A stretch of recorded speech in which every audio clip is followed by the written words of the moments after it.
the stories of them and how these dolls have left its mark on culture, on our pop culture. So if you're watching right now, we are on YouTube, we are on Abstract, we are on X, and that is at Ozthecryptogoat, all lowercases, no spaces. So don't forget to smash that like button, subscribe to the channel, share the show with your friends. If you're watching on YouTube, make sure you subscribe. If you're watching on Abstract, make sure that you follow us. And obviously the same goes for Twitch and X as well. And whatever platform you choose, we appreciate you, but we are trying to build our YouTube, so if you can go over to the YouTube and hit the subscribe button, like and engage, much appreciated. All right, let's get into it. All right, our first doll, you want to pull up the picture? Yeah, which one is it? Annabelle, because she's the most popular doll. And what people don't understand is she does not look like she does in the movies. Annabelle is very much a Raggedy Ann doll that has been said that it is possessed by a demon. So I didn't realize that this doll isn't as old as I thought it was, this whole story. So this starts in 1970 when a student was given this large Raggedy Ann doll as a birthday gift. And her and her roommate just noticed that the doll was moving on its own. It was like started subtly and appearing in different positions, not how they left it, not where they left it. It would be in different rooms in the apartment, like weird stuff, like just randomly doing weird things. It even escalated to the point where they would find little pieces of paper that were like, please help me or help me, all over the house. The messages, everyone was like freaking out. So it intensified to the fact where people were getting scratched when they came too close around the chest. People could feel someone pulling on them anytime they were too close to Annabelle. They even had a medium who said that the doll... A medium? Does that mean they're like... No, they're not a large steak. shirt size. They're not a steak. Medium No. Okay. So just want to like clarify for the chat. A medium, guys. Like a seance. So a psychic seance. I have one of those. They have like the little finger bells and they dance with the pointy I don't shoes. know. When I think of seance and psychics, I think of like the big crystal ball and everyone's holding hands and saying weird things. Or maybe that's just because everybody thinks I have a crystal ball. They're like, Oz, can you look into your crystal ball and tell us the future every single day? And I'm just like, you know what? Every time you ask me what's in the crystal ball, it gets a little bit fuzzier every time. No, that's definitely not. Unless you donate, obviously. If you donate, it gets really clear. Either. It's like it polishes it up, Okay, so I'm just messing. The medium claims that the doll is possessed by a spirit of a young girl named Annabelle Higgins, who had died on the property several years before. And feeling sad, they gave the spirit permission to stay with them. When the paranormal activity escalated, the original owners were called in. They concluded that the doll wasn't inhabited by a child spirit, but which they said doesn't possess objects, but was being manipulated by a demonic entity, which means they were just manipulating the doll, making it like, oh no, I'm a cute little girl stuck inside a doll, don't get rid of me, when it really was just something horrible and demonic. Because that's like the case with most things. They pretend to be a little girl. Like, oh, I'm a little girl, don't girls are the devil. They aren't, but that's how they used it. Anyways, because my mama said little girls are the devil. No. Her activity got worse and worse, and then they put her in the box. Activity? You mean like she was physically so she was either physically lashing out, knocking things over. She was never where she was supposed to be. They'd put her in one room, they'd find her in another. There's this story I have, and we had this like tiki face thing, and me and my friends like growing up, and there were a couple of girls that were in the house, my friends' girlfriends at the time, and we were pretending that this thing was alive and it was doing things and it would move, and we would turn it upside down and put it in different places. They'd wake up in the morning and be like right next to them on the pillow. That's It was so messed up. so like I could imagine that there could be some human interaction with this, like Everyone just messing with each other. yeah, like I mean it's all fun and games. Like it's kind of normal for people to play tricks on each other, so like Absolutely. I give that a little bit of validity here. I mean, but I could see where you're going with that, but according to these people who experienced it, from visitors and everything, the scratching, the feeling like they're overheating to where they're gonna pass out. Like, I mean, that's like moving something. What do you want? Like moving something, that kind of stuff, that's a whole different ball game. Like scratching people, these people really believe these things happen. So is it in their head? I mean, how do you fake some scratch marks on your back? So here's the thing. This is what makes it valid for me. Okay. Ed and Lorraine Warren. Okay. They work with the Catholic Church. They were ordained ministers with the church. And if you know anything about the churches, they do not allow you to do basically like exorcisms and things like that without approval from Correct. the Vatican, right? So you have to have approval from the church. Somebody has to come forward and say, hey, there's some validity here. It has to be proven that there is something, because they do take into account, for mischief and mental health and different things like that, right? Well, they didn't always used to do that. That's fairly new. Right, but they were, at that time, they were doing that. Okay, so when Ed and Lorraine got involved, that was the case.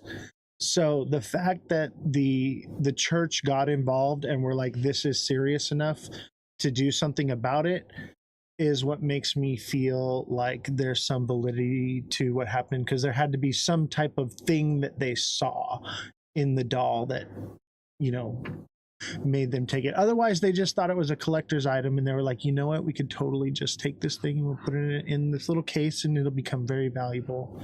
But I don't see that. It's not valuable. It's terrifying. It's very valuable. It was stolen. It was stolen. That was actually debunked. That never happened. No, it never happened. But people wanted to see. This is another and thing. Here people comes the play conspiracies. Pranks. No, but people play pranks, and I looked into that because I thought that too, and I was like, well, that's not great. I don't like dolls.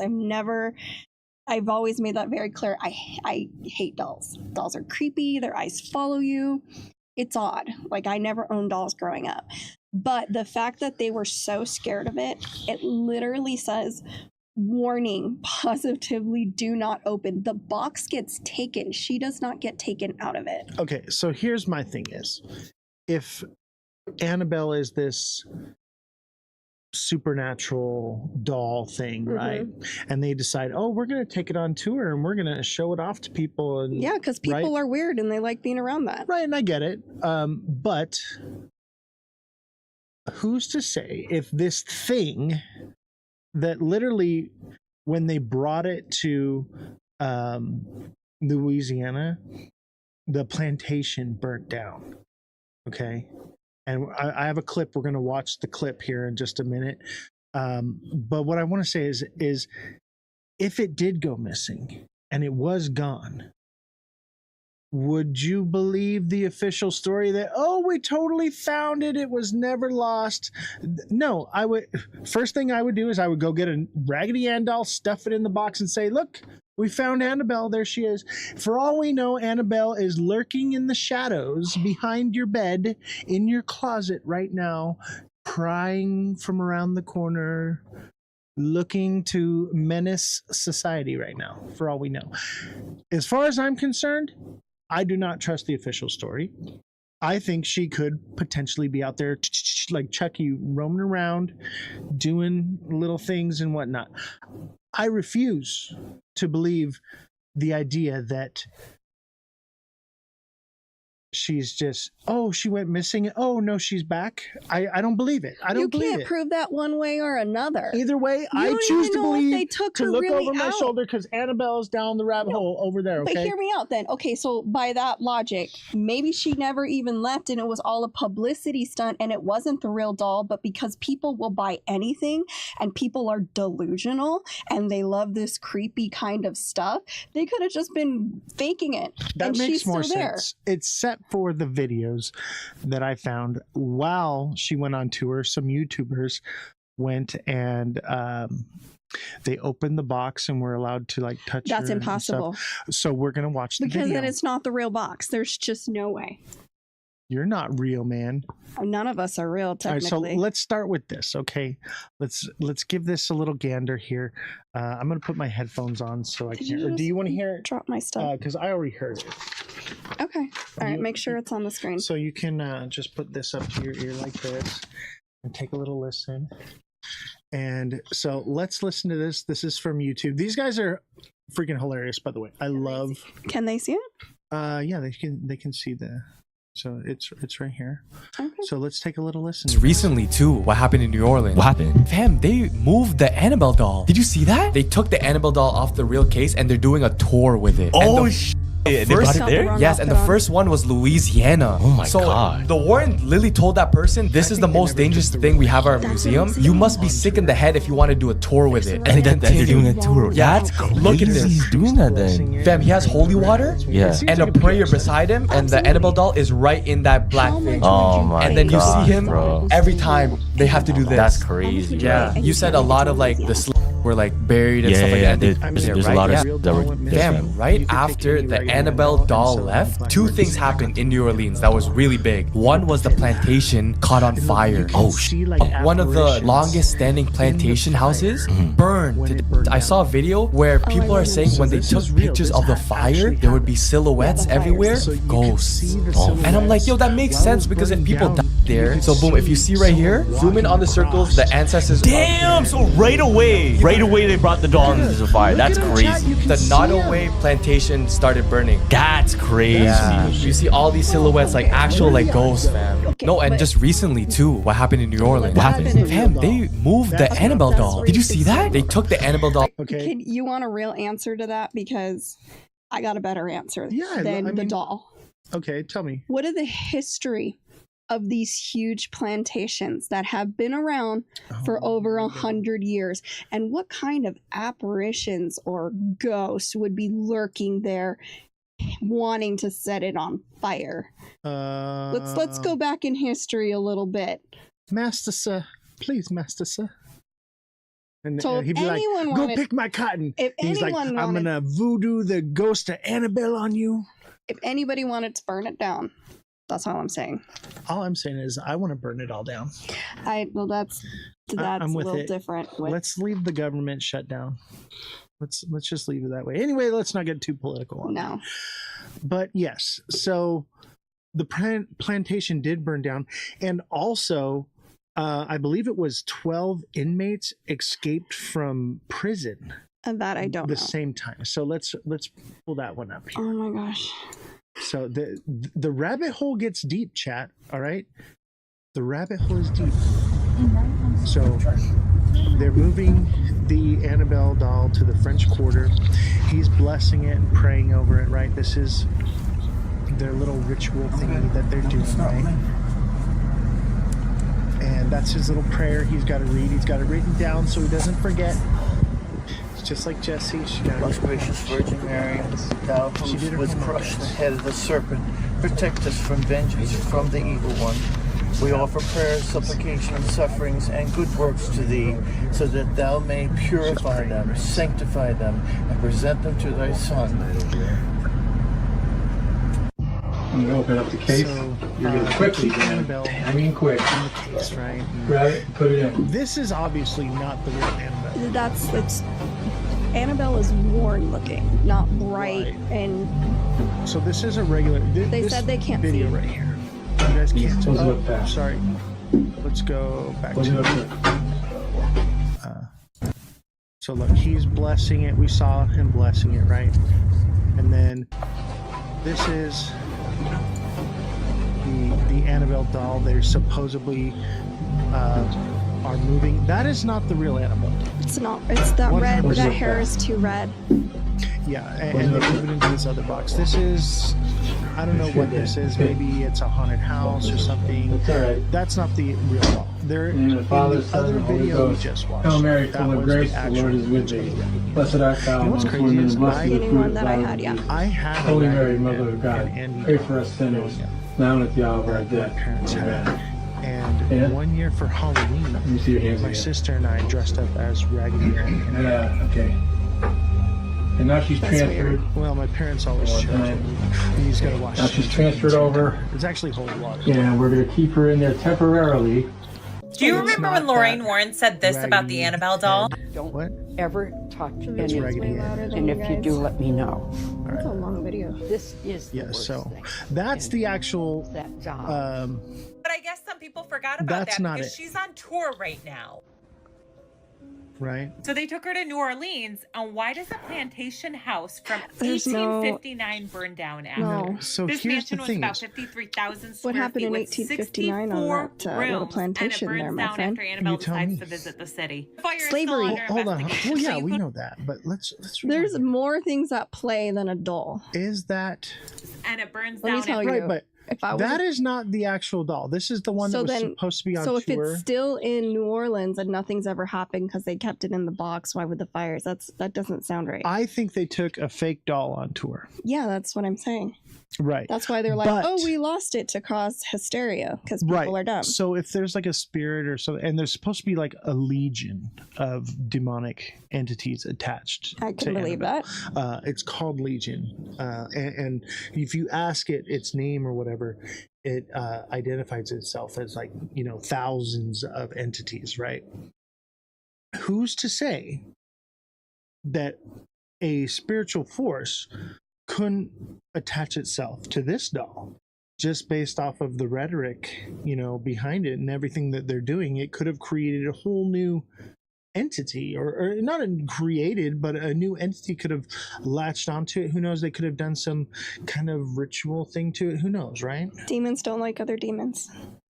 That's not true, because Legion is one that possesses, like Judas was possessed That's- by Legion, right? There's Which is no actual right. But if you go off structure of to biblical, right. But but that's the problem. it doesn't have to be one entity. People can be possessed, and objects can be possessed by more than one entity. Okay. No, Yes. Read your Bible. no.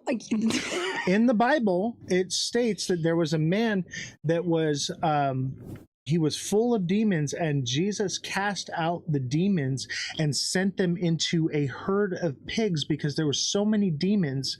They went into all the pigs, Well, and the those pigs pigs ran didn't deserve into the sea and drowned themselves. Poor pork chop. I'm just saying that No, this is it doesn't make any sense. Take the Bible out. Explain it to me. there. Take the Bible There's more- out. Explain it to me. It's a spiritual entity. It's not like it's taking up physical real Because there's estate. a difference between demon, spirit, and Haven't ghost you- if you see it that way. Haven't you seen people there were these people that I interacted with, and I'll tell this full story later on. Now is not the time and the place, but I'm going to breadcrumb you guys a little bit right now. This is part of the breadcrumb trail that I am leaving for you guys. But there was this man, and he would talk, and sometimes he would talk really high like this, and then and he So he went from Elmo to Louis Armstrong. yeah. Okay, got He's it. like, I see skies are green, And now you're just Schwarzenegger. plantations too. I whip them too. Don't sing. All right, just me and you, and I think to myself. Okay, I'll stop singing. What a wonderful world. I have to hear this like live. Yeah. Please So- feel sorry for me. This guy was possessed by multiple entities, and each one of these entities that he had in him had a different ability. One of them was this Schizophrenia. I mean, if that's what you want to scientifically call it, but I seen it in a way where God showed me through my path and my walk and my journey that there was something more than that. Take the Bible out of it, and then there's no argument anymore. And that's, I mean, you can label it as whatever you want, but here's the thing is we have to have an open mind that there are some things that science cannot explain. Well, clearly, or we wouldn't be doing this. Exactly. So tell me when I can unmute. What do you mean unmute? So Unmute what? Are we muted? I don't know. But basically Oh, he's talking about your horrible singing. Now I know what he's talking about. Oh my God. You are correct. You're not allowed to mute say me. that. Okay. You I have get to it. watch I the can't whole mute, show. but you mute for me. Okay, so we have to understand that, yes, we can put a scientific explanation on everything, okay? And we can look at it from a logical perspective, but we have to, especially with these things that we're talking about, that we're looking into, we need to have an open mind, and we need to start, in my personal opinion, I think we should blend science with spirituality. I think that they go hand in hand. Because we have the separation of church and state and all these things, right? That's a no-no, right? But I do believe that they are similar, one and the same. Yes, we have physics, but there are things that defy the laws of physics. You know, there are things that we can give it this label, and that's how we can describe it and give it away for our puny little brains to understand. But there are just some things out there that we cannot explain. No matter what scientific explanation you want to put on it, for me, in my life, in my experiences, I have come to find that yes, there is versions of people who are mentally unwell and they are schizophrenic. And then there are other people that are possessed by demons and they are granted powers because of those demonic entities that are within them. And that's what I'm referring to with this guy. This is how I knew that he was possessed by demons and that he was not schizophrenic, because the different personalities or whatever that he had, they gave him abilities that no human could do. And you ever saw the movie Split? Remember? It was The Unbreakable. I remember the movie. And basically the Beast, right, had this special abilities and stuff.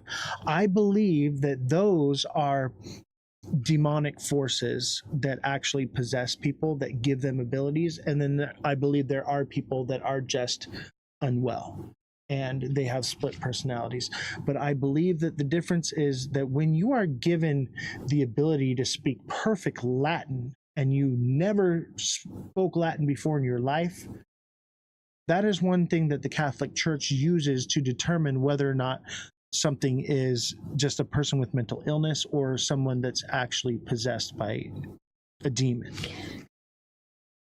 Okay. Or maybe someone has access to more of their brain than we do.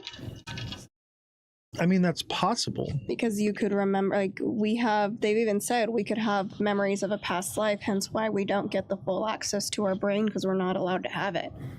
Our brain can only function at 20 to 30% at max. That's if you're super, super smart. Gen X says Mark 5.9. You wanna look that one up? Should we? I don't have the computer. Let me see here. Let me see if I can pull that one up right now. Mark 5.9. I believe that is the demons in the man.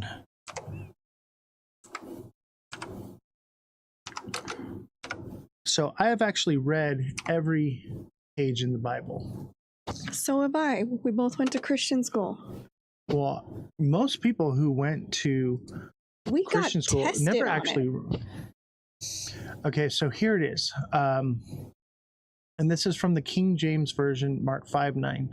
And he asked him, "What is thy name?" And he answered, saying, "My name is Legion, for there are many." If you believe the Bible, right? I do believe the Bible. I don't. And you're entitled to have that opinion. But those of you who don't believe in the Bible, I would encourage you to read it.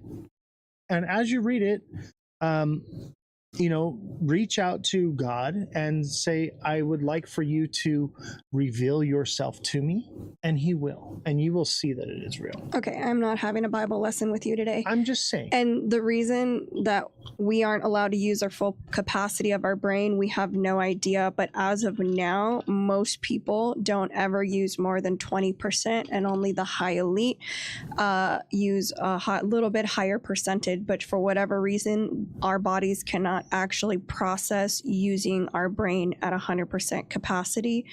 And I think there's like, what is it? They think that we would be telepathic or whatever that case. There's a block that we're just only allowed to use bits and pieces of each part of our brain to answer that question.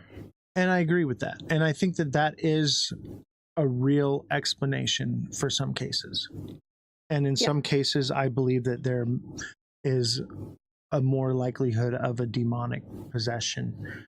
And there's a list of things that, you know, the church That's my whole issue is the church. And I'll tell you this, creating I do not this demonic possession thing to make experiments out of people, or to be like, you know, these are the same people who are like, mental health isn't real, you need God, when they really just needed medication. And I agree with that. But I think that there's also something else that is real out there that can't be explained. Possible. How do you explain the spirit box thing? I believe that ghosts are real. Right. And I believe that I don't believe that all of them are ghosts. I think that some of them are demons, which are basically the fallen angels, and whatever you want to call it. Like in any religion, right? First of all, I'm not religious. Okay. I just understand that there's something bigger out there that we can't begin to understand. I do not believe in church as a religion. I think that most churches and the people that are in churches are very hypocritical and are probably some of the worst people, and I do not find myself equally yoked with them because they have these righteous blinders on, and they refuse to see the truth because they think they're holier than thou. So I do not find myself having church with them in a building. I do not believe God is in a building. The best church I ever had was with my grandfather. We used to feed the homeless every Sunday from 1983 to 2007. Every single Sunday, never missed one. And one time, my grandfather, it was just me and him, and on a Sunday, we went down to the liquor store. We grabbed a couple 40 ounces of malt liquor and went to the park. Just me and him. I was 21 at the time. This was much later on. And we just sat down with some of the homeless people there. And we said, hey, you guys want to share a beer with us? And we passed around the 40, and we were just sitting there talking, and we were just fellowshipping with one another, telling our past stories and things that we've been through, our struggles. We prayed for them, and that was the best church I ever went to. It was helping people, even with just a beer as a way to open it up. Nowhere in the Bible does it say you can't have a beer. You know, I don't understand where all these Christians... if you believe the Bible, he turned water into wine. Exactly. And that's lit. Just saying. Like, that's what I'm saying. That's the kind of God I want to have. If someone could do that in front of me, I'm like, I'd be a believer. But I turn water into wine. I just add a little bit of fruit and sugar to it. That's not how that happened. That's how I do it. You're done preaching to me now. I'm just saying, you know, I get it, why you guys have to believe what you do. It gives you purpose. It gives you something that's greater than yourself to explain things you don't understand. I totally get it. But there are things that just don't make sense because they don't make sense. Right. But according to Mark 5:9, he calls him Legion, for there are many. And Legion is apparently what is in Annabelle. Okay? At least what I've come to find. So let's finish watching this clip. Oh, it's so long. Annabelle decides to visit the city. The fire is still under investigation, so you could call it a creepy coincidence, but if you watch the Conjuring and Annabelle movies, you will know how evil she truly is. But that's not the only weird thing that happened over there. 10 inmates escaped from a prison shortly after. So these are the inmates The way that they did it, they like escaped from prison. a wall behind the toilet. This is not Now even what their she size, says is a this little Annabelle's hyperbolic, like, size. oh, only a doll could fit through She there. could have No. helped them. And Only guess could where fit she's through at there. now? San Okay. Antonio, Texas. I'll be praying for you all. Can we also point out that when these fires happened, everyone was angry? The world is divided. And these were representations of ugly history, of ugly U.S. history. And I don't think that one is connected to the other. someone could have literally just gone out and said, hey, Annabelle is out of her cage. Let's go light something on fire because it'll go viral. You know, What? people are crazy. Okay. I'm just saying, but maybe it was the spirits that were let out from Annabelle that caused someone to do such a thing. Me personally, I think it was just somebody was like, hey, we should totally set this plantation on fire because The history that you know, it holds. fuck these people. And two, oh, we can blame it on Annabelle. That's what I would do. That's what I would do too. But right, we don't know. But that the most likely scenario, the history that those plantations have, they probably deserve to be burned. Not saying that anybody should have got hurt. I'm just saying I don't care what happened there. I don't think you should burn down a building just because it was the man who, you know, was the judge for the Salem witch trials. Like, you don't burn the building down. No, it's a part of history, and there's things we can learn from history. They literally rename cities when atrocities happen there.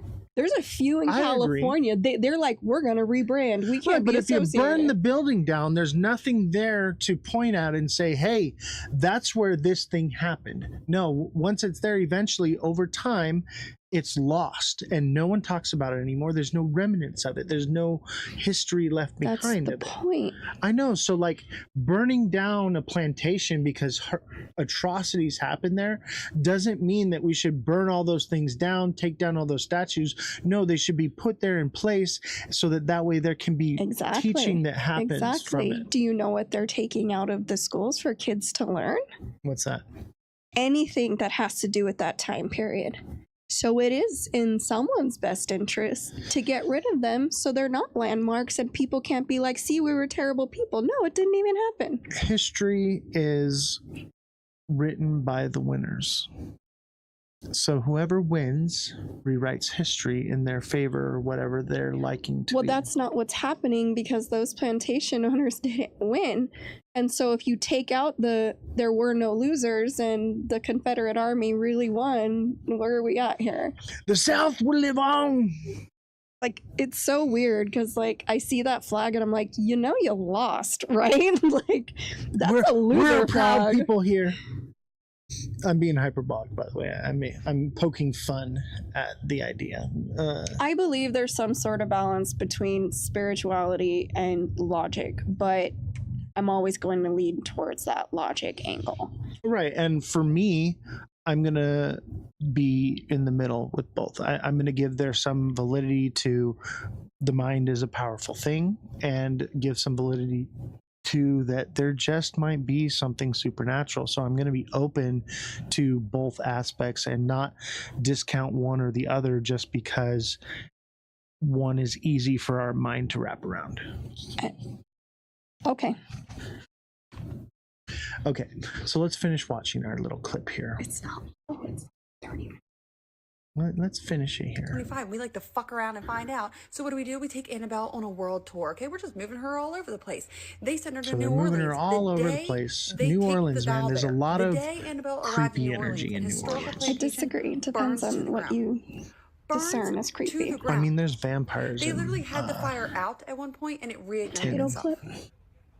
If that's not the ancestors speaking their truth. Yeah, it's not a little clip. I know, that's what I just said. 11 but I want you guys to see. So these are the prisoners that escaped, right? Escape a prison. Okay? There are 10 That's pretty much convicts. all there was to take from this. Convicted of unaliving people on the loose This in is New what I Orleans. want you to Actually, I see think they've right called. here. She would cause chaos. I just didn't think it would end up like this. Annabelle. So this is the actual Ed and Lorraine Moore. That's made like thousands So I wanted dolls. chat to get a chance Except to see that this them. doll And was used in this is communication. supposedly Almost like the having original seance. doll. I don't think it A is, though. nurse had Maybe it received the is. doll 1971 As a they're present, just kind of Christmas explaining, present from you her know, what mother. happened. The And nurse the doll received the stands about doll. 3 foot What high. we talked about. Right, And she would exactly. take it to bed with her at night. So I just wanted you guys to get a little context of who they are. They're not the people that you saw in the movie or whatever. So there's that, okay? So this is the video. This one is short.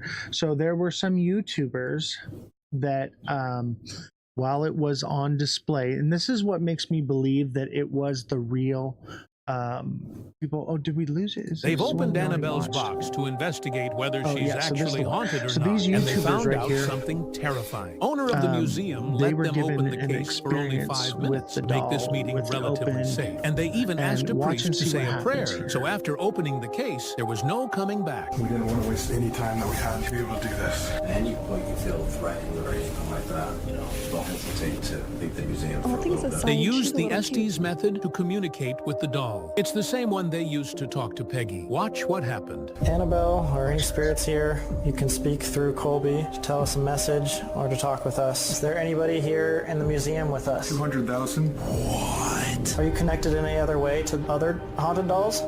Everybody against you.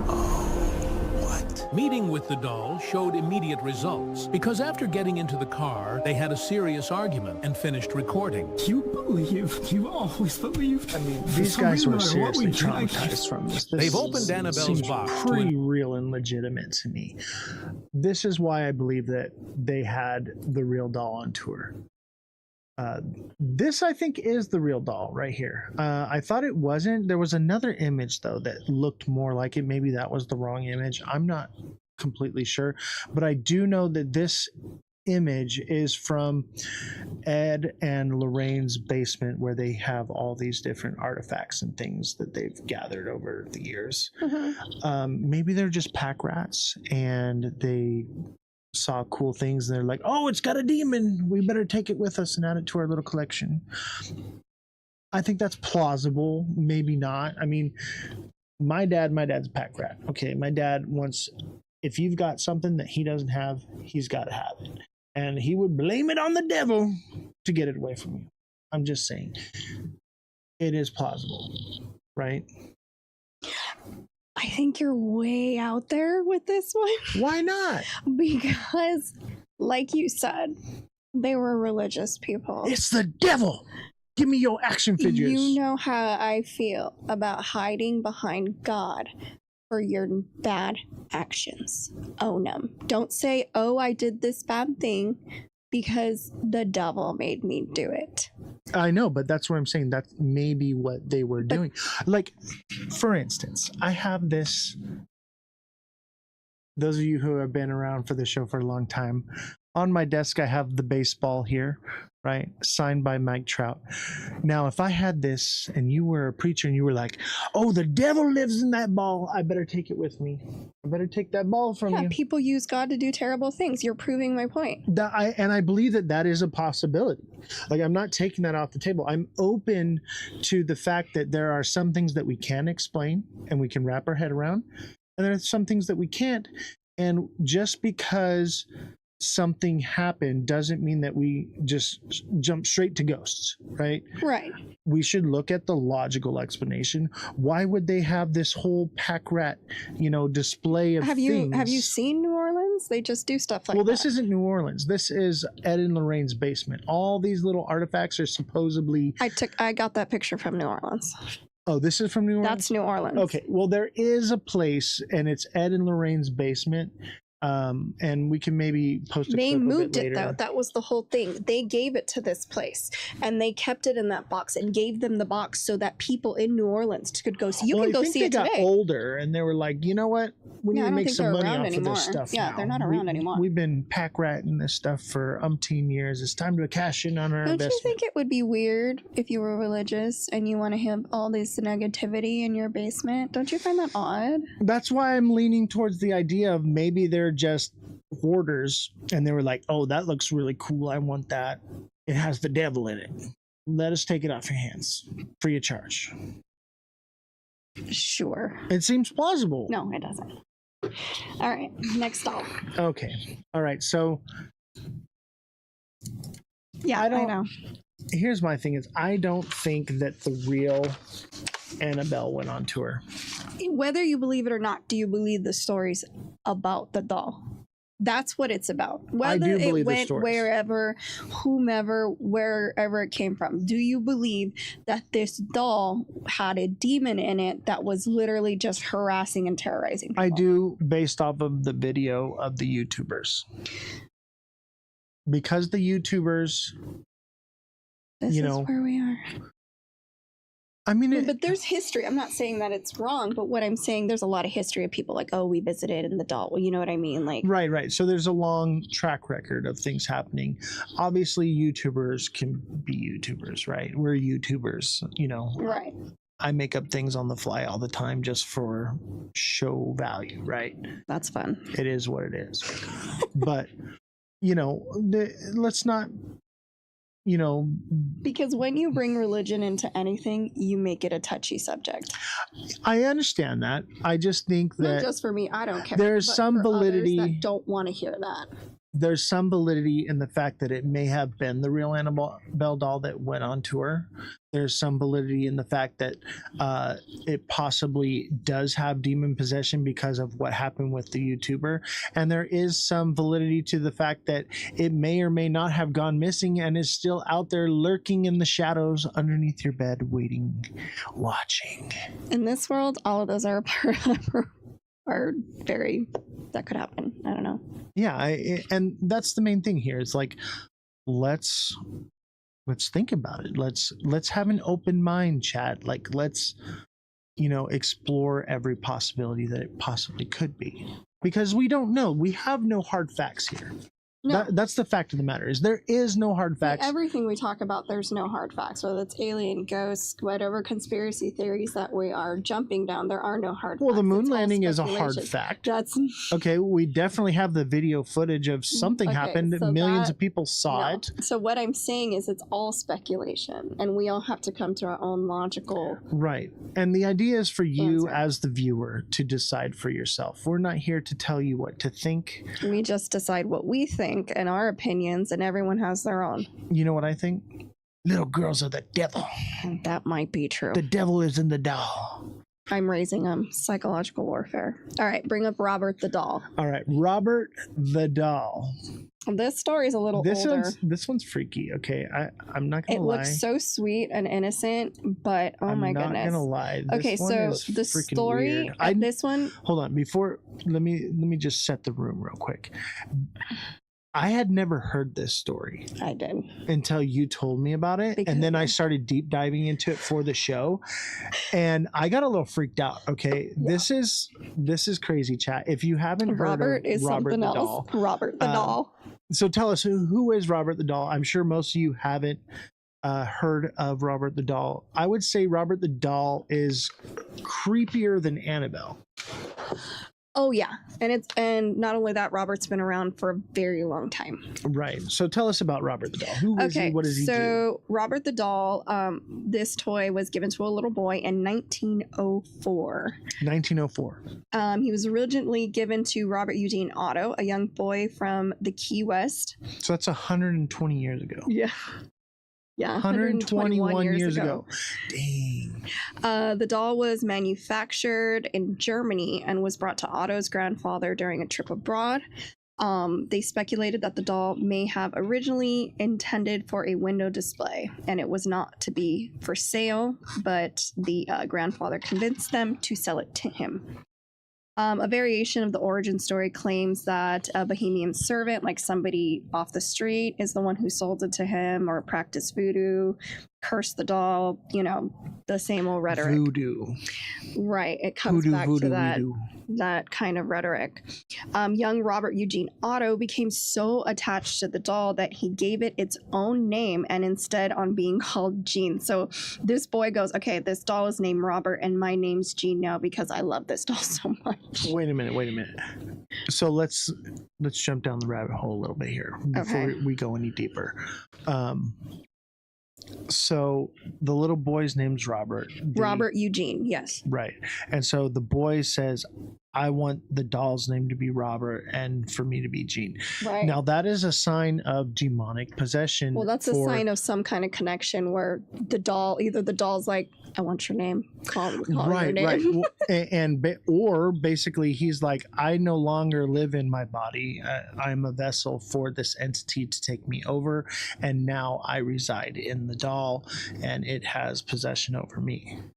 So that is, it is odd. Sign number one. It is odd for a little child to be like, I'm Jean now. The doll is Robert. Like I don't know if my 5-year-old came up and said that to me. I'm like, oh, okay, that's a little weird, but sure, son. Like, I don't know how I would react to that. Every time you say Jean, I think of Jean from Bob's Burgers going a jiggly, jiggly, jiggly, jiggly. Anyways, as a child, Jean would often blame any mischief or misbehavior on the doll, saying Robert did it when toys were mutilated or objects were overturned in his room. Neighbors, according to legend, neighbors claimed to see the doll moving in the upstairs window when the family wasn't at home. The Ottos and their guests also reported hearing giggling and seeing the doll's face expression change wherever the doll was. Okay. Let's rewind a little bit. Mm-hmm. So the story that I read about it is basically the doll was doing weird things and moving on its own, and creepy, weird things were happening. So they locked it away in the attic. Okay. Well, before we get to that, that wasn't just the only case. The incident that occurred for that to happen. Okay. So one night after hearing commotion in Jean's room, his parents found the room in disarray. Jean was terrified, shaking and screaming in his bed, insisting Robert was responsible. All of his toys and everything were mutilated. Everything in the room was destroyed. Hold on. Don't you think that a kid could be having a temper tantrum and did a bunch of crazy stuff, or maybe split personality disorder, yes, or you know, whatever, very logical, yes, and then uses that as a reason to blame it on something? Because I'll tell you what, right now, my 5-year-old, or I think she's like 6 now, when she was younger, even now still, she would do things and blame it on the devil. The devil made me do it. I believe that. So, is it perfectly logical for a child to lash out and do something like that and then blame it on a doll? Yes. Absolutely. Yeah.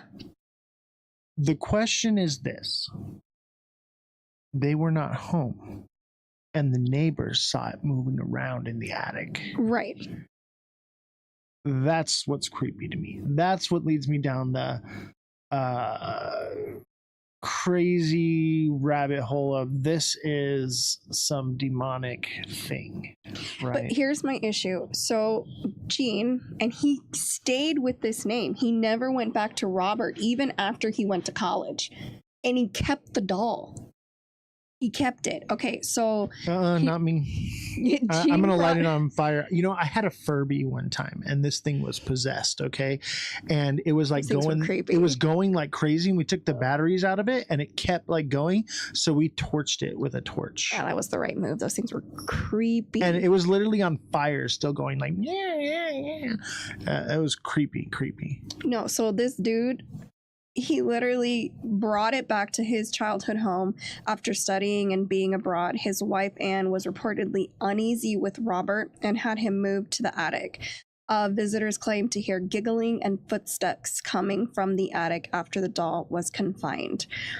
So this is Robert's reputation. He's obviously in a museum now, locked up, like you see right here. Mm-hmm. And the story is, if you take a picture of him without asking for permission, you just get bad luck and bad things happen to you. And they literally Elaborate. Okay. Like car accident, something bad happens, they lose their job. You get the bad juju. Yeah, they get that bad vibe, that bad. And so what they have to do is send in an apology or come apologize to the doll for taking its picture Dear without Mr. permission. Doll, Robert the doll. Dear Robert, we are so sorry that we used Flash. Please forgive us. Our utmost apologies. Could I please get the winning lottery numbers this week? I've been doing so bad. I believe the government was surveillance through Furbies. I think that was like a test program, by the way. I believe that too. They had like that little like camera sensor thing. And you just do you remember the Simpsons? Oh, you didn't watch the Simpsons. There's a Simpson episode that made fun of the Furbies, and the thing was they were literally monitoring children to see what kind of toys they liked, so they knew which toys to make for Christmas. I mean, that checks out. It does, right? Yeah. I would not when it comes to the government, anything's possible. I would not put it past any government entity to do something with toys, especially toys, right? Because children, because it's about money, right? Like that's why they monitor everything we do online. They want the data. The data can literally, Facebook knows when you have to poop. They know you have to poop before you do. This is a real thing. Are you talking about that? This is how we all only watch cartoons. Are you talking about that American Dad episode where she finally got a conspiracy theory right, and it was Project Poop, and they were filming everyone while they were people who were on the toilet looking at their phones, and they were filming them? Yeah. and like, so the camera's looking at you and it's looking down. So if you're beating it in the bathroom, the CIA's got footage on you. They're watching you. Big Brother is watching you. Spank the monkey. All right, so you just remember that, and one day when you run for Congress, they're going to say you better play ball, or we're going to show them videos. We got a whole spank bank full of them, baby. Spank bank. No. I mean, it makes sense. Why, next time you're beating your meat and you're in the bathroom, look at what direction the cameras are looking right at your face. Who takes their phone in the bathroom? That's disgusting. That's where germs live. I mean, never, I get, I put when I have music, when I take a shower, but when I'm using the restroom, why would you take your phone in there where germs and poop and pee live? What the hell is wrong with people? I get my best TikTok work done while I'm on the toilet. Oh, that's so disgusting. Those are my best lives ever. No. Yeah. And you know what? As long as you're using a mic, they don't know, because, if you got your regular phone mic, they hear the echo, right? But if you got your little mic going, and then you're good, they don't even know it. That's disgusting. True story, chat. That's disgusting. True story, chat. No. Yeah. Next time I'm live, I'm just going to say this is a TP live, and all y'all from YouTube are going to know what I'm talking about. We are on a TP live right now. I don't understand it. I guess that's a toilet paper. I'm not gross, so I'm not. Oh, gross. I'm just kidding. Come on, Don't lie. Entertainment. Don't lie. You're a man. I've seen every male do it. Just take their phone in there, and I have teenagers. I can hear the YouTube videos coming out of there.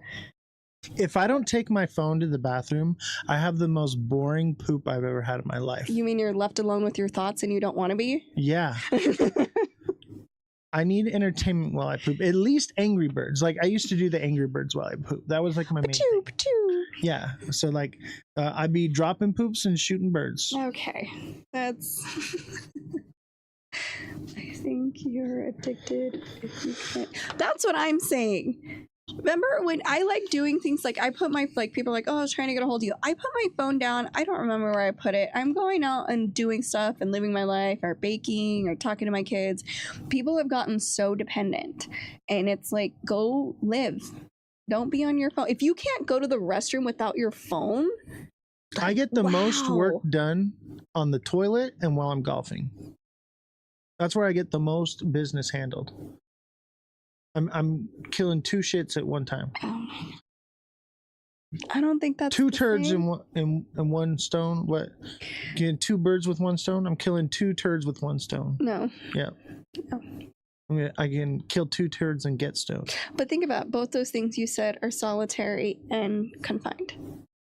Yeah, I don't like solitary confinement. But that's what you're choosing. No, because you're using your phone. I'd rather have my celly in there with me. My phone is my celly. It's my cell phone. You gotta have the homie in there with you. Can't poop alone. I digress. All right, next one, Valley of the Dolls. Some of y'all never been locked up, and it shows. Okay, well, that's a different story for a different day, ain't it? It is. It is. What is it? Some of you never had a second cop car pull up, and it shows. Yeah. I've had like 11 cop cars pull up on me. You got me beat. I was a menace.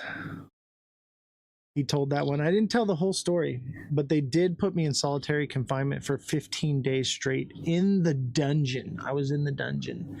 And that was the most awful and mentally trying time of my life, was being in that situation. And if I didn't have the mental fortitude that I have, any other person would have cracked. All right, Shelly's in second place with the 9 cars. 9 cars. That's pretty good. I only had 2 because I was 9 pregnant cars. and I beat someone up. What did you do? You got caught stealing cats, didn't you? No, she got caught stealing horses or chickens. I know it. I think it was the cats. Every time I see her, she's got a new cat. No.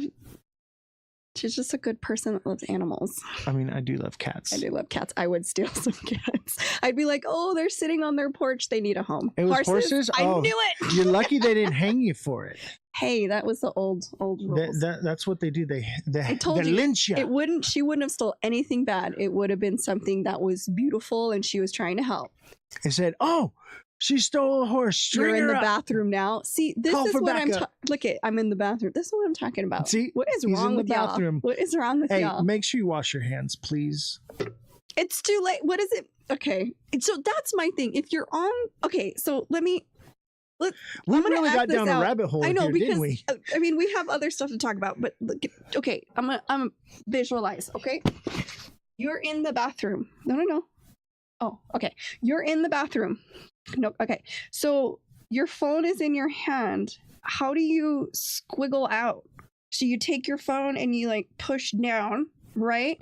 And the undies, and you lift up your phone, but then how do you wipe? Do you just like lean to the side and not to your phone? Like, how does that work?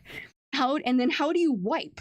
I will tell you how. Okay, no, very let carefully. Let me finish. Very carefully. And not only that, do you wipe, and you're not going to do it well with one hand and do it correctly because you're too busy looking at your phone. That then you got to.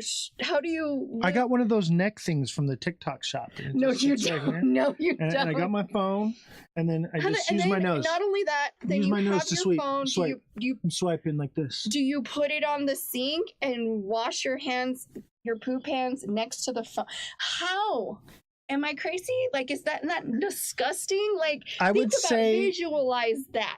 This is why I never want to touch anyone else's phone, because I would imagine that they're disgusting like you. Every phone. They're disgusting phone like has you. shit on it, guaranteed. And then you put it up to your face and you talk to it.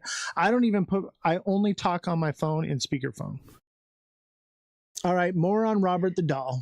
Reel it in. I know. I'm sorry. You got to reel it in here, guys. We're out here.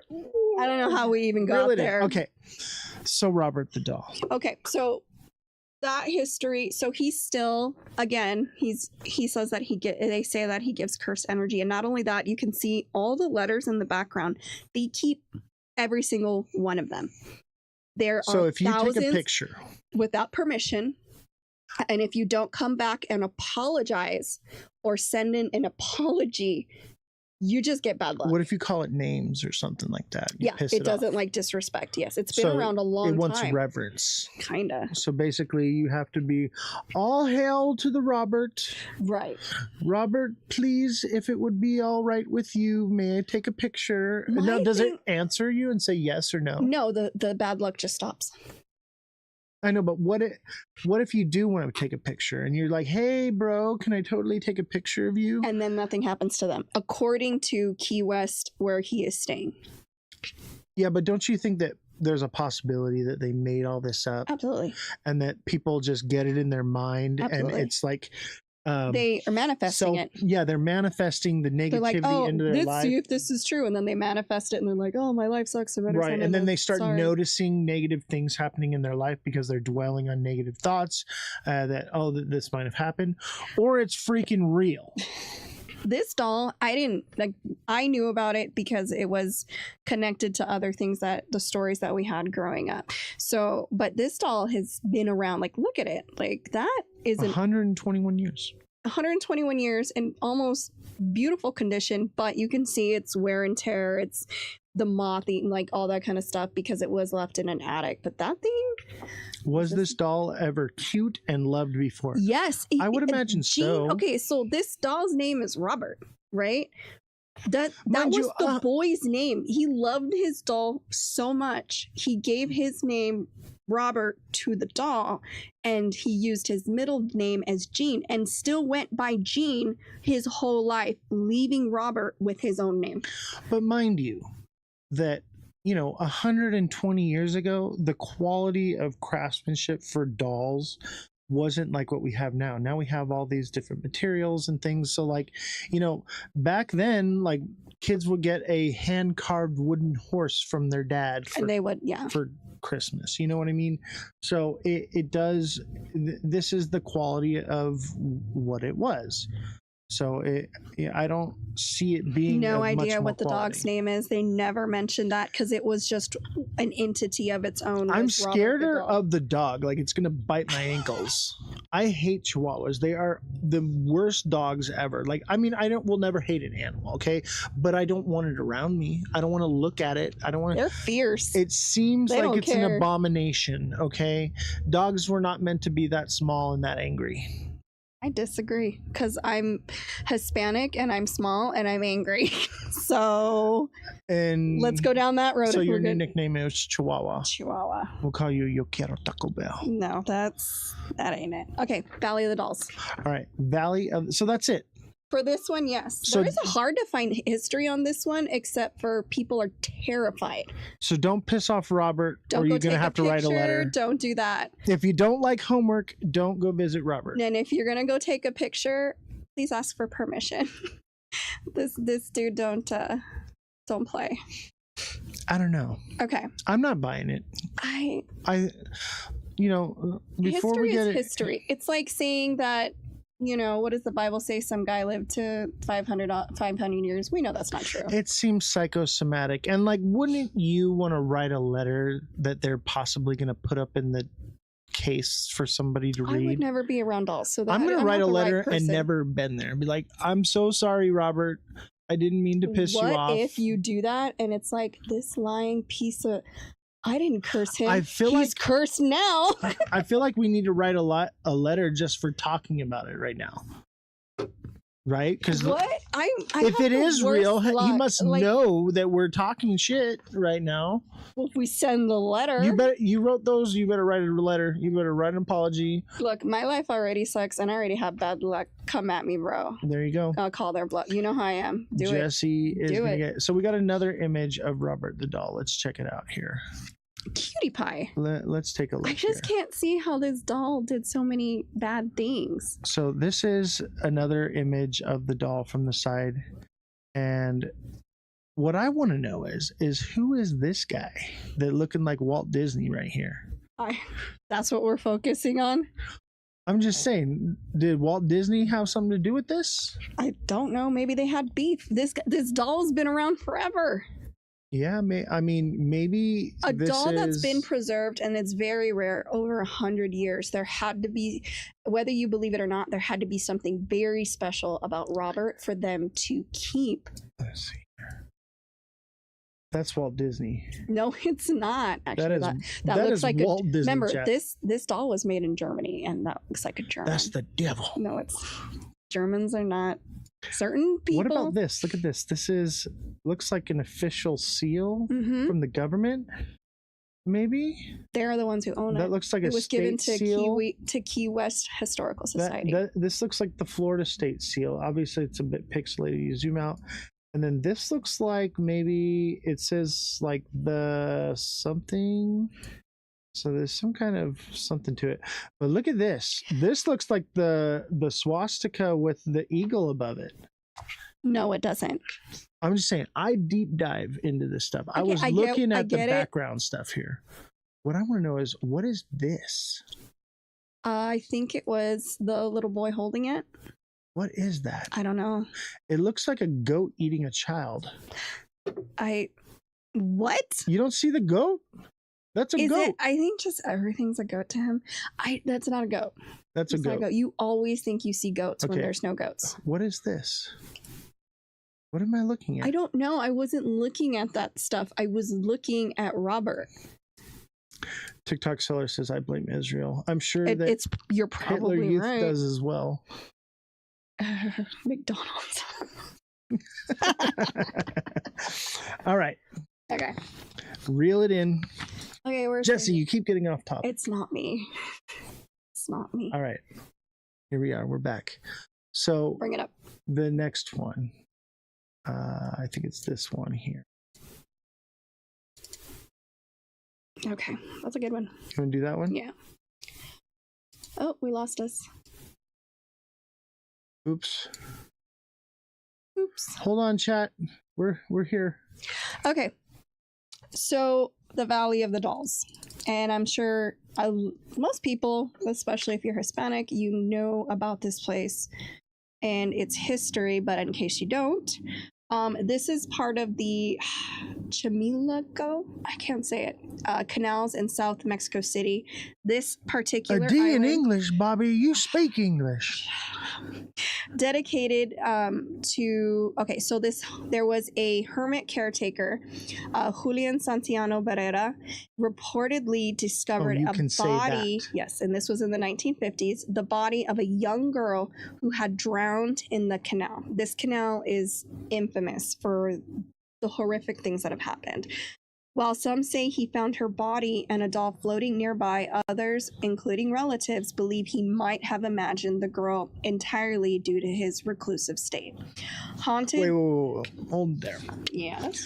So they're saying, because he was basically a hermit to this island, that he was seeing things, is what people are trying to say. See, that's you. Your missus, everything has to be scientific and has to have an explanation behind it, right? Okay. Don't you think that he could have seen something? I do. Now, I'm not dismissing what he saw, because there's something that deeply troubled him that started him on the venture that he went, because I don't think he could have just decided one day, I'm gonna be weird. And when he grew his own food. He didn't bother anybody. People came and, he traded food for other stuff. Nothing about him screamed crazy. He just didn't like people. Being a hermit doesn't mean crazy. Being a hermit means I don't like people. That's my thing. It seems like maybe trauma could have been due to it. Seeing a dead little girl might be traumatized. Right, and that would totally do it. But and that would explain some of this. But at the same time, don't you think like maybe there was something that happened before? Like, let's say that, because he said he found a drowned girl, right? Mm-hmm. But where's the girl? There was no body found. There was getting to that. Right. So my question is maybe this is induced paranoia. But I'm the logical one? I'm just saying, like, we got to look at it logically and illogically. That's what I was getting to. Right? Yeah. Okay, so elaborate. Okay. All right. Haunted by his inability to save her or by her spirit, Barrera hung the doll he found in a tree as a memorial, and it is still there. But it's in the spidery part of it. Driven by a perceived need to appease her restless spirit, Barrera spent the next 50 years scouring canals and trash heaps and trading produce for more dolls. He hung thousands of dolls, many of them mutilated, dirty, and broken across the island. So pretty much anybody could bring a doll and hang it as tribute to the little girl. I'm hanging a doll. In 2001, Barrera was found dead, drowned in the same spot in the canal where the little girl had said to have died decades earlier. I don't understand. Like, how is hanging dolls? It was like a tribute to the little girl. So when he found the little girl, she had a doll. He took the doll since he couldn't help the little girl. I don't think the little girl liked this. I don't think this is what the little girl meant. She was deceased. How would you know? If she existed at all. She had a little doll with her when she passed away. What are you talking? Every girl has little dolls. Well, most girls. I didn't. Yeah, dolls freak me out. Dolls freak me out. That's why we did this show, because I was like, what's something I don't like freaky? Dolls. Dolls are creepy. But my thing is that she apparently when he found her and she was drowned, she had a little doll with her. So he took that doll. And to appease her spirit, because we don't know what the little girl just drowned, nobody came looking for her and all that kind of stuff. So his way of dealing with that trauma was collecting the dolls for her. I'm leaning towards the dude was smoking some good stuff and had a traumatic experience, thought he saw something, maybe went a little bit off his rocker and started doing this to find a way, like a coping mechanism for. I would think this seems more psychological than it does. The other ones seem more demonic. This seems more psychological to me. Okay, so remember he was found dead in the same spot the little girl had died. His nephew Anastasio, who had inherited the island, continued the tribute. Then he also died of a heart attack in the same location. All three of them died in the same spot. The island is now. Legend centers believe the dolls are possessed by a spirit of the drowned girl. Over time, it included the souls of the other dead children as well as Barrera's own spirit. And there's also the conspiracy that he was killing children, and this is why he put up all the. It depends. Where's the children? Yeah, I mean, you can kill somebody and no body, no case. So that's a lot of kids. But their thing is that it was to appease the spirit from bad things happening.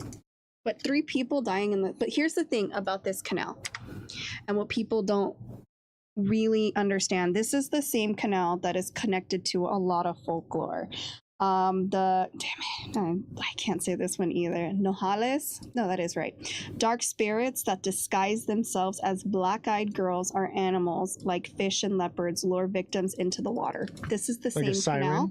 Yes, the canal that is connected to this island. Also, part of this canal is La Llorona, the legend of the weeping woman searching for her children that she drowned. It is also associated with these waterways. The paranormal activity to this canal's dark history, the canals were part of vast Aztec lake system. After Hernan Cortez conquered the region, it is said that more than 30,000 Aztec bodies were dumped there, potentially opening a portal of evil entities.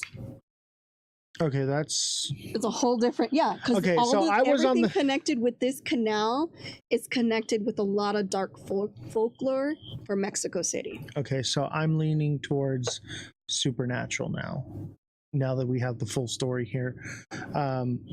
It does seem plausible the dude could have, went off of his rocker on this one. Oh, of course, anybody. But maybe something drove him to that. Maybe some type of spiritual entity. Like, if La Llorona is in my backyard, I'm probably not going to be the sanest person. Well, think about the water. It's all about the water. Like, this is all attributed to this canal and this island that is right next to the canal. Like, the drowned children and water can store energy. Right, and I don't know how familiar people are with Aztecs, but they were not kind. And if they were leaving this world, they did some horrific things. Child sacrifices. Sacrifice anything that they thought would please the gods, they did it. That's terrifying. And this is why I don't like religion. For that reason right there. I'm not a religious person. I'm a spiritual person. I see it more as like a relationship. But yeah, I think when you get religious in things, it can send you down a very, very dark path. They say the road to hell is paved with good intentions, right? So, these people may have had good intentions. Oh, we're going to make it rain. Let's totally kill our children. That'll do it. Yeah. And a lot of people disappear, then everyone gets gaslighting into believing it never happened. And that's like what you're trying. Oh, nope, that didn't happen. There was no drowned little girl or the La Llorona. There's no dead babies. Right. That's a hard one because not only, I guess what bothers me about this one than the other ones is the bodies of the people, the little girl, the owner, and the nephew all died in the same place. In the exact same spot. In the exact same spot. So, hold on. Dude finds a little girl. Correct, with a doll. In the water, drowned, yes. Right? And then he dies there at the water in the same spot. Drowns. And then his nephew dies at the water. Heart attack, drowns. And then someone else? No, nobody else. Nobody So wanted to be on the island anymore. Everyone's like, I ain't going over that spot. No, they do allow people to visit during the day. They do not suggest you be there at night. It is very horrifying and terrifying. Bad things happen. I feel like we should go at night. Oh, yeah, not that one. I don't like dolls. I know the history. I've been to Mexico City. You stay away from that. Canal is a huge tourist spot.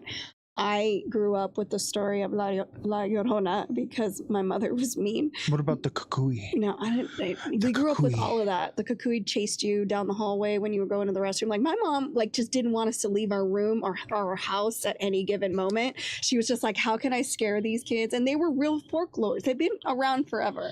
If you get up and go to the bathroom at night, going to the kitchen.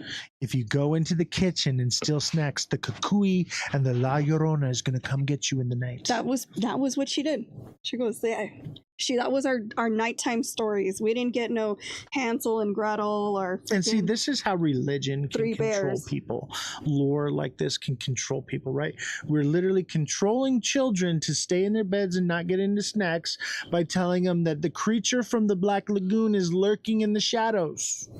It's like when you get told, and I found out that this isn't true. If you go to bed with wet hair, you'll be sick the next morning. You know that's not true, right? Yeah, but you don't want to go to bed with wet hair because it can breed bacteria in your pillow. That's the real reason, right? Why you don't go. But we tell children these crazy stories so they'll think, oh my God, if I get out of bed, the crazy demon monkey's going to grab my ankle and yank me into hell, you know? I mean, because kids, maybe that did happen. Right, but if you tell kids things logically, they're just going to disobey, right? So we come up with the cucuy and the chupacabra to scare them into Who says those doing things something aren't safe. real? I mean, that story came from somewhere. I've actually seen a chupacabra. Bald dog? They have one on display. It's a bald dog. It's a bald, oversized dog. It's a chupacabra, and no one can tell me otherwise. It's a hairless dog. It's a chihuahua. Chihuahuas are chupacabras. They're not hairless. All right. So do we have another picture here? Let's see here. So that's our picture now. And here's my thing. Is it seems made up until you factor in the idea that maybe there is... Those are the trips you can take. Okay, hold on. Let me pull it up here. So because people all died in the same spot, that's where I'm like, okay, maybe this is something... the only story I give any weight to. Because they what were are you talking actual about? People. What about freaking Annabelle and the dude? Do you want my honest opinion on that? Now, I gave the story of the background because that's my job to do so. I think it's crap. The doll thing, the dolls being possessed, is crap. Just plain crap. I don't think so. I believe, again, whether you believe in demons or not, demons, even the church, they want bodies. And in your thing about this guy being possessed, like dead bodies, they want a live vessel. They have they can't get anything accomplished with a doll. They need a person. They need a body. Okay, that was one thing that I was researching. Because I was like, they need a body. They need a host. So when I see these doll ones, one, I think those people of Annabelle, they made a fortune. And they used religion to, again, not a fan of religion. They use that to push their narrative. Second, the other doll, again, why would you hold on to it? Oh, Robert made me do it, or Robert did it. That sounds like a child didn't want to get in trouble. It's mutilating toys, so we're just gonna put it in the attic. I'd burn that. I burned my Furby. He kept it. Maybe it was because the child was so attached to it. It is weird though that he still let it keep its name. Like, that's still trippy. Like, he must have believed it so much. Now, again, I could be wrong. These things could be totally real. But in my brain, the two dolls are complete bullshit. To me, it's crap. I want to believe. I get it. And people do. People do. But the Valley of the Dolls, knowing Mexico City, knowing the lore behind this canal, pushes me in the other way. Because I know there's some especially, so my native heritage who settled here in California, in Southern California, are the sister tribe to the Aztecs. So you sacrificed humans and children? They did. They for sure did. It explains why I'm so mean. But here's my thing. They did horrific things on that land. I'm not going to make excuses. So did the Mayans. So did most tribes all around the world, but I honestly think, out of reading all of it, the Aztecs were pretty freaking bad. Right. So, and like the Annabelle doll thing, it goes back to what, like the 70s. You know, the Robert the doll goes back to 121 years ago. This goes back like what, thousands of years ago. Right. These folklore have been around for a very long time. Now, granted, this guy who had the Valley of the Dolls was in his, it started in the 50s. He was older, and he was very reclusive, so people wanted to dismiss him. And he literally traded like fruits and vegetables for dolls to keep her happy, to keep her spirit alive. I saw that he was literally farming to basically survive and to buy dolls and to get the dolls for the little girl. What would he wasn't asking for money. Well, I will tell you this. He wasn't asking for anything. He just wanted to appease this little girl that he couldn't help, and he felt so devastated he couldn't help her. After he passed, and then his nephew took over and he passed, there wasn't as many dolls as there is today. Nope, the reason it's so much is because people go and visit and they bring a doll. And we're talking about thousands and thousands of people probably every year that are bringing dolls. So now it's more overridden, and it's become more of an attraction. A tourist attraction. But as long as they keep bringing the dolls, the spirits are happy. Maybe there was a couple dozen, maybe a few hundred to begin with. Now we're talking about thousands. So it's a whole island of the dolls. It's become this lure over time. I wouldn't put it past Mexico to do something like this to bring in tourist attraction and American US dollars. That's true. For every supernatural thing. But the story of the two deaths are documented. Follow the money. The money will tell you the truth. But these little things didn't start till a few years, like 10, 20 years ago. This happened in the 50s. I think we forget that we're not in the 1900s anymore. We're in the 2000s. And so the reason why this was cornered off for a while, because Mexico is very superstitious.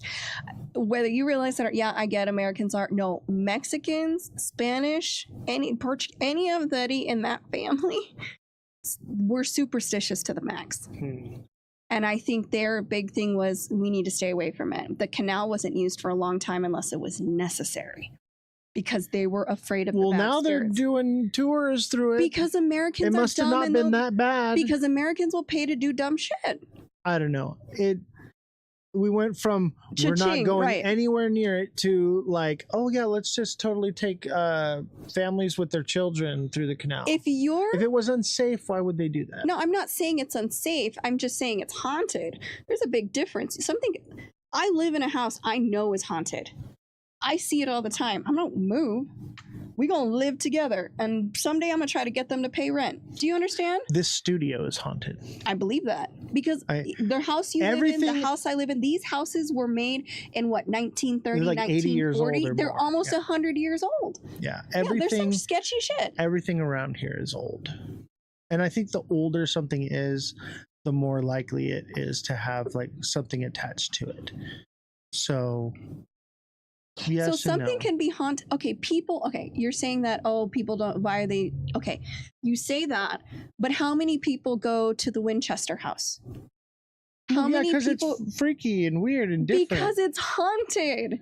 Is it though, or is it just Because a staircase that leads to nothing? But A that's door what I'm that goes saying. out to People will pay, nowhere. but I'm saying though, ghosts or not, people will pay to see haunted stuff. Absolutely. And it doesn't mean they're not haunted, or they are. Or the story when the 50s was something completely different, and then they rewrote the story for cha-ching. But what You I'm know, so saying that is way you they can coexist have their without, tourism. but you can coexist without being possessed. I think that's what people don't understand. You can coexist with the ghost. You can coexist with aliens. You can coexist with things you don't understand. Well, I think there are good entities and there are bad entities.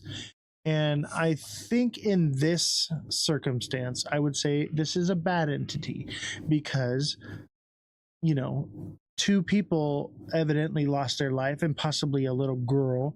So there's probably something evil and demonic. You know, when I look at the La Llorona, okay? Doesn't that tie in? She was looking for the children she drowned, and there was a little girl that popped up on the guy's island. I think this is La Llorona.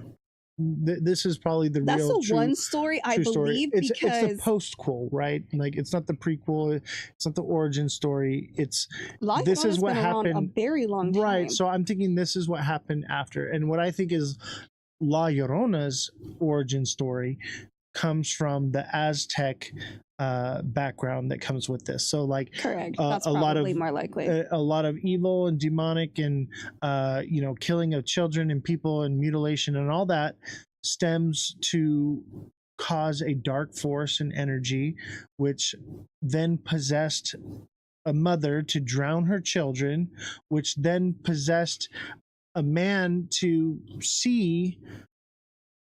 Yeah, basically he saw the, you know, them getting drowned, right. So here's the thing: is it's like a cascading domino effect, right? So he now saw an apparition of this drowning girl, or maybe it was a real drowning girl, or maybe he drowned a girl there. We don't know, right? But it obviously is this cascading effect of demonic energy over the years, and it's probably the same entity because these things are timeless. They don't die, right? And so over the years, it's transferred itself, and it transferred itself into this man who caused him to go crazy, or maybe it was in the doll. Right now, you say it's not in the doll. I think it can be in the doll. Maybe it's in the island. Maybe it's in the water. Maybe it's in Annabelle. Maybe it's in the air, in the ether. Right. I do believe that entities can attach themselves to you without entering into you. You have to give an entity like permission. A tick? No, like you have to give it permission to enter into you, right? Okay, so I would like to hear when a demon asks for permission. Well, it's like, I mean, when you do like a Ouija board, right? You're giving it permission to communicate with you. You know, those are fake, right? No, they are not. And let me tell you something. I will give you a firsthand experience of a demonic entity trying. I played with Ouija boards growing up, and the only creepy thing was my dad turning on and off the lights so that we would scream. Right. Maybe there was no entity that, you know, no energy in that space and time. What I'm saying is those things do exist. They are real. There is a scientific explanation for the Ouija board, and we'll do a whole thing on Ouija boards probably one of these days. But what I'm saying is I know for a fact from my personal experience, I have dealt with demonic entities. I've dealt with these spiritual forces and battles that have happened, and I have seen, or not seen, but interacted, and they would basically tell me that, let me in. And I always am like, you can get off, but you can't come in. Bye. Get out of here. Okay, so you've experienced that. Yes. Okay. So then you should believe all the other stuff, right? You weren't I there. do believe it. We were talking about I'm saying, like, we need to have an open mind to scientific reasoning and to supernatural. I just can't buy the supernatural part on this one. The only one I can, and it's not so much the Valley of the Dolls. I believe he saw what he saw. I believe that he believed what he believed. But I also know with the folklore that I was raised with, the reason she drowned her kids was, you were correct, the Aztec Indians were going to sacrifice them, and the better way so that they weren't mutilated and slit their throats, she drowned them. And then she cried because that was her way of saving her own children from a horrible fate. They do say that drowning is one of the most peaceful deaths. I mean, I don't really want to try it, but I know the most peaceful death is actually freezing to death. Yeah, but I mean also drowning, though, because really? You go into a dream state. Obviously there's some panic behind it. Yes, if you're panicking. That sounds horrifying. But like, there are people who have drowned, died, and then were resuscitated, and their experiences, what they talk about is that it's not a painful death. It's not, basically you go into like a dreamlike state of hallucination and you're just gone. According to science, it's better to die from freezing to death because your sensors just start shutting off. I don't know, man. I feel like being cold, shivering. You stop shivering at some point. Yeah, but it seems like that would be long and drug out, Whereas drowning, it's a few minutes. At least you can still breathe. That's the difference. But you actually breathing in water. You get to a point where where you breathe in the water and like you don't get that gas. You know how like when you're holding your breath drowned. And you have to. It is horrifying. That's the panic state of it. But I've actually saved someone's life and resuscitated them. I had a pool at one time, and we were all heavily drinking, and this girl, she was very drunk. She dove into the pool off the diving board and was like swimming around, and because she was so drunk and got disorientated, she couldn't find her way up.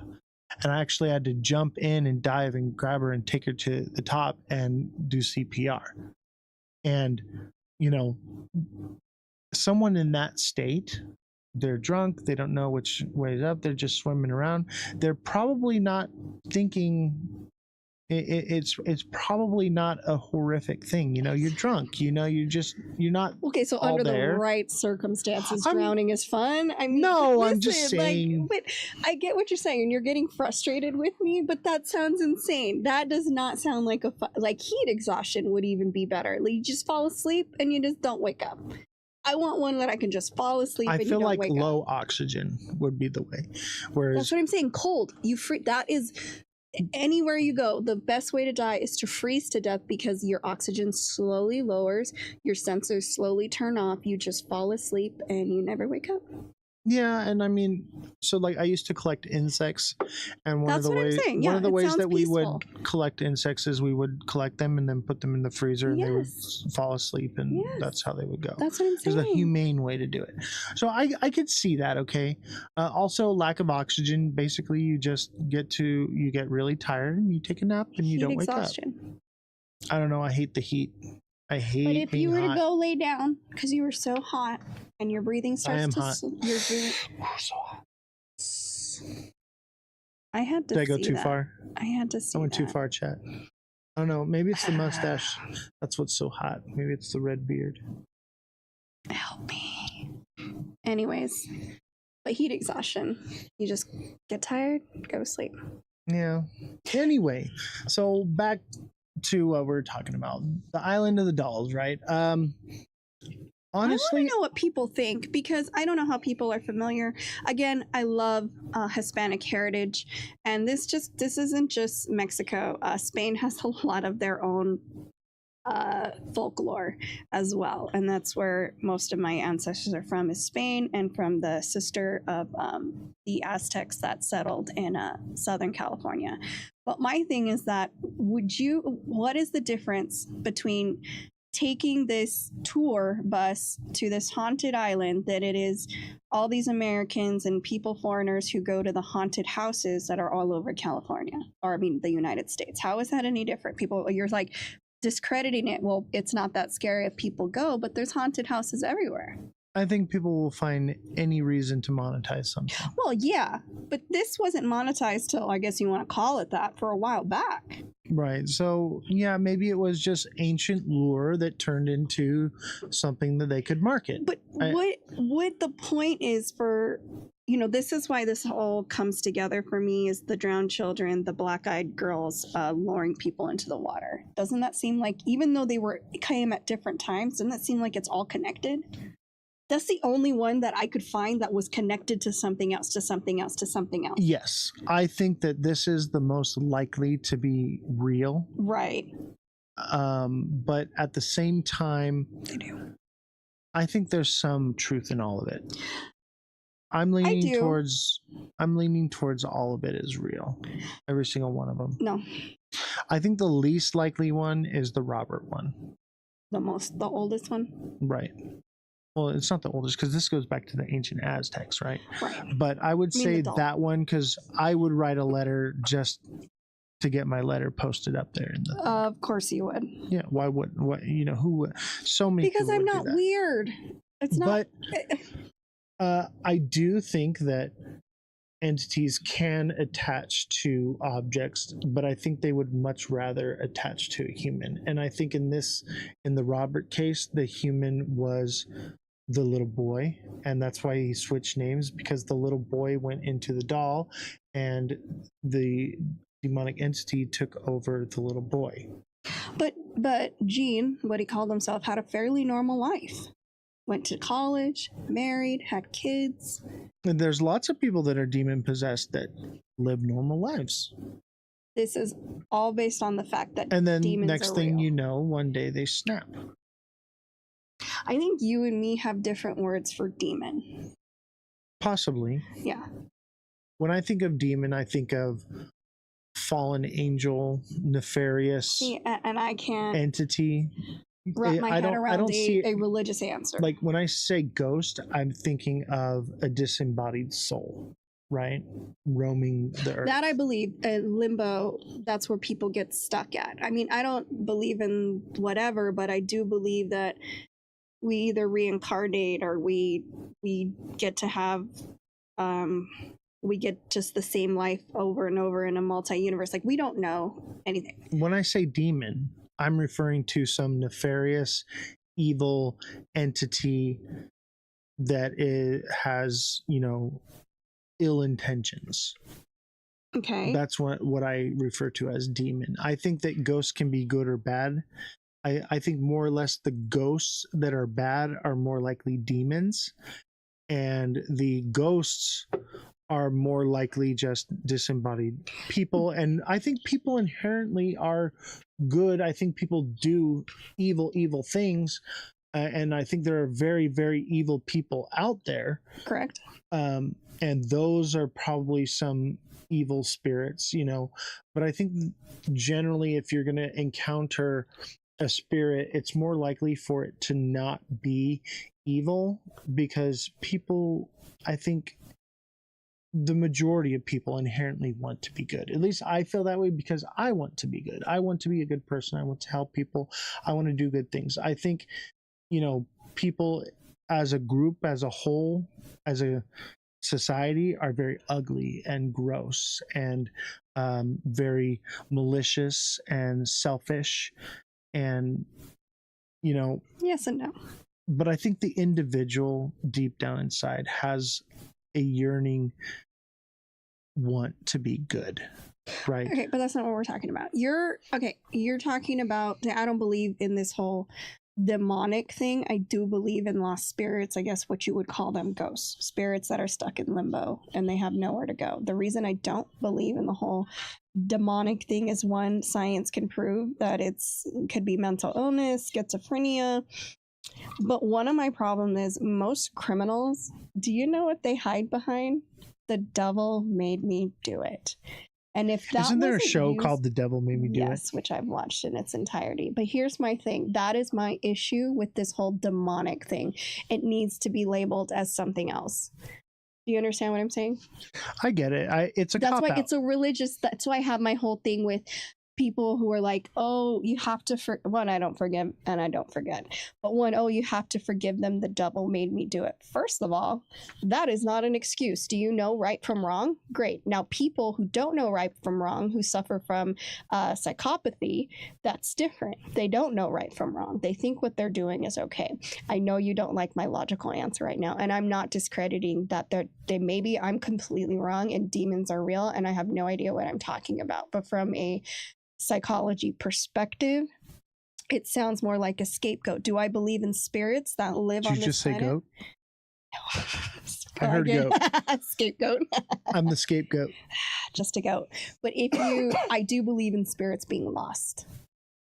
Because whatever happened that led them to that limbo. fate. Yeah, limbo. I've always believed in limbo.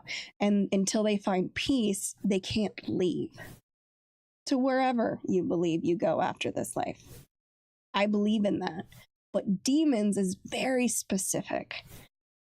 All these personalities stuck inside of you. And I know the movie Split, great movie. Like, if you had to think of something demonic, but that wasn't who he was, what did they classify it? Schizophrenia. Right, it was classified as schizophrenia, but I think the difference is someone that's schizophrenic, split personality disorder, they have those different personalities, they have different things. I think what makes it demonic is those same characteristics, but with abilities attached to it. And that could be very true, but they could have always had those abilities. No, like there was one I was seeing, and the girl took an apple and I know what you're talking about. We're going to cover that story. Yeah, and so like it's like that's a supernatural ability. Or okay, so here's my thing. You can't just do that. You just, I'm sorry, not but with these arms, but I mean, if I pump some, metal, I would challenge like a really ripped. We'll get John Cena because you can't see him. We can't see him. We're just going to see an apple explode. Just see an apple, right? Okay, and I think that even someone like John Cena would struggle with doing something like that, because it's just not human nature. And an average person being able to do something like that, that's a supernatural ability, right? Like almost like a superhero type ability that they don't normally have that ability, and then in that moment of possession they are granted, call them gifts or abilities to do things that defy the laws of physics, defy everything that we know that science tells us to be true. Okay, so that's the difference. No. So do the demons, do they know that the demons live in them? I think some people don't. I think some people are full of demons and don't even know it. I mean, that is, if that's what you call it, that's very probable. But my thing is like, okay, people aren't going to like this one, but Hitler could have been like at the end, demons maybe do it. I'm not actually crazy. I'm not saying that blaming it on a demon, it's not a reason for but that's why it gets to absolve you. But that's why it gets discredited, and that's what my issue is with it. Now, if you were telling me this back, and this is even back in the 60s with killers and people creating atrocities, and that was their thing, I was, demon had me, or the devil made me do it, and that maybe that's what bothers me so much. But and then it makes it so like it's not real. It's a cop-out, but I don't think that just because something possessed you to do it doesn't mean that you get a free pass. Exactly. I think you still have the consequences. I believe that if you are possessed by a demon, you have to give it the ability to do so, and basically have to grant it permission.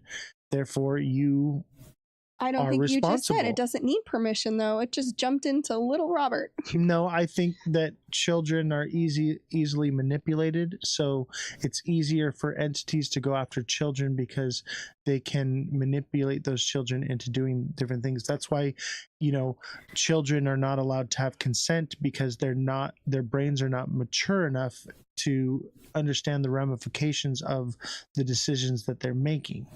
You know, that's one thing about when you read up on demons and stuff, they always look like children because you feel bad for children. Right. Like, if that's real, and I could be wrong, if that's real, that is genius, because I would help a little girl. I would help a little boy if they needed my help. And you wouldn't think twice. You'd be like, they'd be like, oh my God, you know, be there and crying, and you'd go hug them, and then they're like, thanks, bitch. Yeah, I think that, and you know, these entities are nefarious, and they will do whatever it takes to manipulate people, or you know, to get their end result, right? Why did it in my head went to a Dave Chappelle, gotcha, bitch. Like, gotcha, bitch. Gotcha, bitch. Like, that is what it feels like if there's a little, because I'm a sucker. If it's a child, like, I'm gonna want to help, you know? And I'm like thinking now, I'm like, if that's true, oh man, so quickly I would have a demon so fast, because they'd be like, oh, help me, and I'm like, oh my gosh, come in. I think that's why they choose to use the form of children.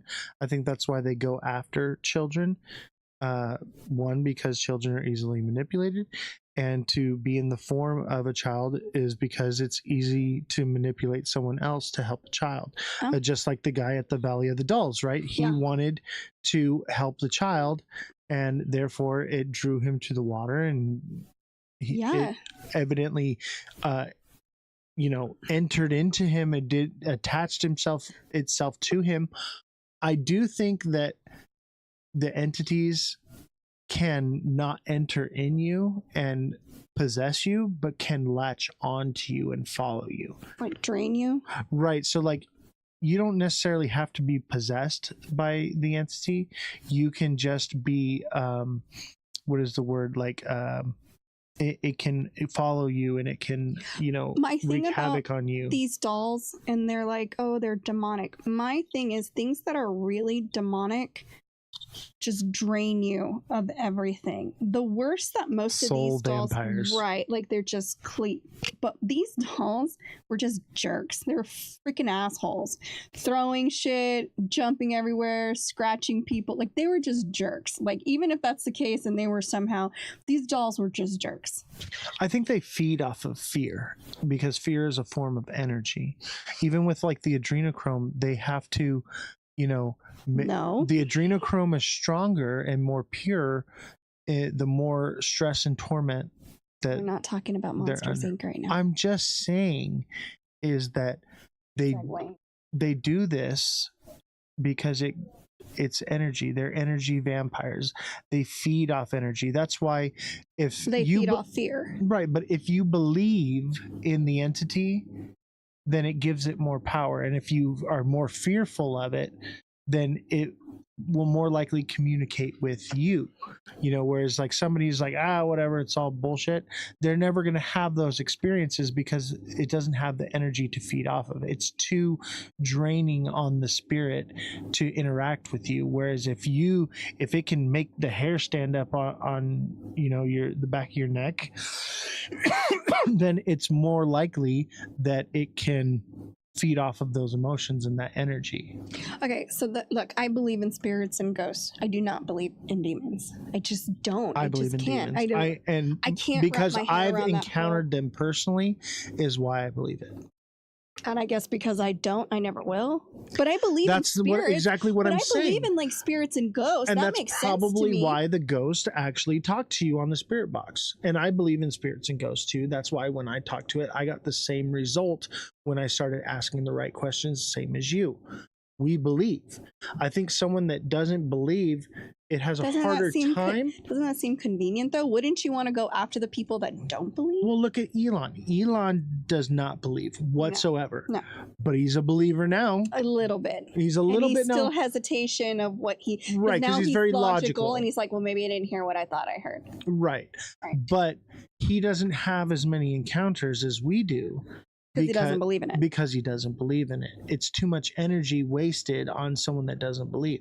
But if it can make someone who already does, like you're in danger. I'm not in danger. You believe in it, so I'm good then, right? I'm filled with the Holy Ghost, so I cannot be possessed. Okay. Me personally, I feel like you're in danger because you don't believe. The majority of people that do get these demons are religious. Look at it. Look into the history of I all believe of it. They're religious people because you guys buy into it.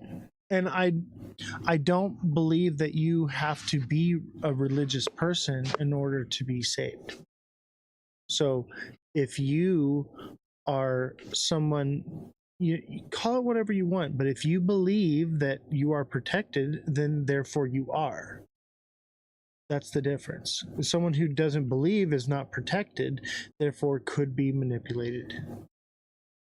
That's a different conversation for another day because I know what I wanted to say, but I feel like you guys are the most vulnerable then. I think because you believe in it and you're religious, and if God can't save you, no one can. I think me personally, I feel like I'm I'm not vulnerable whatsoever because I have that protection, but it also does say in the Bible that you should not, engage in those types of behaviors, right? And what are you trying to do? I don't want to engage. I didn't even want to do that thing. Honestly, I was just like trying to see, okay, was this actually interference? And I probably should have never done it. But, the curiosity killed the cat. Okay. True. So curiosity got the best of me. I'm a human being. I make mistakes. I'm not perfect. But, because you don't know what you were talking to. I do not know what I was talking to. But I do know this, that I am safe and I am protected. None of us are. I believe I am. I believe, therefore I am. I believe I'm a cat. Do you see how that works? You need a cat box? I need a cat box. My thing is this whole, I guess because we're on different ends of the spectrum. I'm going to be okay because I'm choosing to be okay.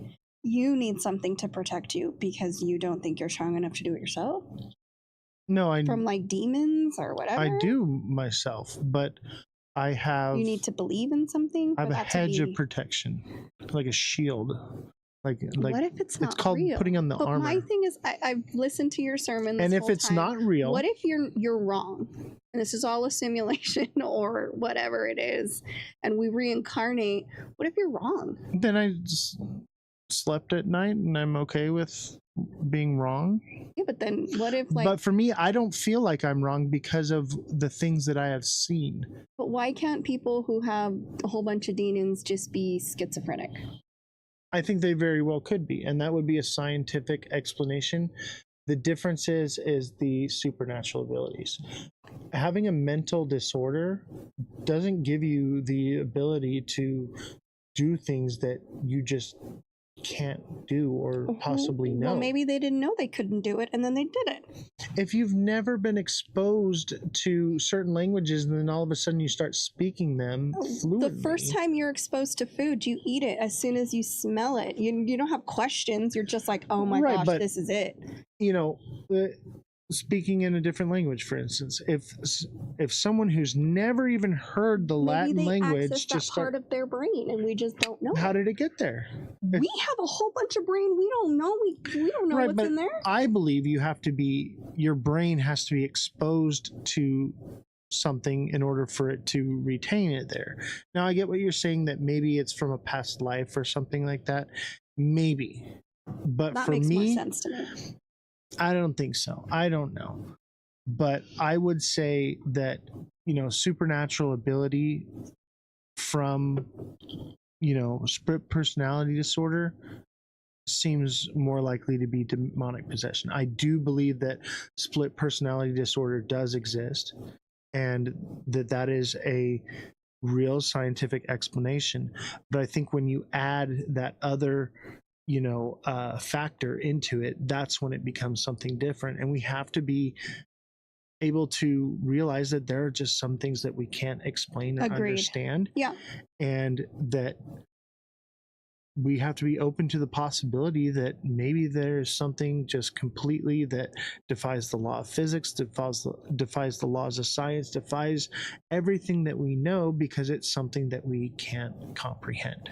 And I believe there's things out there we can't comprehend, but I guess you're going to call it demons and I'm just going to call it schizophrenia. And it's all the same thing. It'll all be the same thing in the end. I think a lot of the arguments with all these different things is it comes down to the names. I agree. I think that's what I'm saying. Like we're you call it this, I call it that, but it's the same thing. Right. We're arguing over semantics of the identity of the word that we've created for something.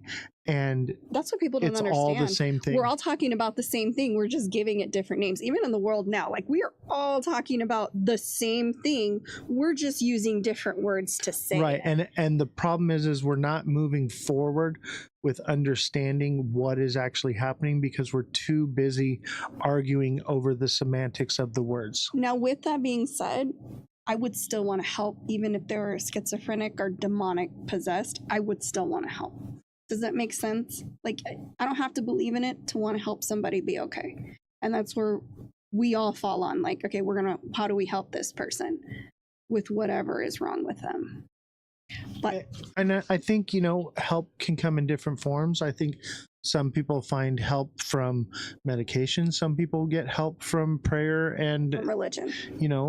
Exactly. And prayer doesn't necessarily have to be religion, like I said, I don't believe in religion. Okay, well, I mean in God in But general. that's us arguing over the semantic of the word. The semantic of what you call exactly. it. That's right. a perfect example of that.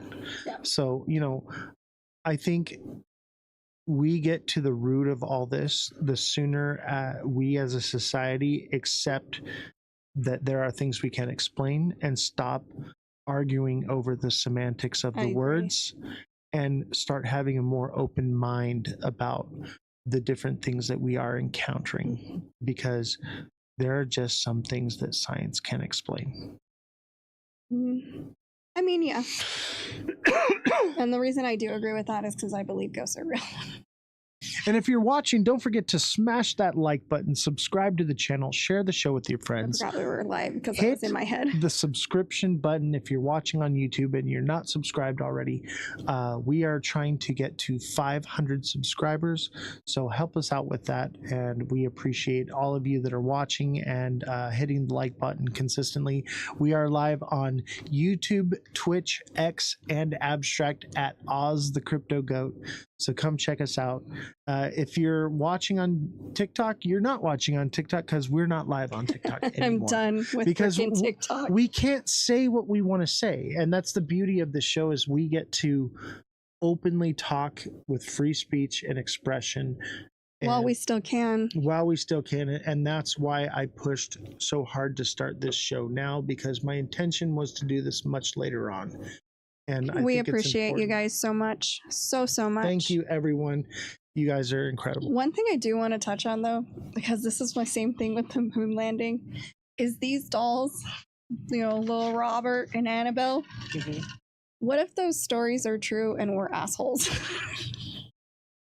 Like, we're discrediting their whole experience. Like, they're terrified and scared for their life, and we're just like, it didn't happen. I think that's why it's important to have an open mind. That's my only thing. Like, that's always sits in the back of my head. Like, I know I'm wrong sometimes. I mean, it's not really that much, but like, I know I can be wrong sometimes. I'm me. How often am I wrong? All the time. Never. That's why you're the fact checker, because you're always freaking right. I hate it. It's annoying, right? But more times than not, I try to be as, as educated as possible about everything. But in the back of my head, it's that you could be wrong. And that's what hits me with these dolls, was like, gosh, what if I'm wrong? And these dolls did all these horrific things, and I'm just telling these people, your experience is wrong. What you felt is wrong. Everything you went through is wrong. That's not fun either. I don't want to do that to anybody. Think of people that are demon possessed, right? Telling them that they're discounted, we I don't want to do that either. I don't want to discount somebody's, like, and what did I say? Perception is, 90% reality. What you perceive is your reality. And to them, that was their reality, whether they made it up. Now, see, that's where that's where we try to decide, but perception is reality. And that reality for them that's what was real. For me, I've experienced demonic entities. I've experienced schizophrenic personality my mother disorder. Seems pretty demonic. People, Maybe it's true. I've experienced both. Probably. And there's a fine line where you can use discernment to identify the difference between each, because I believe both do exist. I do. But again, the back of my head, it's like, could be wrong, but the reality is I'm too logical to think anything else. But again, I don't want to discredit someone's perception. That just seems mean. Like, I believe that you think you saw those things, and I wouldn't discredit that because that was your experience. It wasn't my experience. So only you would know that experience. Does that make sense?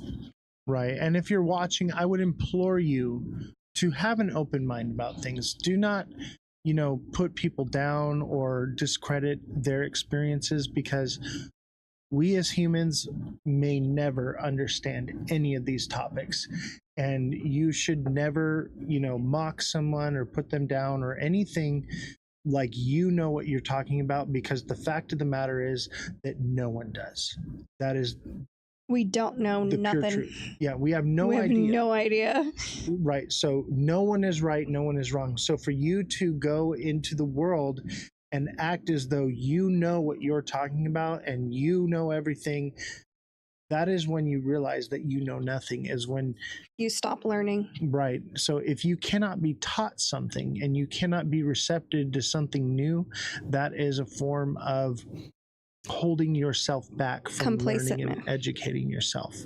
So I would implore you to have an open mind, question everything, listen to everything, but believe nothing. And I know we bicker, but it's more so we have very, very different of opinions and thoughts and how we do things. But at the same time, there's a mutual respect, because his comes from a real place, mine comes from a real place. You don't get to discredit the other ones. I don't believe, and he may not believe what I have to say, but the point of this show is to listen to all perspectives, listen to all the theories, come up with your own way of thinking. Maybe you learned something you didn't. Maybe you think we're crazy. It doesn't matter. Like he said, listen to everybody's point of view. And I think especially right now with the world being the way it is, just listen. You don't have to always react. You don't always have to comment. You can just listen and go from there. Just my thoughts and opinions. And that's why I brought you to be on this show, is because we are complete polar opposites. We basically agree on nothing. True. Right. And at the same time, we have the ability to sit in a room together and discuss them without yelling and calling each other names and stuff, and understanding each other's perspectives. And I think that that is something that we need to normalize as a community, as the world, and as society and humanity together. It's okay to agree to disagree. You don't have to hate someone just because they don't think the same way you do. And unfortunately, we've lost that somewhere along the way. We should stop being human beings. Just love. We're all human. That was always my thing when I was a kid and everyone hated everybody. I'm like, we're just human beings. All of us are human. Just be kind to other humans. That's all you have to do. That's my simple. goal with this show is to lead by example. Show people in the world that we do not have to hate each other because we disagree. We can get along, we can sit in the same room, break bread, and conversate with each other without tearing each other apart. And let me tell you something right now. If you are in an argument with somebody and you stoop as low as to start name calling and using derogatory marks, you've already lost. You lost. Yeah. I can't stand that. You know how I am. I'll make a factual statement and it'll bother somebody and they're like, oh, you're a stupid bitch. And I was like, I won. Okay. Yeah, exactly. Say it again. Say it a little louder. Please say it. Argue with people with intelligence and facts and even opinions, right? That's how you win an argument. When you stoop down to hateful rhetoric and violence, then you've basically lost. You've already lost because you could not come together and put down a complete thought. And the moment you realized that you lost, you decided to lash out. And that's how you know. Like a tantrum, like a child. That's what it bothers me. Even my kids have better composure than most adults these days. And it's like, just, they're all listening to each other. They're all joking. Nobody you know what I mean? There's camaraderie and we no longer have that. Yeah, your kids are unhinged. By the way. I know, but they're fun. Yeah. They're completely unhinged. They say the most crazy things, but they all get along. I Mine never are like have to cookie worry. cutter children. Yeah, mine are. They're like me. We're like, nothing matters. Everything matters. It doesn't matter. You know, live your life today. There could be no tomorrow, and we have a lot of fun with that. But there's a camaraderie and a closeness because of the way we are. And I'm sure you have a different kind, but it's the same. And my kids, they will make fun of everybody and anybody. You are not off the table. They don't care what anything you are. Yeah, with this show, everyone's getting roasted. Yeah, everyone's Everyone's roasted. on the table. What is it? I used to tell my It's mom. all or nothing. My mom would say, "Oh, that's racist." And I'm like, it can't be racist if I hate everyone equally. Period. And I'm sure you're on the other side. Well, I love everyone equally. Exactly. I hate everyone equally. Therefore, I don't care. I can't be prejudiced. I will roast anybody. And that's just because, I don't know, I have thick skin. Come for me. I don't care. The most hateful, evil people in my life, I still have love and compassion for them because I feel like something must have happened to them to bring them to that place of such hate and anger. And I feel that maybe with compassion and love, there is a way that something good can come from it. Horribly disagree. I think you get out of this world what you put into it. So if you put in good things will come out of it. I believe that, which is why I try to be the best kind of parent I can be. But there's a parent in my life who made the choices they made, and they deserve what they get. There's no forgiveness. There's no, oh, I feel sorry for them because of their upbringing. I had a horrible upbringing, which made me change it, change the direction than being brought up the way I was. I don't have that love. I don't know, I'm different. Once you cross me, that's it. You're done. You get exiled. There is no second chances. I will forgive you, but that doesn't mean that I need you in my life. If you are going to destroy my peace and what I am doing to live and put me in an environment where you're taking away my happiness and my joy, then there's no room for you in my life. That's understandable. But that doesn't mean that I don't forgive you for the things you are. I still have compassion. You're a good person. What is it that made you that way? You're a good person. Because even if things made them that way, they chose to stay that way. Absolutely. That's unforgivable. And it's not that it's unforgivable for me, but it's like if you choose to stay that way, then I choose to remove you from my life. Doesn't mean that I hate you or that I, don't love you or whatever it may be. I just choose to not have that in my life because my peace is more valuable. And I get that. Like I said, you're a good person. I clearly took a different direction because I cannot forgive. I don't forgive and I don't forget, but I also don't dwell on it. That's what people are like, oh, it's going to eat you up. It doesn't. I live my life perfectly fine.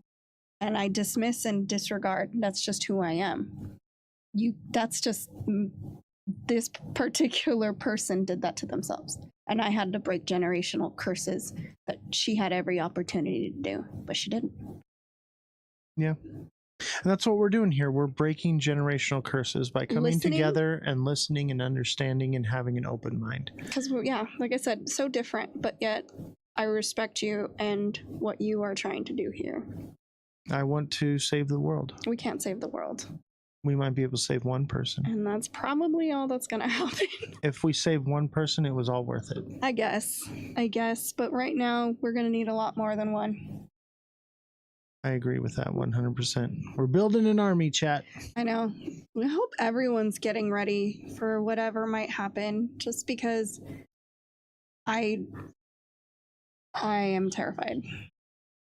Not because, not for myself, but for other people. I'm not terrified. I'm prepared. I've been preparing myself for what is to come for a very long time. No, that's what I'm saying. Like, I'm not scared for myself. I am ruthless. But I'll do anything for my family. What I'm worried about is other people that think that, oh, this is going to get better, or, oh, it's not. The theater is on fire. I saw that. Oh, yeah. The theater is on fire, but it's not on fire. The screen says it's not. Screen says it's not. And people are missing it. People really think, oh, we just got to get past this and it's going to get better. I'm like, it's not getting better. Be prepared. Stock up. What if it's a special effect in the theater of fire, and then that's why they put it on the screen? The theater's not on fire because you're watching backdraft, and it's a 4D immersive experience. And I mean, that's a good lie, if that's what you mean. I'm just saying. But it's true. And people don't want to see, like, both sides, man. They're both freaking nuts. They're freaking crazy. Yeah. And I'm like, and the more people reel it in, baby. Yeah, reel it in. Come back to earth. This ain't happening. Like, it's. You think my kids are unhinged? The world is unhinged. Oh, absolutely. I mean, my kids a little bit more though. I think your kids are unhinged in a good way. Yeah. They question everything. Oh yeah, they don't believe nothing anybody tells them. My kids, they believe everything you tell them. You tell them that XRP is made of cheese, they're gonna believe you. Every show, you gonna bring in just a little sprinkle of your damn crypto. Hey, I am the crypto goat. Just because your mustache Frito Bandito does not make you a goat. Although it kind of does look like horns. Demonic. Are you demon? Oh, that's why you're. Oh. The goat has nothing to do with demonic. And that's a misconception. I just realized that. So many people demonized me because they thought that the goat was an emulation of a demonic presence or whatever. I just realized that that was the figure, because I went to Catholic church. That was the figure. Yeah. So let the record show the goat represents sacrifice. Now we know why he's so pro demonic and pro helping, because the goat thing. I will tell you this. I do not need to be here. I do not need to sit in front of this camera. You're having fun. And spend obviously I am having fun, but I sacrifice a lot of my time, energy, and resources for the betterment of mankind, because I want to not only tell my story, I want to help people along the way. And so the reason I chose the goat, lady. I know, but the reason I chose the goat is because the goat represents sacrifice. They did sacrifice a lot of them in your Bible. Yes. And so that's why I chose the goat. Obviously, there's a more of a story to it. The lamb. Yes, the lamb. We went with the goat, though, because the goat, lamb, same thing. But the goat is willing to defend itself. True. We used to have baby goats. That's why I went with the goat. And also because there's an inside joke. If you were here when we first started the show, you know why we chose the goat, too, as well. Oh, my gosh. I don't know. Oh, that was so annoying to listen to. It was so long ago, too. Oh, my gosh. Who sent the 100? I think it was TikTok Seller. I think it was TikTok Seller. Yeah. You do know. I think it was you who sent 100. And it was like Seamont did as well. Yeah. And a couple others. At some point. The ones from the beginning, man. Yeah, those were the real OGs. They're the only ones who know the whole Switch thing, like Commodore 64 or whatever. Yeah, the Nintendo Switch live I still want a stream. Commodore. Yeah, like, I feel like I got old. I mean, you got old. I'm still young, but I'm a delight. One has nothing to. Yeah, see. I'm gorgeous. There we go. They all listen, everybody says so. They all say the goat is the beautifulest man I've ever seen. He's the biggest, most goatiest of all the goats. Help me. They say LeBron's got nothing on the goat. I don't want to be. I'm scared. Listen, losers, okay? It was 8 months ago, but I miss it. I know. Right? What's crazy? That's so long ago. That was before. We could have made a baby in that time frame. What I don't understand. Could be having birth right now. I know, like, we're totally off topic now, but that's fine because it doesn't matter. It's late. But you know what I don't understand? Back then, you said way more crazy things and weren't always getting banned every 5 seconds. Like, it kind of started changed that way, and then all of a sudden, like, we were fine. And you know what I noticed? Like, when you got an agent, it got worse. It did. It got significantly worse. Like, they were targeting people with agents because they didn't want them. I don't know. Does it seem like that? I think more or less what happened is well, I don't want to say it on camera. No, I know. But well, I'll say it. The other they're just people bad are fucking characters. assholes. Yeah, there's just some bad characters. Those creators out are there. assholes talking shit in the same network as you, and it was being allowed. I'll say it. That's fine. And stealing my ideas. And then there would content. we would say it one day, and the next day they're saying it, and then they're like, "Oh, they're copying us, bitch! Go back, go watch the video. It's on YouTube. We know where you got it from." Is you can gaslight the people, and the people will always listen to their creator and listen to whatever they say. But I was doing what they were doing, watching in the background, and not actually clicking on the video and listening to them talk shit. Fuck that. That's why we're not on TikTok. They can suck it. You know, I said it. You know, TikTok is the only platform where you can actually be attacked by someone that is trolling your show. Oh, and that Here- psycho crazy Right. But bitch. and she showed up here on YouTube, but there's nothing she can do. I know, great. That right? we're here. No one can do anything to retaliate against us. The only people Have a that good night. can actually retaliate against us is YouTube itself, and YouTube is minding their P's and Q's because they got Right. sued like crazy during Right. COVID for the censorship. I thought.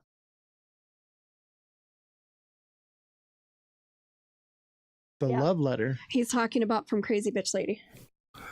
Yeah. Yeah, they do copy, and that's look. He can be nice as he want, and he's a better person than I am. I'm not a good person, but I sat back and I listened to the things they said. I was even in their chats while they were talking shit.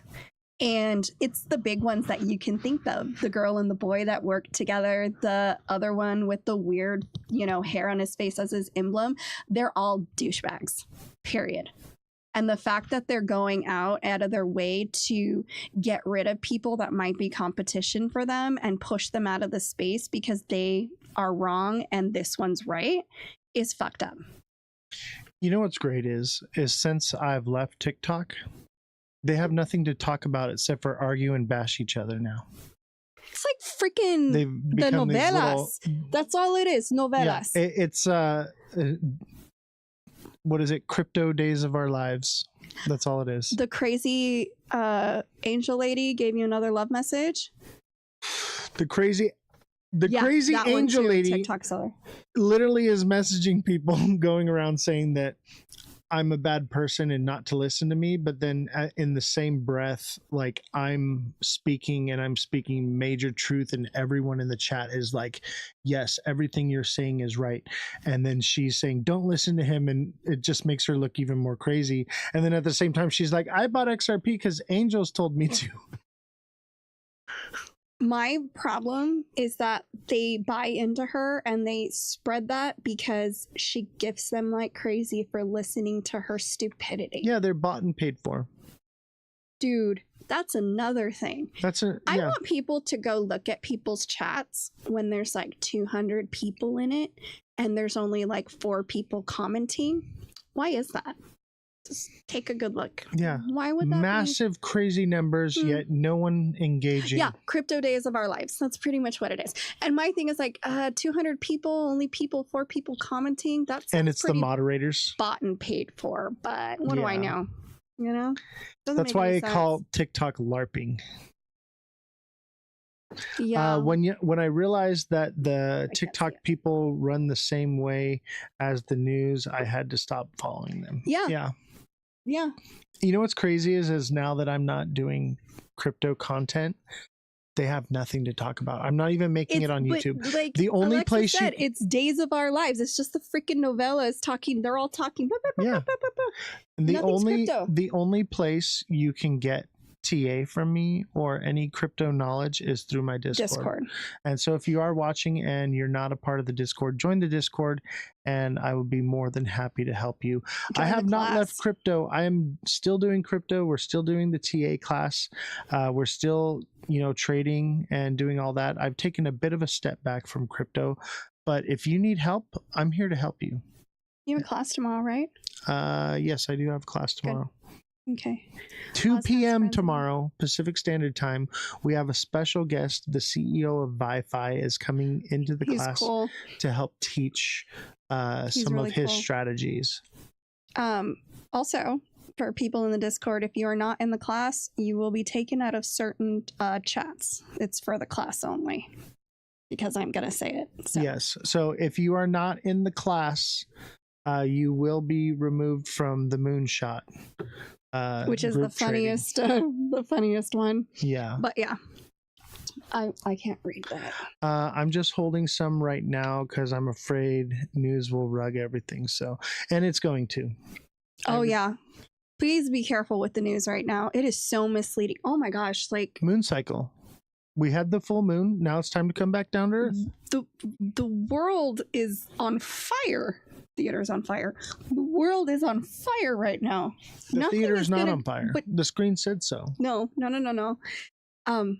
But everything's on fire right now. The markets are bad. The food prices are out of control. Gas prices are out of control. All of that is out of control. Yeah, people think that things are going. Who has money crazy. To invest right now? Yeah, I'm on YouTube. The liquidity is more spread out than it's ever been, and people don't have money to invest. And what are they going to do? If you can't afford food, you're going to start pulling out investments. Exactly. Because you need food. So people are like, oh my God, the market is dropping. Yeah, of course it is.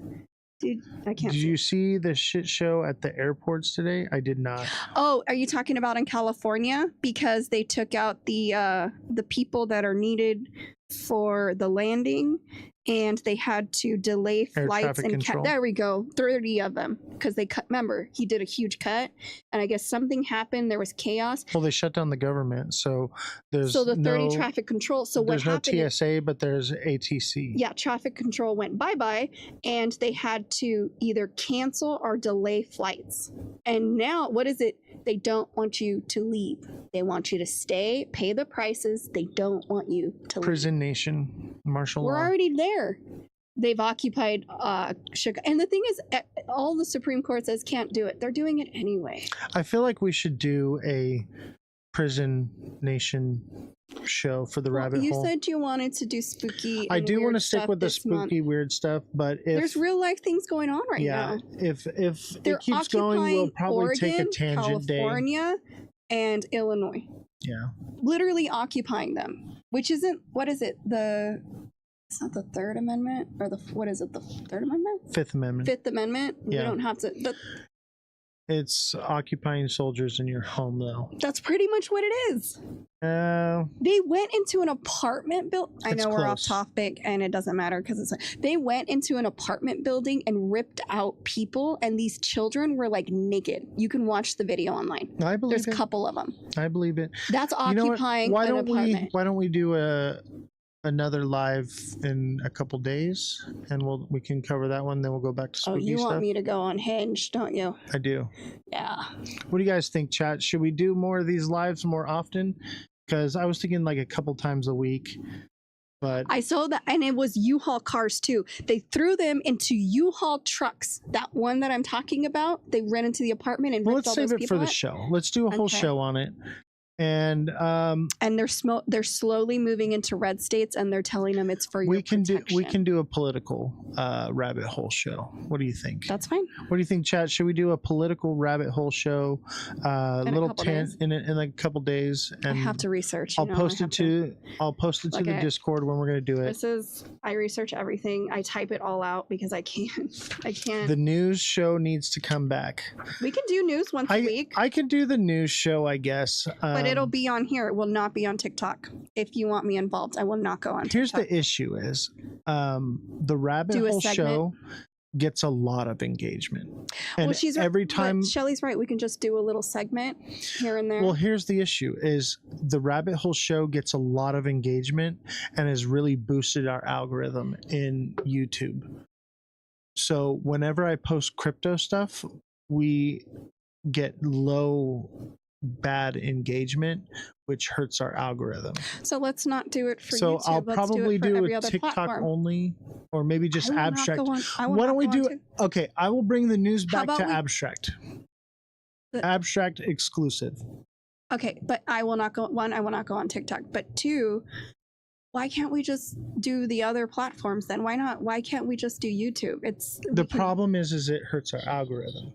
So every time I post something on YouTube that You don't think something political isn't gonna push the algorithm? I think political would, but we're talking about bringing the news show back, doing the news 5 days a week, like I'm I not used doing to. 5 days a week. We can do. No, I would do it, but I'll do a shorter show. I won't do 4 hours, and I'll do it I 5 won't do days it a if week. it's on TikTok. No, I'm it not would be gonna do just it. me. Okay, that's fine.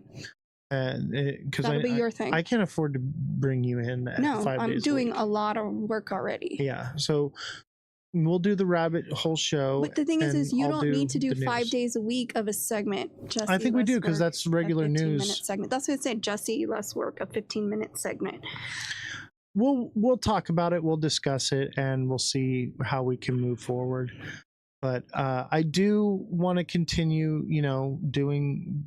I like the media show a lot. and being like a news anchor, right? That's basically what I was. But we'll scale the hours back on that, and we'll put the long hours for the rabbit hole show. If it's TikTok, I'm not. I'm not really going to be doing TikTok. TikTok is our promo show. We're going to be doing live battles and just building a platform there just to get new viewers to come to YouTube. That's the only reason I'm still doing it. On YouTube, I can say whatever I want. Yeah. About whoever I want. On Abstract, we can really do whatever we want as long as it's not diddling children like Trump. Oh, okay. Diddly. Diddly. That's Diddy what you diddle? said earlier, didn't you? Diddy diddle. Oh my gosh. That's another one. I'm gonna see if I can pardon Maxine Glenn. I can't believe that. He acted like he totally gaslit everyone, like he had no idea who she was. You don't remember the person that sold you children? Yeah, that's crazy. 15 months. All right, if you're watching, don't forget to smash the like button, subscribe to this channel, Recommend share it the to show your with friends, your friends so that we can all have fun together. We do look at the chat, and I know we get off subject a little bit, but it makes it a lot more entertaining seeing your feedback. And if you like this content, thank you, please. Shelley. And if you like this content, please, I'm trying to do a little promo I'm clip. sorry, I can talk too. Let's be professional for just one moment, just for a nice little clip. If you like this show, please hit the subscribe button if you're watching on YouTube, and don't forget to hit that like button and share this show with your friends. When was the last time you called your mother or your mother-in-law and told them, hey, I saw an amazing show, you gotta check it out. We'll see y'all next time.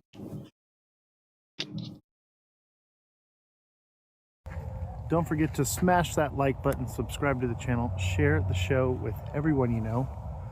So we're about to go down this rabbit hole right now. Now I'm about to send this GoPro down the rabbit hole.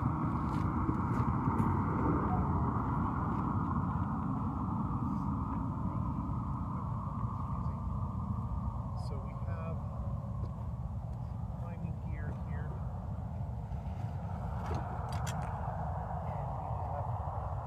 A GoPro with a light, and right down here is the entrance to something. There's something down here. We're going to send this GoPro camera. I'm going to let you guys get a look at what it is, see if you guys can see that. So this is our setup here. I don't think you can see it too well. So we have a GoPro with a light on the end of it. So that is going to go down into that hole right there, and we'll have more shots of it in just a minute. So it's at least 300 feet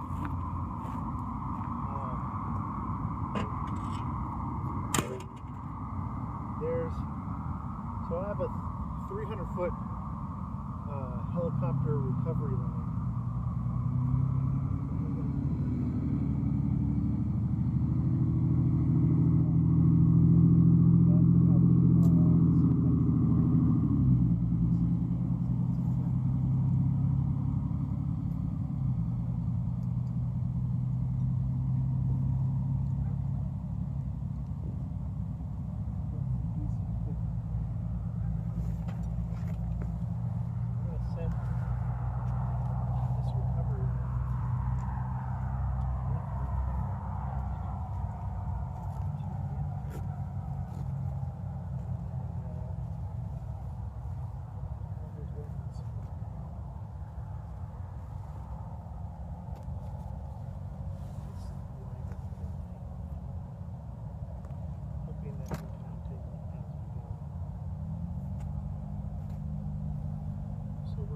to attach the GoPro.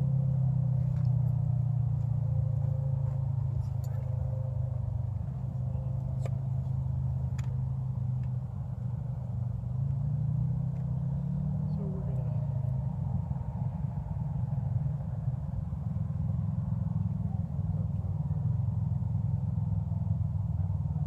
tie a bow in.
And I'm just gonna come here and take a look. Can you guys hear the audio?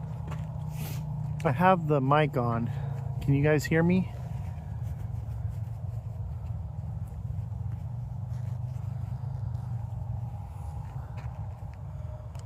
Don't forget to hit the like button, guys.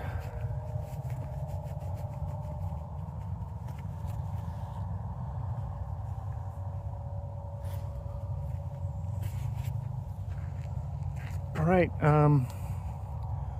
let's send her down. Well, I guess I was supposed to post in Discord. Let's see here.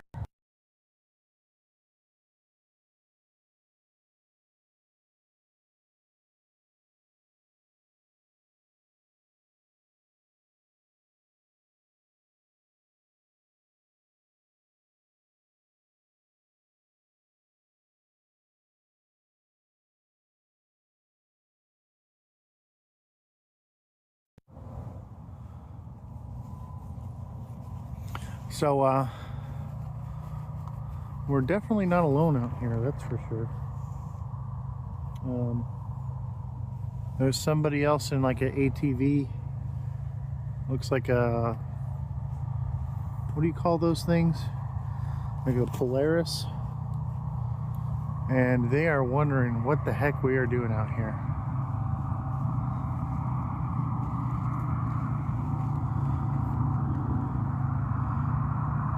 Don't forget to smash that like button, subscribe to the channel, share the show with everyone you know. We're gonna head right down this hole right here, so I'm gonna show you where the hole's at. It's about big enough for a human to climb. You can hear the echo too. It's just about big enough. I could probably get in. I'm not a bit wide, my shoulders are wide, so it may not be. But I think I could. There's about a dozen of these I've found out here so far. And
That was pretty cool though.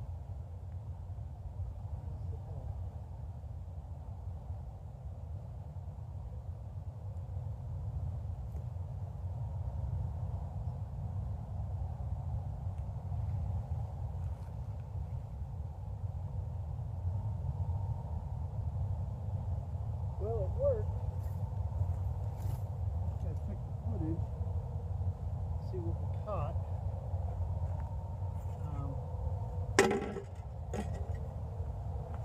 Maybe there's some more. I'm gonna check the chat here real quick. How you doing, chat? See anybody watching? We got a few. Okay. He caught a light. Oh my god. What am I doing? So we are going down the rabbit hole. So there's a series of these tunnels that I found, and we are sending a GoPro down. It's about 200 feet down. And at first I thought they were wells out in the desert here. And then after more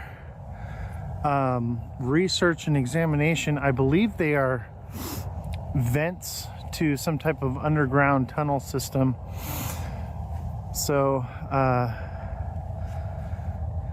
you got to be careful, my goat. Yeah, I'm being careful. I'm being careful. So we got professional equipment here. I am not alone. I actually have the camera crew here with me, and they're just a good crew. They're silent. We also have the fire department on notice that we're out here. So nice. Is that your first recording you put down there? It is the first recording. So this is the first image. I'm gonna upload everything, and it's gonna be in my Discord. So make sure you click the Discord link in my bio. Join the Discord to see all those videos and stuff. But we're actually out here in the middle of the desert. You can hear the train going by. I need your help. Can I get 50 Solana from you? Oh my god, dude. Always begging for change, bro. Always begging for change, man. Get real. So there's a dozen of these out here. We're gonna send the camera down a few others. Gift to send me. Chat, he wants me to gift to send him. You lost everything? I'm sorry to hear that, buddy. You should have been watching the show.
Send a glow stick down.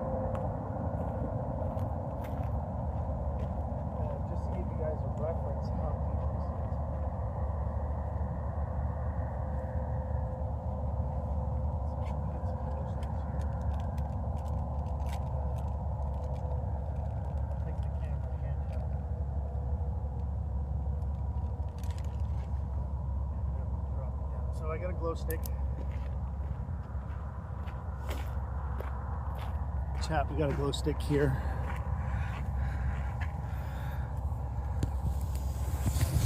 So let me turn off the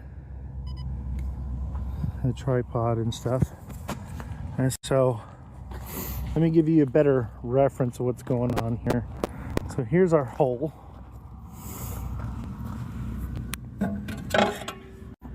And like I said, there's a dozen of these. So I want you to just check this out, chat.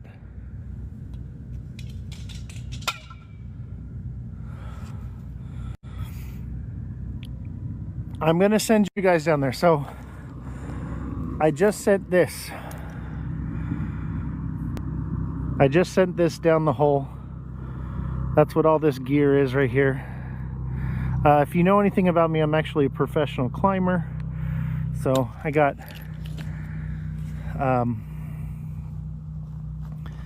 it all down in there. So we sent that down, and we're gonna take a look and see what we saw. And then there's a dozen of these, so we're gonna check out all of them. Yeah, so this is actually a helicopter recovery line that I have right here. It's 300 foot. We used about half of it. I brought an extra 300 feet just in case. I had no idea how deep it. This whole bag is full of rope right here. So I got a whole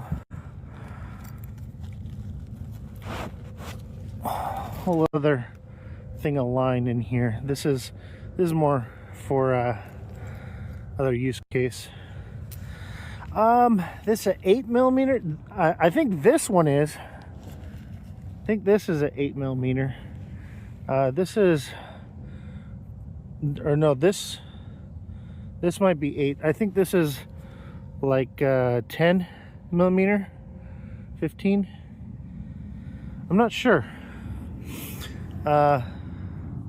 But this is strong stuff right here. This is a helicopter recovery line. This will hold several human beings on it. This is some really tough stuff right here.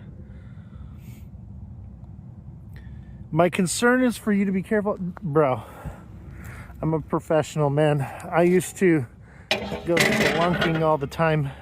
I'm tempted to go down it. As you can see, I can fit down there. It comes 8 and 11, and that's probably what I got is 8 and 11. The two different lines. But so I guess we can go to the next one and send this down and grab all this shit.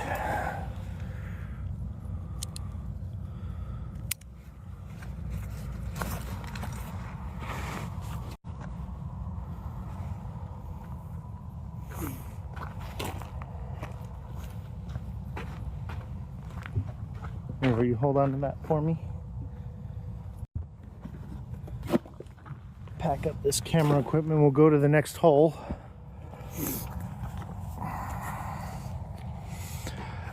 I do have a small enough drone to fly down there. The problem is it's in steel, so I'm assuming that the drone would lose signal. Maybe if I'm right over top of it, but I don't want to lose any of my drones to down there. That's my biggest concern with that. Otherwise, I had pretty much already thought about doing that. What are you really looking for there? I'm looking for the entrance to the tunnels.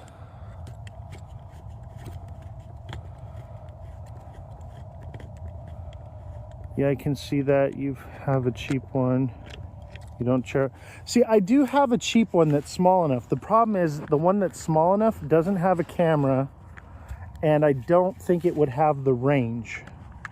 So that was my first thought, was like, okay, we'll send a drone down there. And I realized that the best way to go about this was to just rig up the GoPro like I did. We've actually been planning this for months. Can you put this in the case? I got my cameraman here with me. Thank you.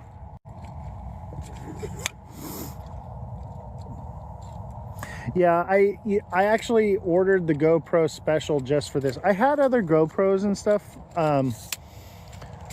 before, but I don't have them anymore. So I ordered one just for this adventure that we're on right now. So we're gonna go try to find another one. What I believe is these are the air shafts for the underground transit system, is what I believe that they're for.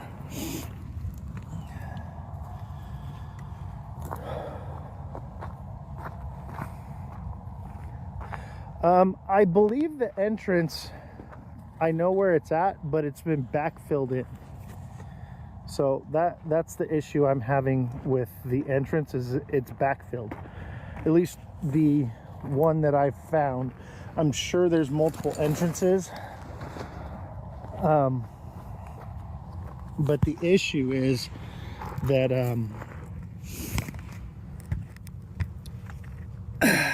all the main entrances have been filled. I have a feeling that I'm either going to have to excavate one of the entrances, or I'm going to have to go down a tunnel like this one here.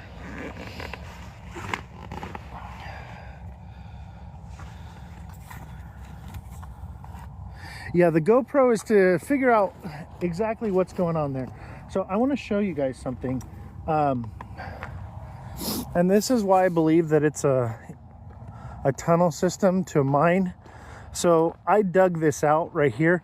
So this is the hole right here. And then there's this spot right here. This is what I dug out. So this is, let me turn it so you can see it with the light.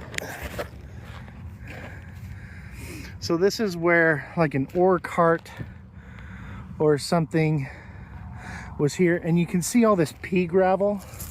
This has been laid down like a road, and it runs this direction back here, and there's more of them. And so as you can see, it comes right up to here, and then this was buried right here. So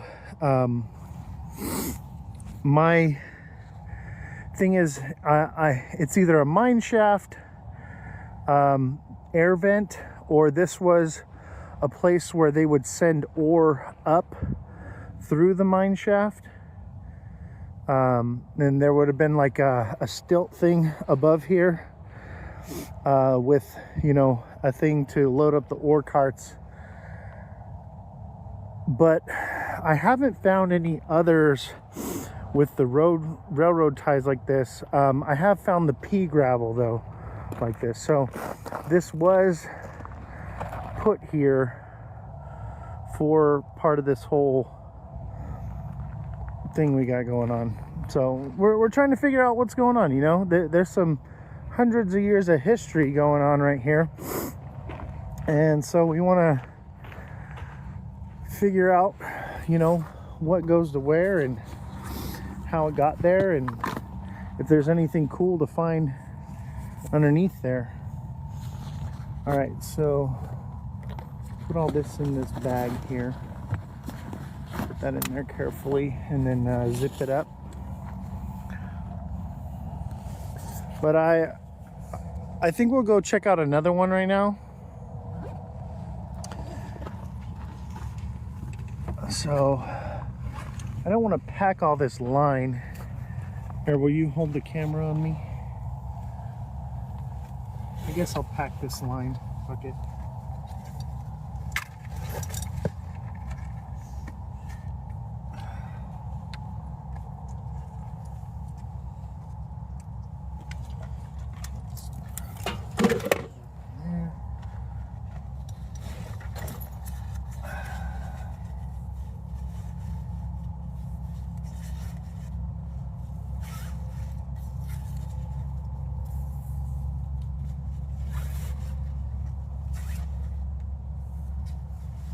I don't want to pack all this line. I want to do it all at the end. So I'm just going to throw the line in the basket.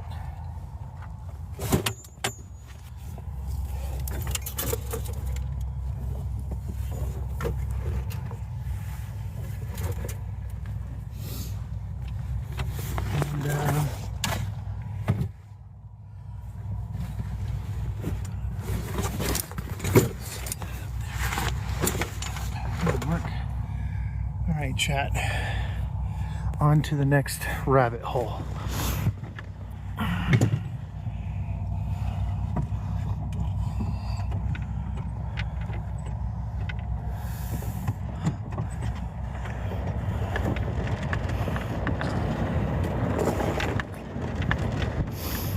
Let's see, where is that other one?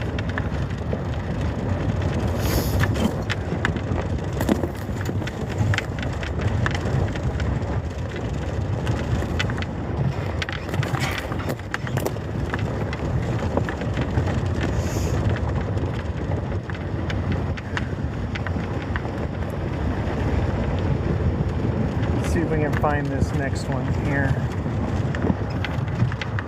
I mean, they're riddled out here. They're just everywhere. Man, it's cold. It is so freaking cold.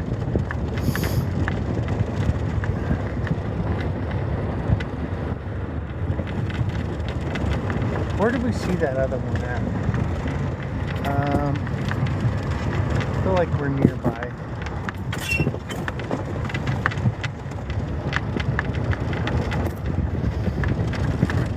And we came out here after it freshly rained because I wanted to know, is it a well? You know, is there water down there when it rains, you know?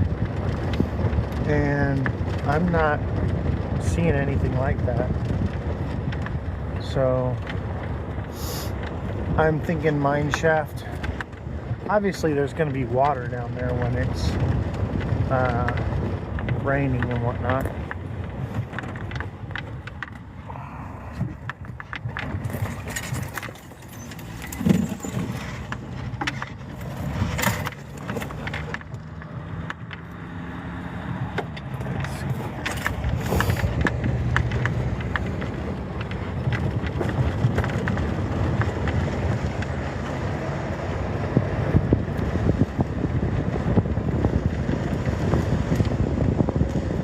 Like we just seen it. Turn around. Get past it. More of the pea gravel.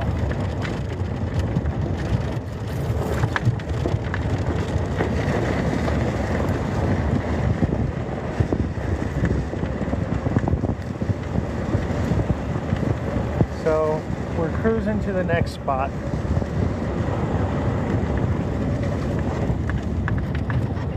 Whoa, chat, it's snowing it's snowing.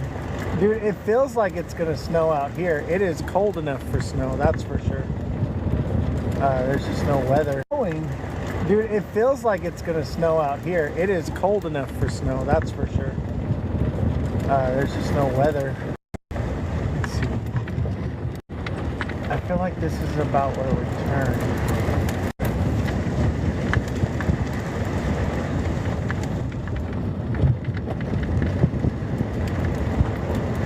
There's our tracks.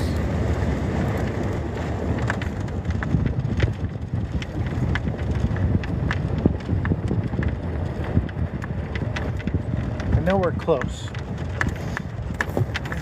There's all kinds of them out here, that's for sure.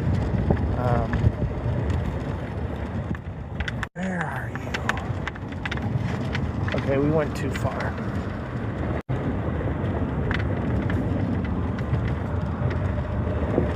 Sometimes I just gotta like, I just saw it. Live is restricted to some audiences.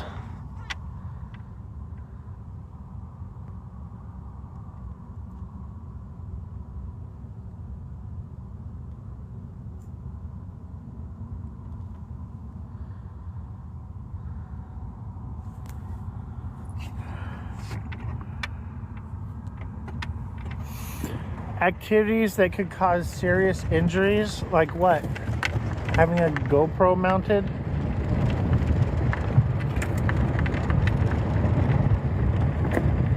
Because oh, maybe it's because of we're in the cart.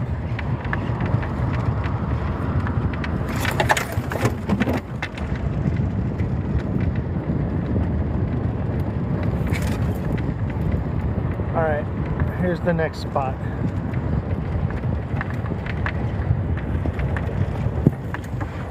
And you see all the pea gravel again. All right. There we go. There it is. And originally I thought it was a well because of this concrete pad. But I'm starting to think otherwise.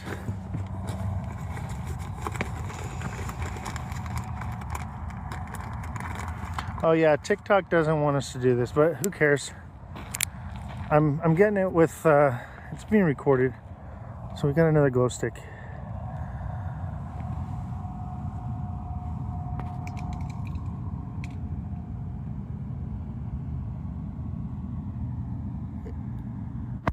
It finally hit the bottom.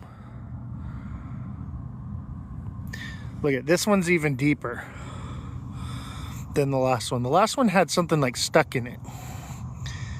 This one's a lot deeper. You see how far that glow stick is? That one's definitely deeper. And this one's bigger too and wider. This one I could definitely get down. See my feet together? I could fit down there. Let's send the camera down there.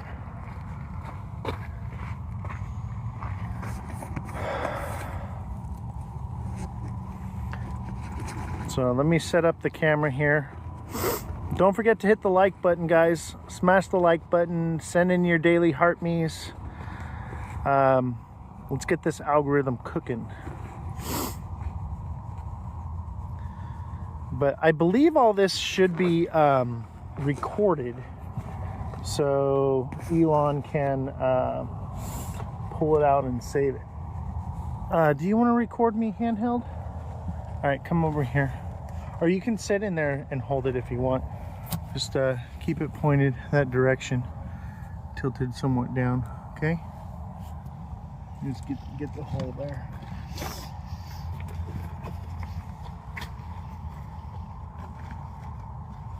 So, I can't read the chat right now, but feel free to chat, and I will check it later. So, don't not chat. But we're gonna send another line down here. I have a feeling this one's gonna go much further than the last one. I've sent a glow stick down this one before. I just found that other one recently, and I hadn't sent anything down yet. That's why we did that one first.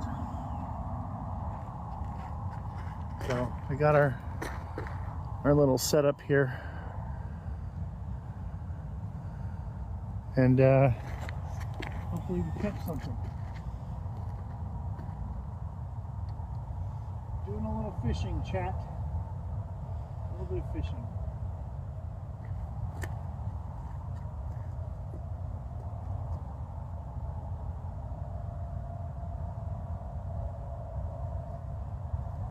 Let's see here.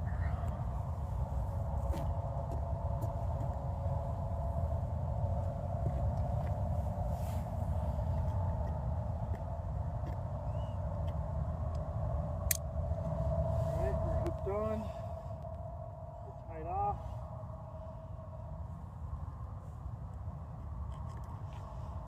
Let me get my gloves.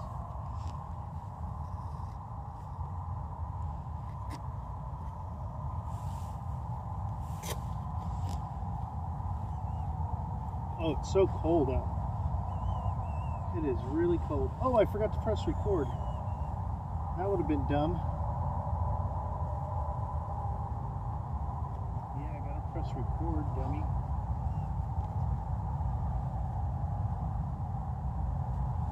Almost messed it all up. Bring it back up and the record button.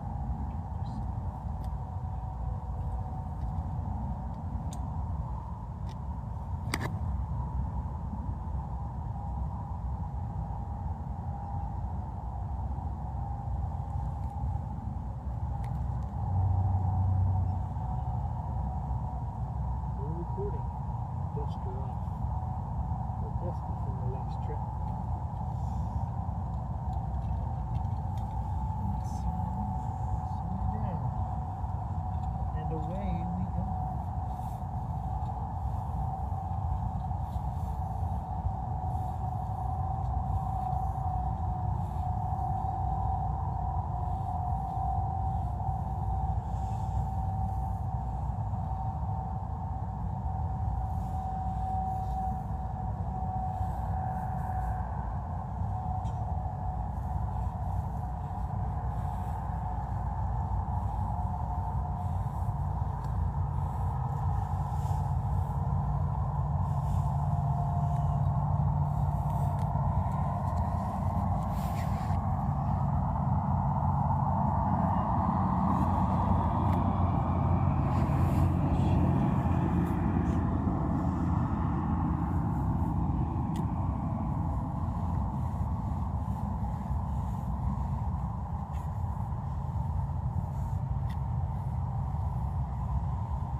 Looks like it's a lot deeper.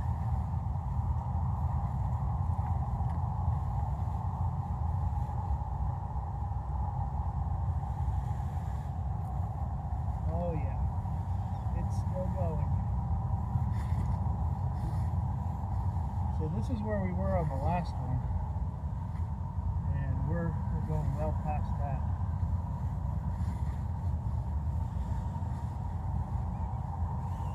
It looks like open space down there. Sheesh, I can't even see the light now.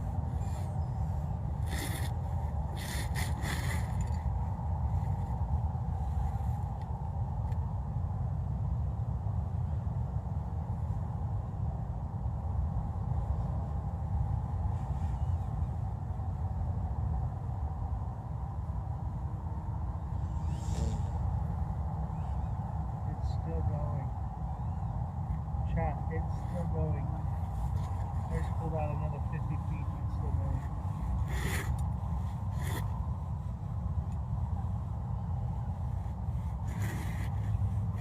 We're almost to 300 feet. It's still going.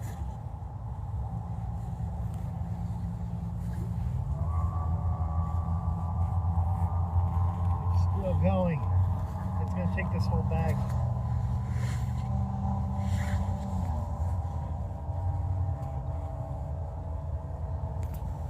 Oh, I think we're near the bottom. It's still going. It's still going, chat. It went past the glow stick.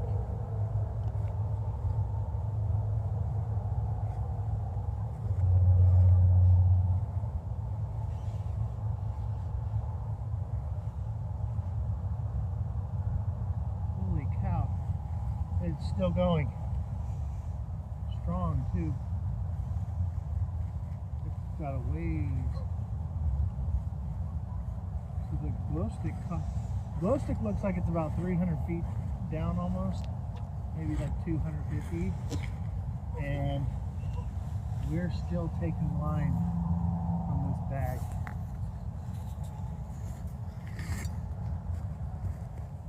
It's still going. This is more than double the last hole. Man. Look at it. It's still taking it.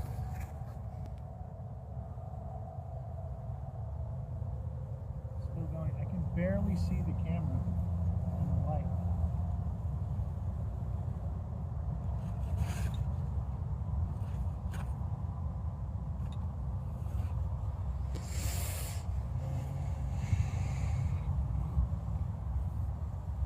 Still going. I can't even see the light anymore.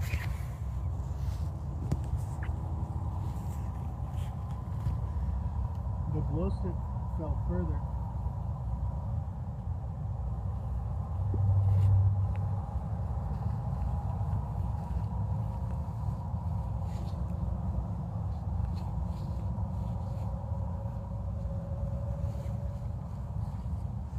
It's still going, chat. You can come closer, get close up. Just come to the edge of the concrete.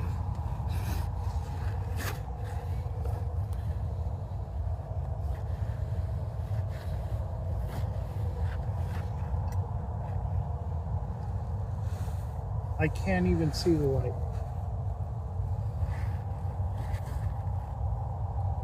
Let me see that. You can't even see the light down there. That's how far down it is. And it's just still going. That's the whole bag. That's 300 feet, chat. That's a full 300 feet. We're gonna have to add another line. I'm gonna pull it up. We're gonna come back on another. We're gonna take a look at it on the video and see what we can see. But the glow stick clearly fell further than where it stopped originally, and you can't even see the glow stick anymore.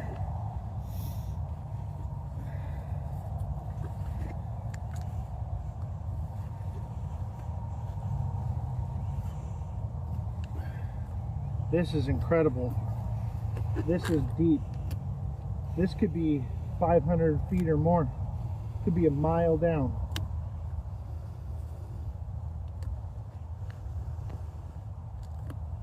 But we'll use this to gauge if there's a tunnel or something or another level further down or what.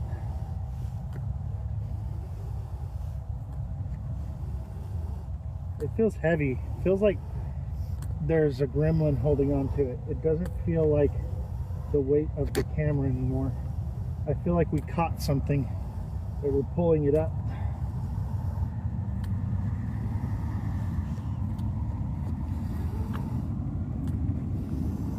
It could be the weight of the rope, but it feels heavy. Okay, now we're to where the depth of the last one was. Look at all that line. That's 3 times the amount of line as the last hole we went down. Just out here, plus the length that we went down before. That sucker's deep.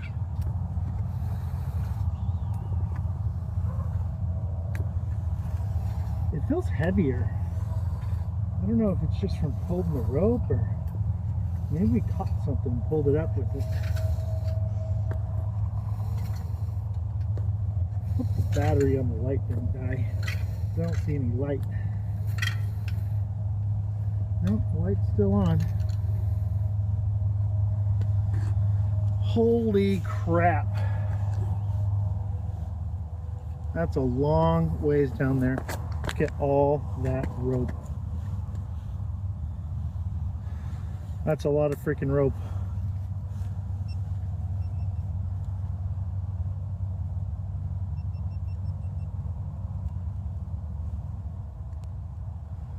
Holy crap. Chat, that made me nervous. I'm not gonna lie. How wide is it? It's about the wide of a set of human shoulders. Just for reference, this is my foot right there.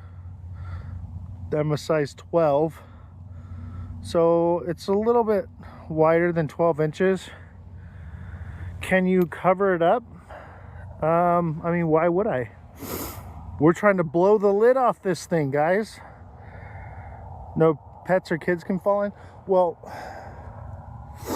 I mean, maybe someone can fall in. It did have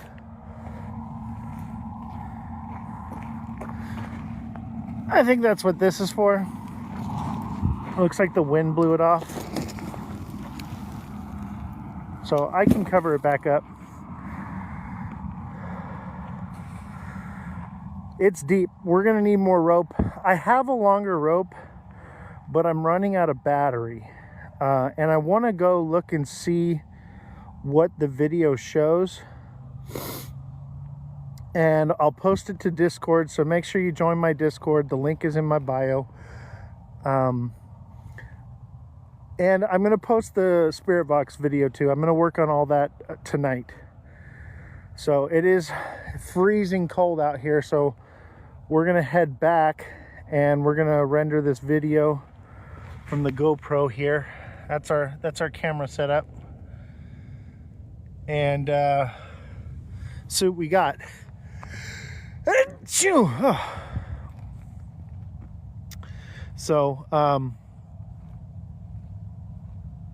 what's up, big baller? How you doing, bro? So, I have a feeling we're gonna need another 300 feet.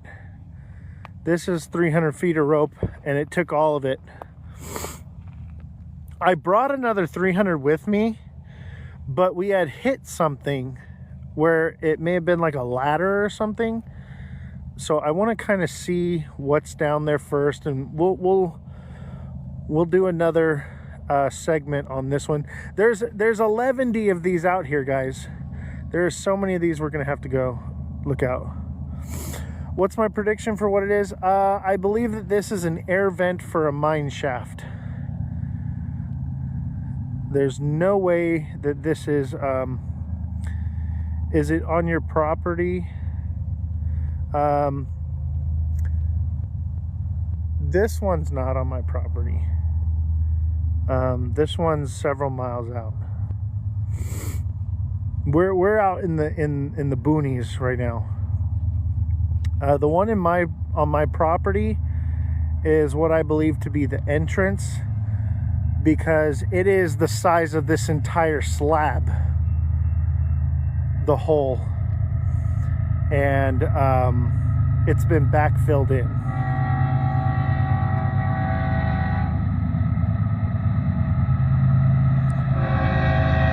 And we got a train coming.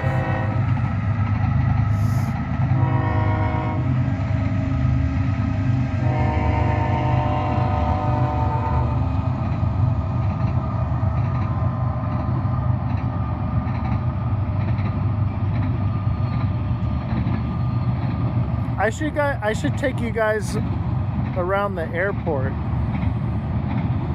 I just don't want to give away my location.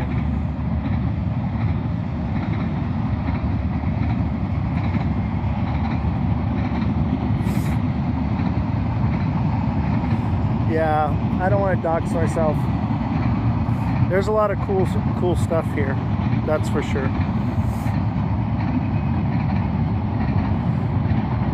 But I dropped a glow stick down here, and you can barely see it.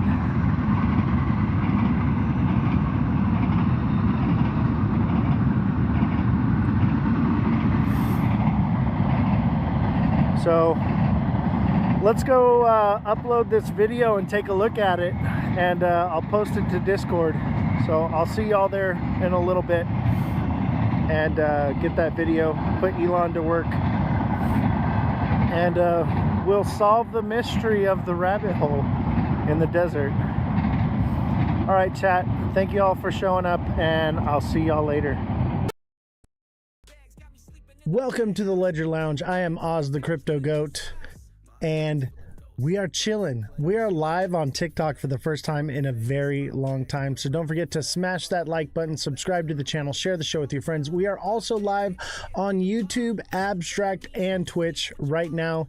If you don't like the TikTok platform, totally understand, but today's main stream will be focused on TikTok a little bit, give everyone a chance to roll in here.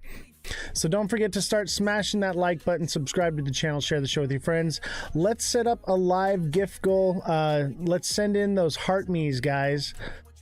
Let's see here, let's edit this here to heart me's, and let's see if we can get, how many of them? Let's get 10.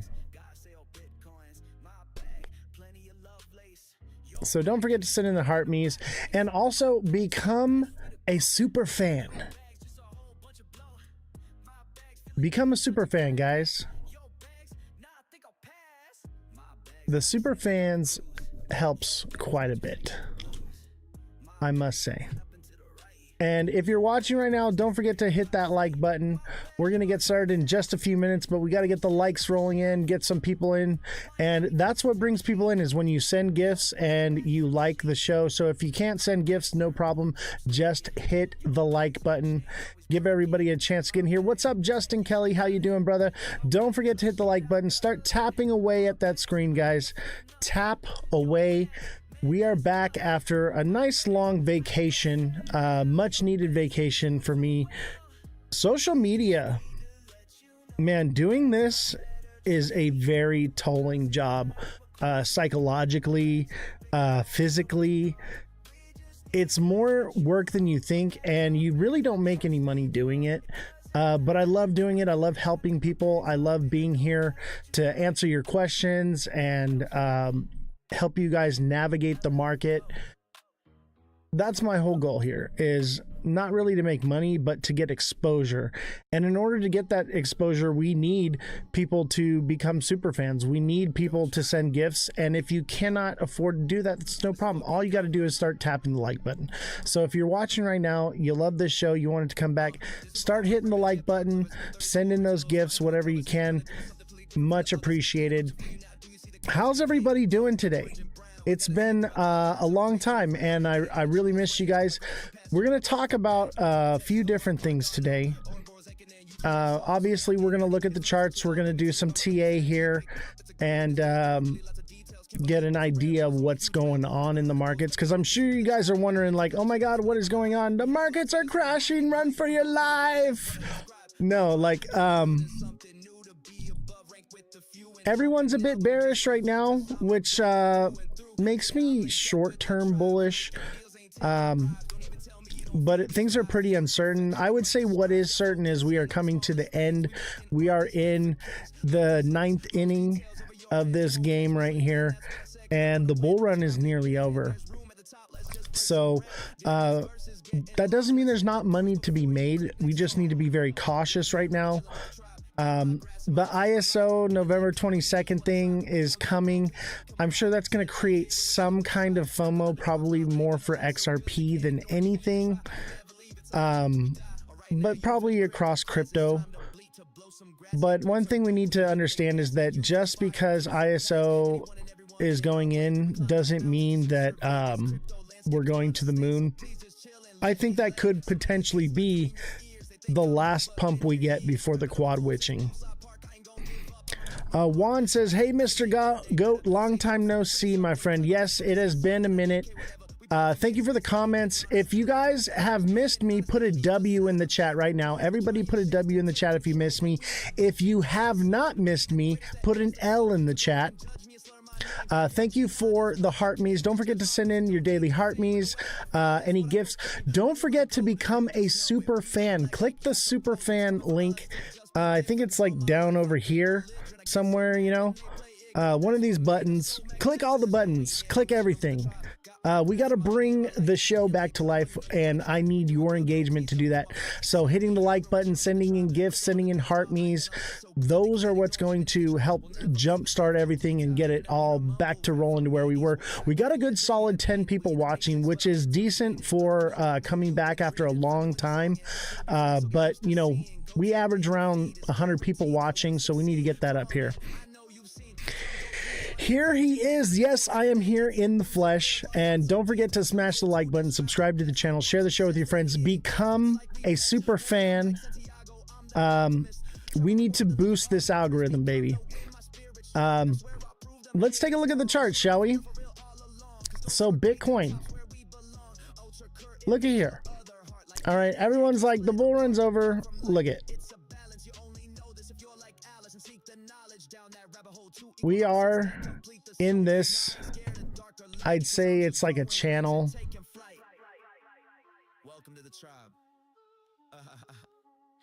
That's your channel right there.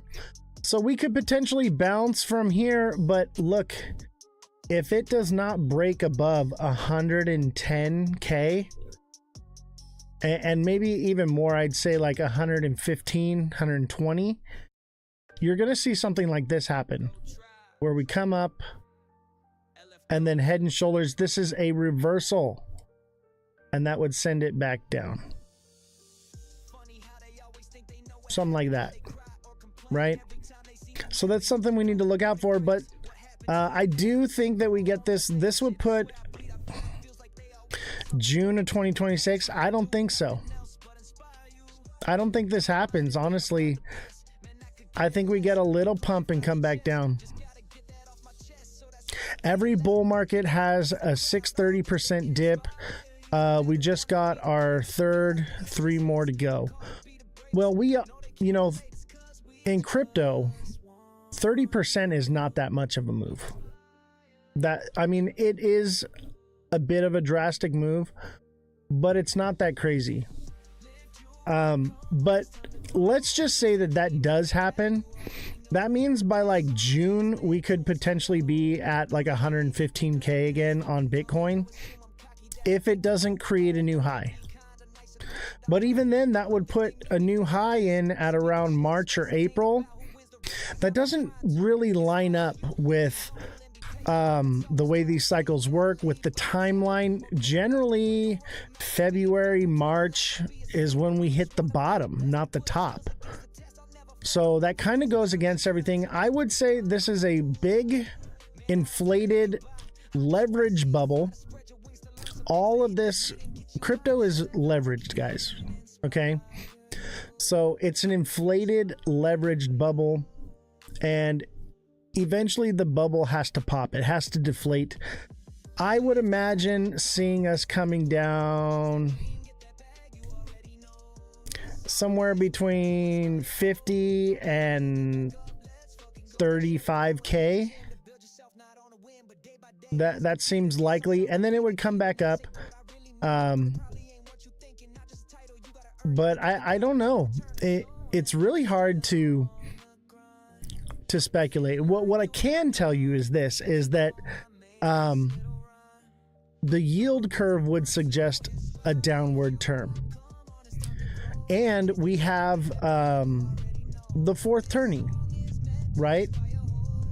So because of the fourth turning, that would also indicate downward movement. Bro, we're not coming down. This is the standard 30% correction. Hey, man, you can believe that, but everything in the world works in cycles, not just in the charts, but financially, globally. Everything is these cycles, and there's what's called the fourth turning. And if you don't understand what the fourth turning is, join the Discord link in my bio. I have all of this information posted there under #knowledge. And what you're going to learn is how macroeconomics affects all of this and where we are in the world right now. Anytime there's been a global economic shift, it results in war, and in wartime causes volatility in the markets. Bro, the bear market has started 2 weeks ago. I would say the bear market started in January, and we had, you know, a bit of moves because of speculation. Selling may go away. Buy the rumors, sell the news. Fed chairman, sell the news when it gets in. Yeah, Thursday is that's this Thursday is going to be a sell the news. Okay, that's also the new moon. If you don't believe in the moon cycle, you can literally type in on TradingView moon phases, and it will show you the moon phases, and they're very accurate. Okay. However, we may have flipped. So we had a full moon November 1st. We had a slight pump up and then another drop down. So a new moon is coming on Thursday. That's when I would think that maybe the bottom is in. My watch has a moon phase. Bro, that's legit. That is so legit. I kind of want one now. How can we possibly headed into a bear market when we haven't even stopped QT yet? Because of the economic situation. Okay, the markets are driven by liquidity. People just don't have the liquidity, and on top of that, the liquidity is more spread out than it's ever been in a cycle. We have more projects spread out, so the money's not all centralized in one area. Fredrum, that's your birthday. Happy birthday, brother. Happy early birthday to you. Everybody send in a, I don't know, a heart me or something, popular vote for Fredrum. Appreciate you, brother. Don't forget to smash that like button, subscribe to the channel, share the show with everyone you know, and let's get it out here. We got a solid 35 people watching. What a bounce back, guys. So don't forget to become a super fan. Click the super fan link down here. I think it's like somewhere like right here. All right, there's a super fan link. Click that, become a super fan, help support the show, because we're bringing the show back so long as y'all are here to support, right? So long as there's a reason to keep doing this. Obviously the reason is to help people, but we don't reach new people, and it's preaching to the choir if we're not growing as a channel. So that's the idea. Where do you see BTC in January, February? I would say by February, March, we should be at the bottom, unless we are in an extended cycle. If we are in an extended cycle, I'd say around 120K around March, April, maybe 110, 115. What timeline chart? This is the daily. This is the daily chart.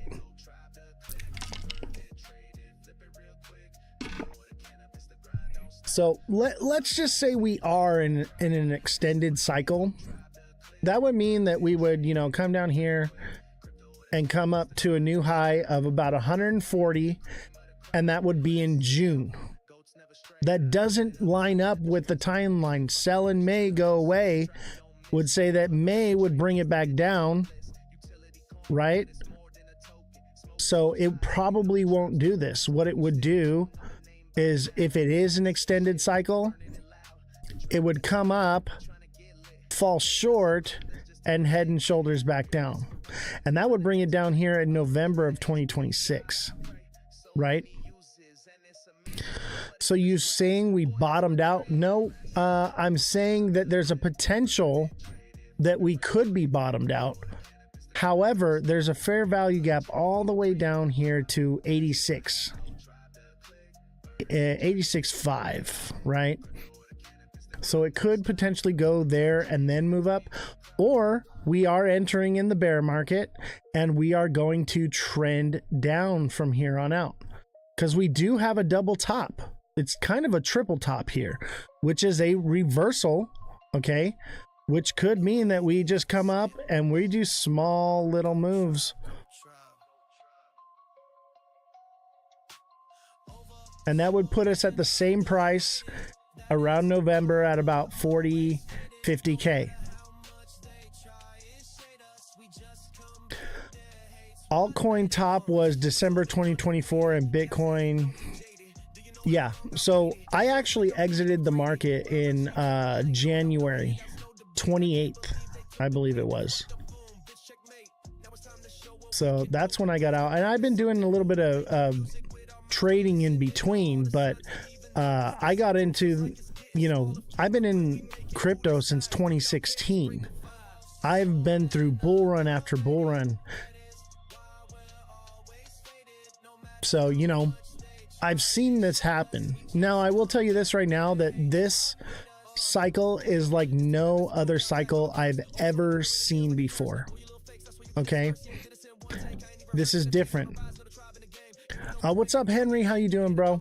By the way, if you're watching on YouTube, we are also on Abstract, TikTok, Twitch. So thank you for all of our other viewers. We also do stream on X, but I just didn't have the time. I didn't pull it up yet.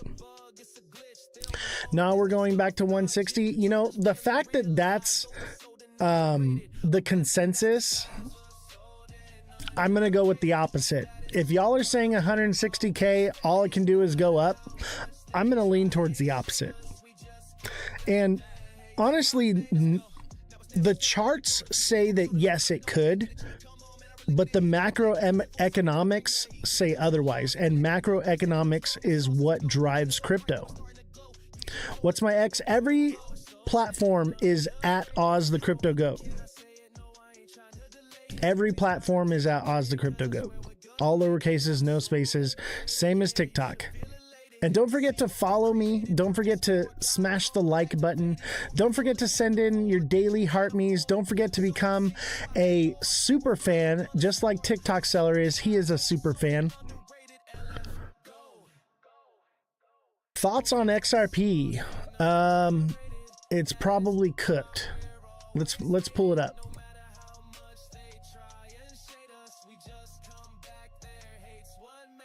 You think 70K for XRP?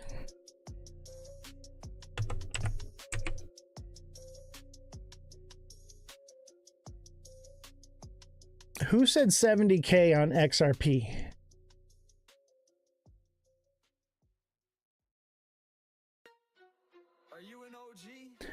XRP will not go to 10K this cycle.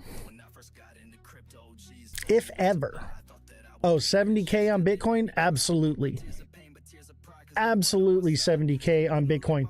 I'm thinking probably right here around 72 to 74.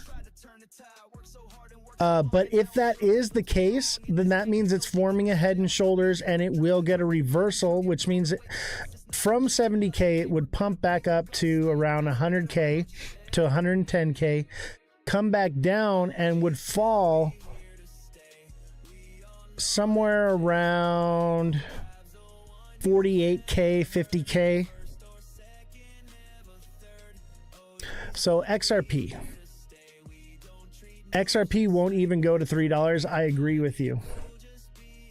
You know, I actually called the top here. I said about 360 to 380 would be the top for this cycle on XRP. Looks like it hit 367. XRP wants to come back down here to this wick. All right. See this? This is called a retracement. All right. See this wick right here that came down? Eventually, XRP retraced that wick and fell lower. And that would put 163, baby. XRP wants to come back to 163 minimum. What about Solana? Dude, I actually have some Solana. Not a lot, but because I live stream on Pump Fun. Solana looks like a head and shoulders. This is what Bitcoin's going to look like. All right? Solana's coming down. Look at, you have your head and shoulders. So Solana's coming back down to 45 to 32. 45 to 32. I think 45. 48, 45 sounds about right. What's up, JFM? How you doing, chat? It is so good to be back and giving out free A for all of you. You know your stuff. Thanks for sharing. Hey, absolutely, man. If you know, you know. But they call me the crypto goat for a reason. Buyer's market is coming soon. Absolutely. You know, it's no mistake that they call me the crypto goat. I do not call myself the crypto goat. The chat has spoken and decided that this is who I shall be. Okay? There's a reason I'm the GOAT. All right? What do you predict the next Bitcoin to be? The next Bitcoin? Like, crazy move? I would say Cardano. Never say never on a 60K Bitcoin, okay? Never say never. You have to understand that crypto is leveraged, okay? So it is a bubble that will pop. The money that is in there is leveraged money, okay? So it has to come down very fiercely. It can't stay up forever because it is leveraged. Yeah, Cardano is amazing. I got my Cardano glasses right here. Can you see it? Let me see here.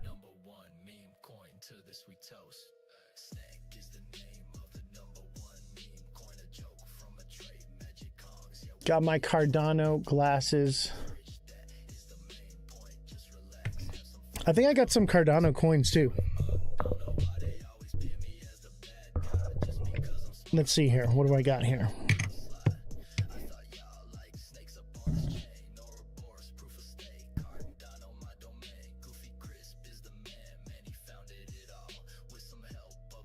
Look at that, baby.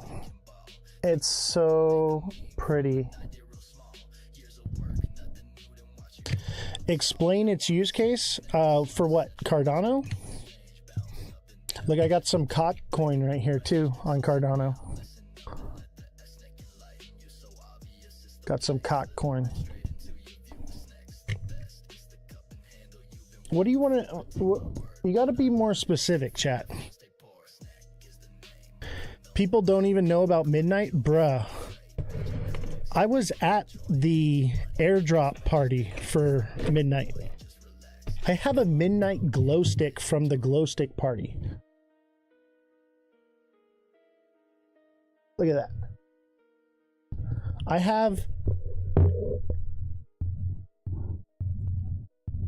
I've got a Midnight little thing on my Pudgy Penguin.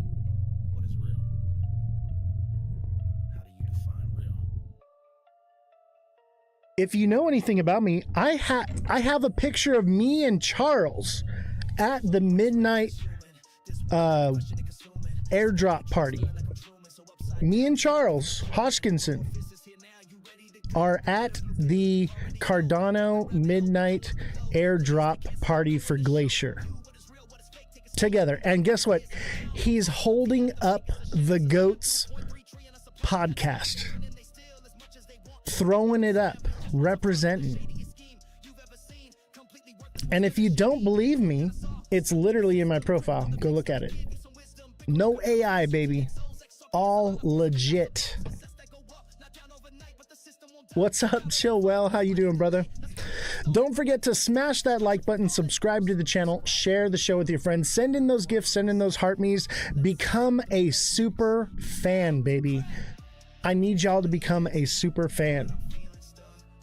Will Ethereum see 4,000 before 28?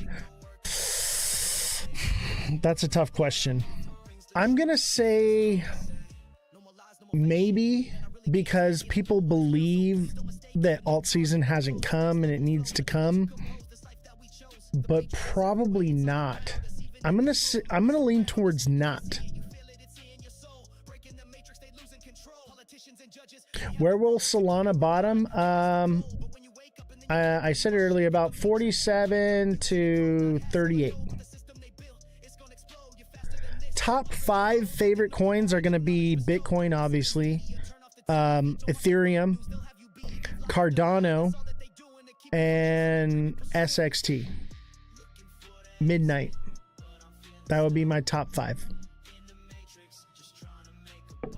Security is the next narrative for the next bull run. Anything that has to do with crypto security and privacy is going to be the next big mover in the next cycle. That's what it's going to be all about, baby. And that's what Midnight is. That's what SXT is. Oh, be careful about asking Mr. Josh TV for any TA, man. The dude's only been TAing for a couple months. Be careful. He is a bright kid, and he did take my TA class. But Josh, and you know I say this out of respect. I love you, bro. Actually, Josh, if you want to come up and chat on the show, if you want to hop on the Discord and we can talk and argue a little bit, I would love to do that, brother. That's up to you. People who hate ADA are a threat to crypto was supposed to be. I agree. I agree with that 100%. Cardano is the sleeper. Okay, that song we were just talking about is talking about how Cardano uses UTXOs. Okay, that means that Bitcoin and Cardano are interchangeable on their exchange. They work together in the same technology, same algorithm, same. So they're meant to work together. Cardano was meant to work with Bitcoin, okay? And Cardano is a proof of stake. I can hop on Discord if you want to. Yeah, bro, come on. I'll bring you on. Let's talk a little bit. It's been a while since we've done it. Let me pull up Discord. Let's talk a little bit. Let's argue a little bit. Let's see here.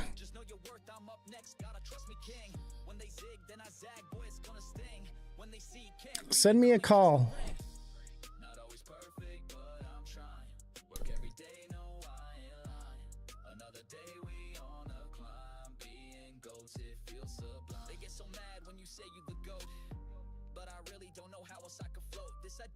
I don't see you, Josh. 35K, the real bottom of 2026 for what? Bitcoin? I think you might be right. Somewhere around there. 40K, 35K. For Bitcoin, yeah. What's a good buy-in price for ADA? Smart money. Any smart money zone. Don't worry, you're going to have plenty of time to accumulate, chat.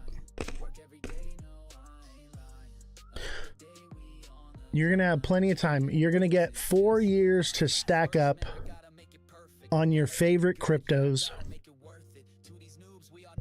So just be patient.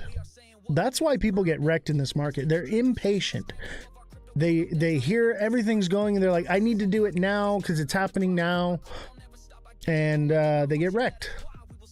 The idea is to buy it when no one's talking about it, when it's not the thing. Multi-chain wallets like Lace, Cardano's working with. Yes, Lace. I actually have a Lace wallet right here. There's a little icon right here at the top of my screen. That's my Lace wallet right there. No, for real. I'm probably gonna rewrite that.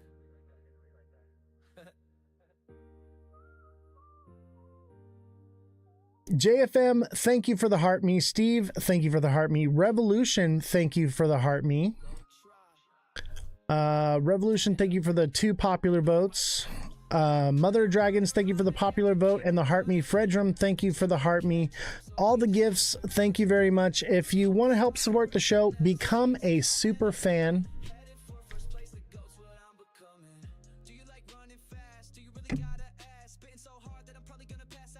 And of course, Bitcoin and Doge. I don't know if Doge has much of a future, man. Maybe because of like Elon, maybe he uses it with X platform. Go out further, it's done. I agree. We're toasty to the mosty. So no Ethereum all-time high this year. Ethereum hit an all-time high, didn't it? You can hit the pen now. No, I can't. Can you? You have to put it for 18 and over if you hit the pen. I have to shut off the camera. So I'm calling bear market, just to clarify. No, I'm saying that there's a possibility of an extended cycle into next year, but more than likely, I'm calling for the bear market. Yeah.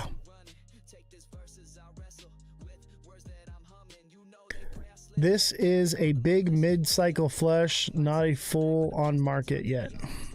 I don't agree with that, man. Here's the thing is things are different this time. I know everyone says, oh, it's different. I think it's different in a bad way. You guys have to understand that you can chart all you want. You need to look at the macroeconomic situation and understand that things aren't lined up. The liquidity's not there. People don't have the money. And even if we get these checks in the US, the stimulus checks or whatever, the tariff checks, people got debt to pay off.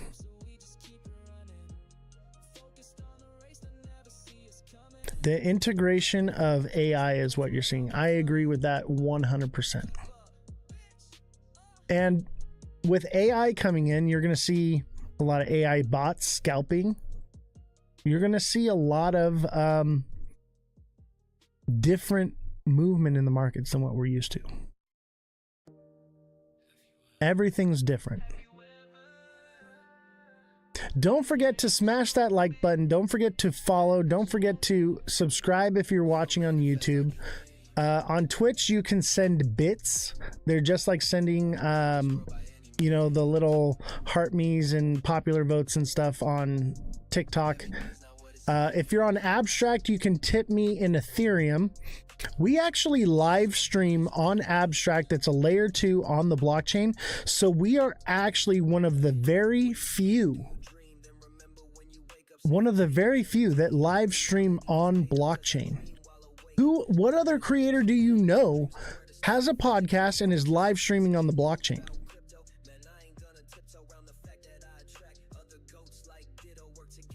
You're going to see a 24-cent ADA. Let's take a look.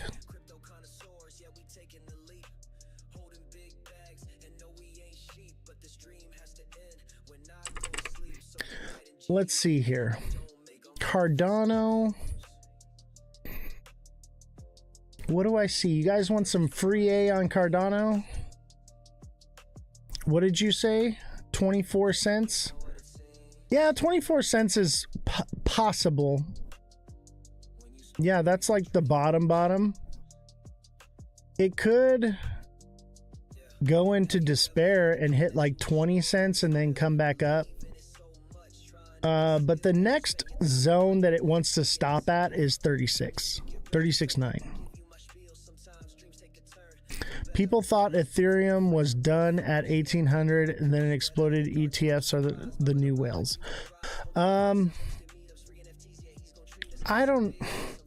ETFs is going to stabilize the market. All right. All the markets look like they gave up on life. Oh my God. Hey, Revolution starts now. How are you doing, Jesse? It's good to see you. Brandon, thank you for the boxing gloves ×2. Appreciate it. Don't forget to send in your daily heart me. Let's see here. How are we doing on our heart me goal? We've got halfway through our heart me's. We need 5 more heart me's. Shelly, what is going on? I see you on YouTube. Welcome. You know, if you're not watching on YouTube, watch on TikTok. What's the next XRP hype? The next XRP hype is going to be ISO 222 in November 22nd, and it's going to be very lackluster, and a lot of people are going to lose a lot of money over it. That's what's going to happen. People forget it's just crypto stocks taking a hit. Seems like institutions took profits. Exactly. I took profits in January. I've been buying crypto for a long time. There's so many people that got in so early that they're gonna take profits. It's gonna keep the prices down. Macro is risk off and liquidity is leaving crypto, so expect a chop and a downside pressure deep flush. Absolutely. The dollar is actually strong right now. Crypto does better when the dollar is weak. So expect the bear market. Why are people so gung-ho about XRP? Oh, because it's a cult, man. It's a bunch of influencers that were saying crazy things this cycle. We're promoted in the algorithms, and the liars and the people that spread the moon cheese are the ones that got pushed, and so it created this nonsense cult-like following for XRP. Honestly, I don't even know if XRP has really much use case anymore. BlackRock dumped to make numbers look good as far as tax purposes. They won't buy again until January 1st. I think they may not buy till later on. And for those of you watching on YouTube, thank you for the likes. I see those likes coming in. And don't forget to smash that like button, subscribe to the channel, share the show with your friends, share with everyone you know, every single person you know. Send in a daily heart me. Brandon, thank you for the heart me and the 2 boxing gloves. Thank you for all the gifts everyone's sent. Shelly, your message was retracted.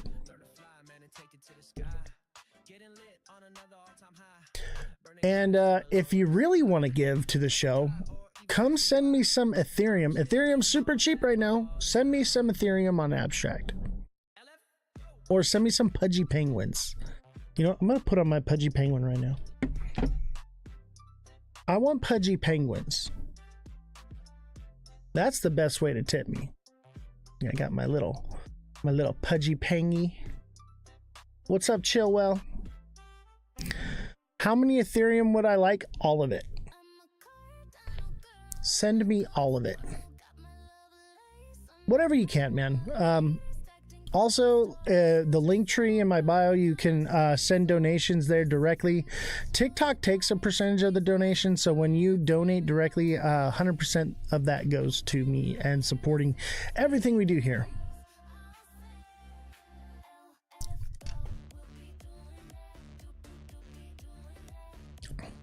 Yeah, TikTok tax is crazy, but you know what? If you become a super fan on TikTok, I get 70% of that revenue. So become a super fan on TikTok. Show everybody how much of a fan you are. Become a super fan. One of the best ways to support on TikTok is to become a super fan. Zach Rector, he wrecked them. Oh, absolutely. Him and what's that other guy? Oh, Josh used to talk about him all the time. I can't remember his name now. That's how little I care. Is Zach Rector Crypto Psycho? Is that who you're talking about? Jake Claver, that's the guy. Golly, man. These guys with their crazy numbers, throwing it out there, their wild pipe dreams. That's why XRP went so crazy.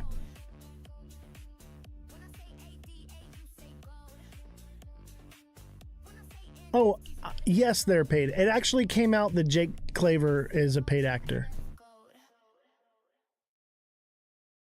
Yeah, I know they're 2 different people. I know. But yeah, they're paid actors. Come on, like, of course they are. You know, people said that I was a paid actor. Is that crazy or what? Like, I'm definitely not a paid actor. Don't forget to smash that like button, subscribe to the channel, share the show with your friends. Let's talk about some things. I'm gonna turn off the music here. Let's talk about something for a second. I had some points I wanted to talk about, okay? And this is something we've been talking about in my Discord. And if you want to see any of these projects I've been working on, it's all in my Discord. Click the link in my bio and join the Discord. That's where I spend most of my time. So in Discord today, we were talking about investments and what are some solid investments right now.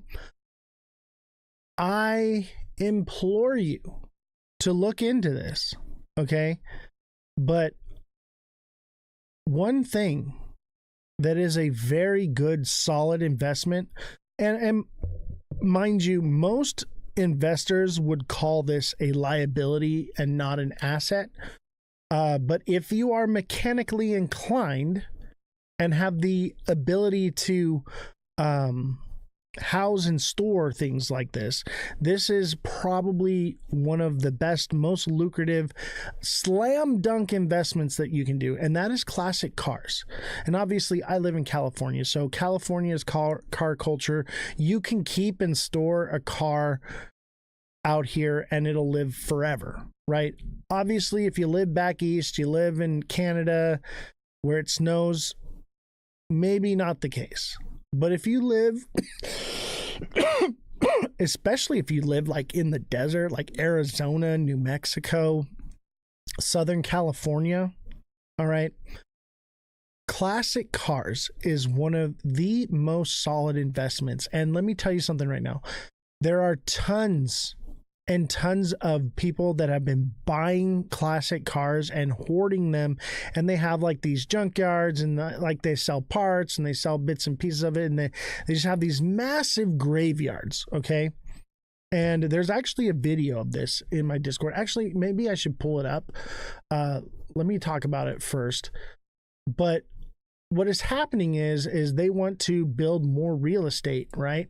So these land plots that people have where they have all these classic cars, what they're doing is they're not making any money off of them right now because the market is dead, right? So they're like giving away these cars right now. They paid way too much a long time ago, and they're basically giving these cars away.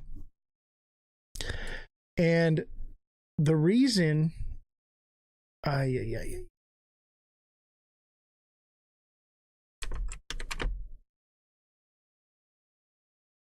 so the reason for what's going on.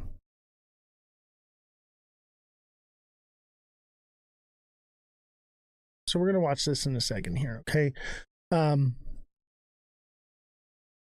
What's going on is people, just like in this story here, and this is just one case, but this is happening on a massive scale. And what you're going to see is an influx of classic cars for sale, junkers like this, which is what people actually want. People do not want to buy a $170,000 fully restored vehicle. They want to buy something like what this guy has right here. They want, an old restoration project so that they can build it themselves. The hobbyists of this community are running out of projects, okay? Well, the market is about to flood with tons of these projects, right? And you're going to be able to get them for basically free or a few $100, okay? And if you can store it and keep it from rusting, you're going to make a lot of money 5-10 years down the road, okay? So let's listen to this guy's story and what's happening so that you guys can understand why. And the same thing actually happened when they did Cash for Clunkers in California. And late model vehicles became very highly sought after and became very valuable. And which also makes those parts for them very cheap and plentiful because they part them out before they squash them. So let's listen to this guy's story. What's going on? Hey guys, it saddens me to say that Brown Auto Salvage will be closing its doors. A commercial developer come in and offer us a substantial amount of money for all of this real estate. And we've been pretty much forced to have to crush everything on the place probably within the next month. We're finishing up our orders. We won't be taking any new orders. We're just gonna pretty much have to do away with all of it.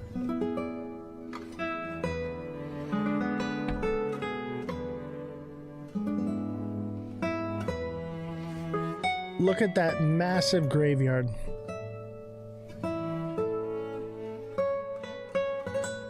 all those beautiful cars.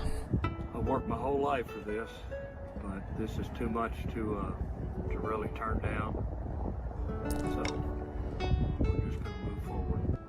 I'd just like to tell everybody, happy April Fool's Day. April Fools.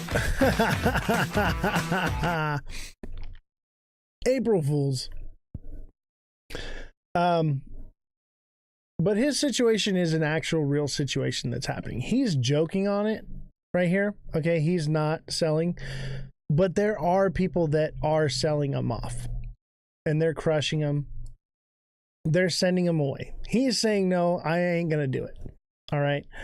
But there are lots of people that are moving on from it. And what you have to understand is the rarity of these cars is about to skyrocket. Okay.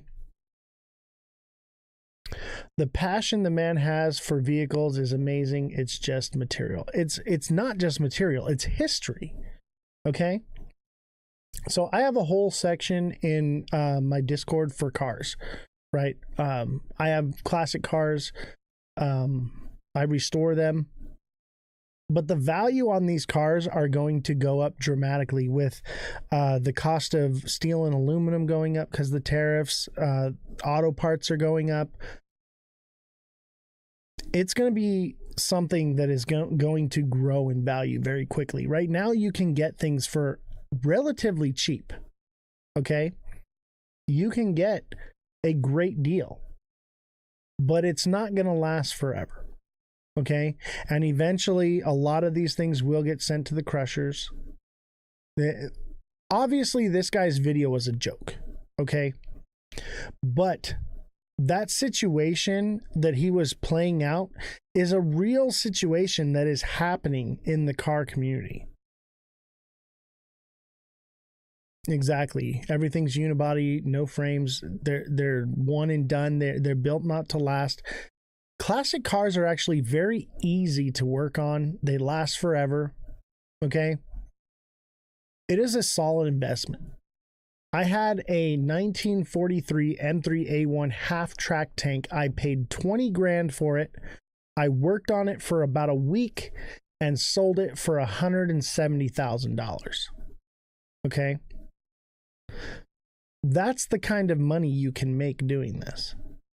In literally a week, and it's a guaranteed turnaround. I was able to sell it to a museum, and now it sits in a museum.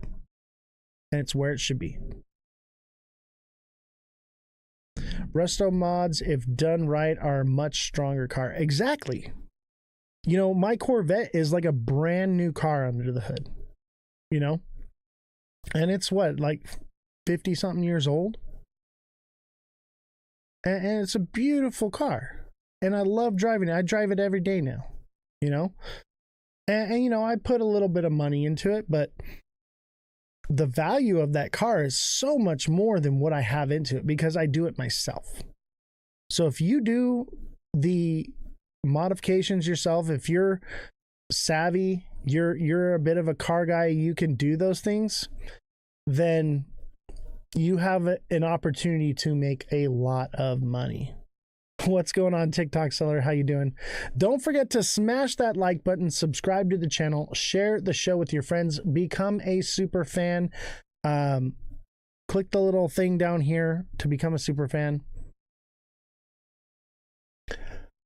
Super fan is the best way to support if you're going to support on TikTok. Otherwise, you know, there's better ways to go about it. But if you want to support through TikTok, I understand a lot of you want to watch on TikTok.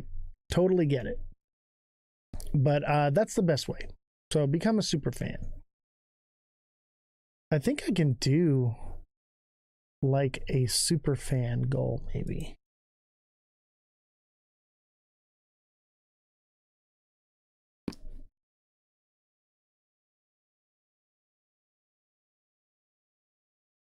Let's see here. Let's put on some music again, huh?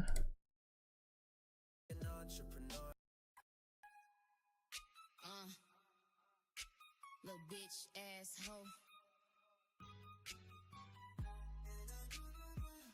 Go tribe. Said I'm a badass bitch and I'm rich. Don't call me a This is Goat Tribe, guys. By the way, I have a meeting with Goat Tribe on the 20th. We're having a meet and greet there. If you want to come and hang out with me in person, I will be in San Diego. And I posted that in my Discord where you can find me. So we're going to be hanging out with the Goat Tribe.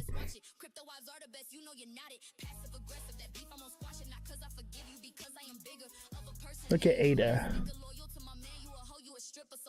Ada to 23 cents possibility. But that's like a long time from now. That would be like after November of next year. That's like a whole year away. Josh, the fourth turning says otherwise. Fourth turning says we're coming down. 2028 is the year, baby. After 2028, expect massive prosperity. 2029, 2030, that's when you're going to get all that return you're looking for in crypto. So you have time. Wait for it to come down, buy it, accumulate it, hold it, and you're going to make tons of money. That's the best way to make money in crypto. The best money. Buy in smart money zones, hold, and chill. All right? 2026 is a good year, y'all tripping. I'm not sure about that. We will have to see what the yield curve holds. But 2026, we're going to see a lot of reactionary rate cuts, which is not good. Yeah, they're going to give us 4 or 5 years to accumulate. Chill out.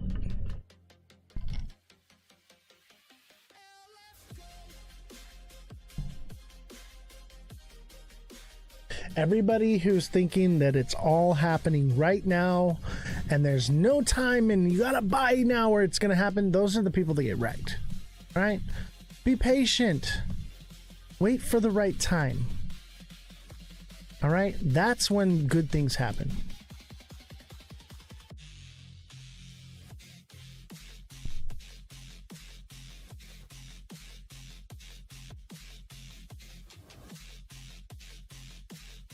What's the price on BTC? It looks like 92.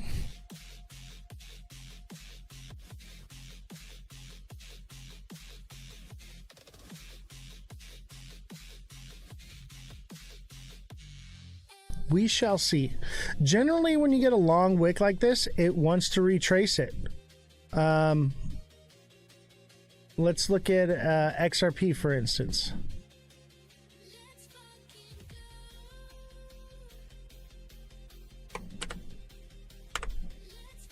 Look at XRP.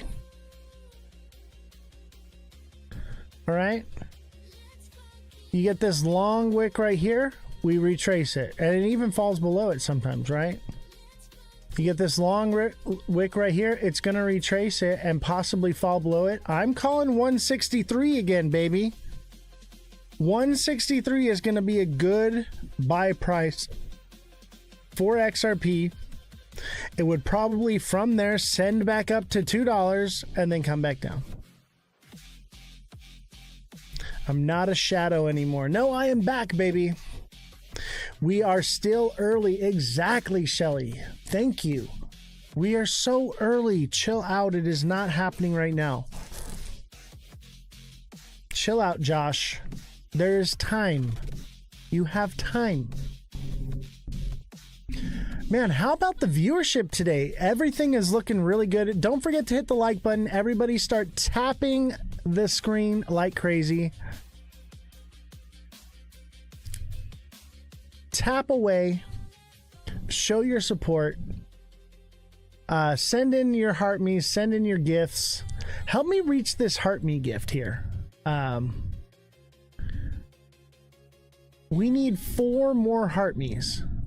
How's Jessie doing? She's good. She was actually in the chat for a short little time there. I don't know where she is now. But yeah, Jessie was in the chat for a little bit. Jessie will be back. I don't know when. Oz, if you would financial advice to your live, they don't restrict it.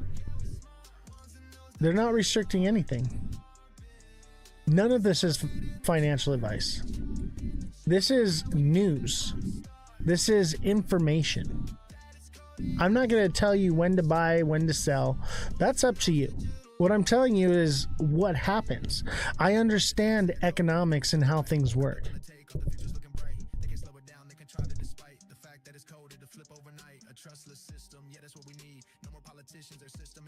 The algorithm's good, baby. We've got decent viewership, and y'all are liking away. It's bringing in new people, and it's working good. You can actually buy some of the same coins you got last year cheaper right now. Exactly. Certain ones like XRP, there are just crazy people that will never sell it, and that's why it may hold up higher, but it's not going to 11D. Oh, you're talking about cars. Oh, absolutely, cars. You buy a new car the moment you drive it off the lot, you just threw away like 10 grand. XRP is so bad. Absolutely. Don't forget to send in your daily heart me's, guys. I need 4 more heart me's. Who's got me with some heart me's? Help me out. 15 grand at least for what? Oh, when you drive off the lot. I thought you were talking about XRP. 15 grand. I was like, hell no. Y'all keep going back on the subject matter, back and forth. E-juice, often heavy metals like lead, nickel, chromium, leaching in, not from the coils. You talking about electric vehicles? Send some heart me's, guys. I need 4 heart me's. Help me out. What's up, Scotty Dog? What's going on, bro? Good to see you, man. And don't forget, become a super fan. 80% of the live goal is achieved, Scotty Dog. Thank you for the heart me. We just need, I think, 3 more heart me's. Let me see here. How many more do we need? We need 2 more heart me's.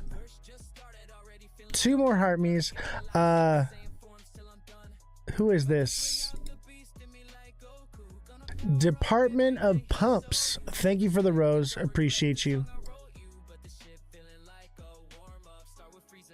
What up, Oz? How are you, bro? I'm doing great.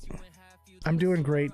Hey, Department of Pumps, thank you for the heart me and the other rose. Much appreciated. We need 1 more heart me. Chill well, I'm talking to you.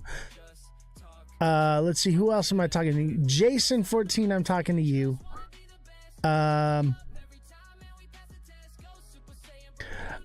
Not even slammed. Talking to you. I need 1 more heart me. Somebody, live goal achieved. Thank you, Bellstar, for the heart me. Much appreciated. Thank you, guys. We reached our goal. When we reach those goals, that helps the algorithm so much. So much. Thank you guys so much. We've made a whopping 14 cents this live on TikTok. A whole 14 cents. Let's give a round of applause. We are raking it in, baby. Best way to support the show, become a super fan. If you're not a super fan yet, become a super fan. Help us out. Nice tap, bro. You talking about this one? I got a whole sleeve going on here.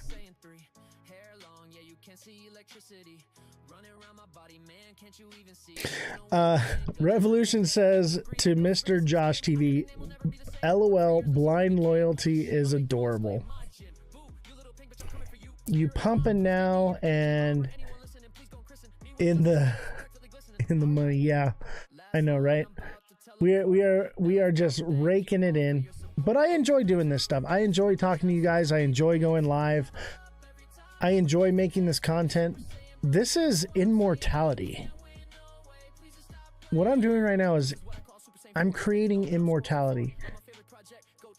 I'm recording all of this and it's archiving, and one day I will be gone from this earth and this will be all that exists. What a beautiful thing to have something like this to leave behind. You know, my family will look back on this long after I'm gone and be able to see my face and hear my voice, hear my encouraging words, see that I was right every freaking time I opened my mouth. You ever gonna make the Corvette video? I know, dude. I actually just got the Corvette like back on the road, so I'm gonna say yes. I'm gonna go work on that Corvette video. I honestly, like, I took some time off, man. I needed it. That was like 6 months ago. I know, right?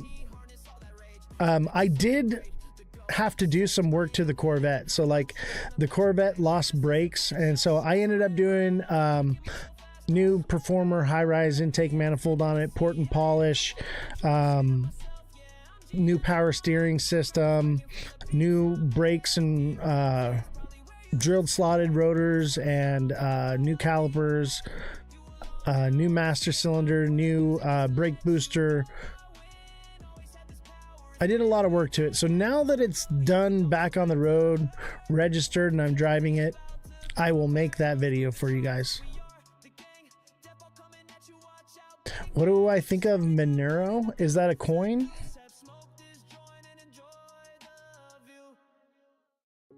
R.I.P. to the legend. Akira Toriyama. Thank you for inspiring me. Let me look it up here.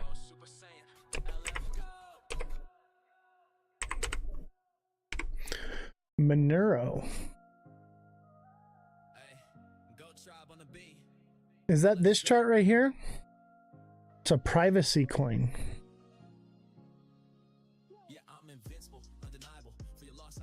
I think this one could be working its way down. It could be done. It may come back up here to retrace the wick here and then come down. But this ascending channel is just asking for it to break back down. It's at least coming back down to 378.5. Not financial advice, but privacy tokens are good, man. I'm a big fan. But look at this. Look at your high right here. Your high right here.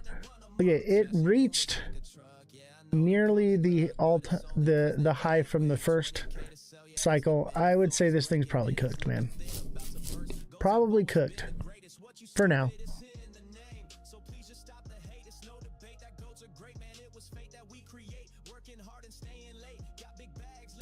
Man, everybody's ganging up on Josh. Poor Josh. Josh, I think you're just a little too unrealistic, and I think you have a bit of a confirmation bias. And you know, hey, you're entitled to believe whatever you want to believe, and I will support that always. But you got to look at more factors and understand that there's more to everything than just charts, than just we're only going up. There's so much more that factors into this. And when you zoom out and you look at the big picture and you realize where we are in the world right now, you'll understand that we are coming down. There's a lot of serious researchers in the house here. Absolutely. We've got Bellstar, we got Scotty Dog, we've got Revolution, we've got TikTok Seller, we've got Ozthecryptogoat. That's a lot of people that deep dive into this stuff. Above you in a city near you, dude, that's what's up. Get off your phone on an airplane, bro. Otherwise you're gonna hit the ground sooner than you hoped.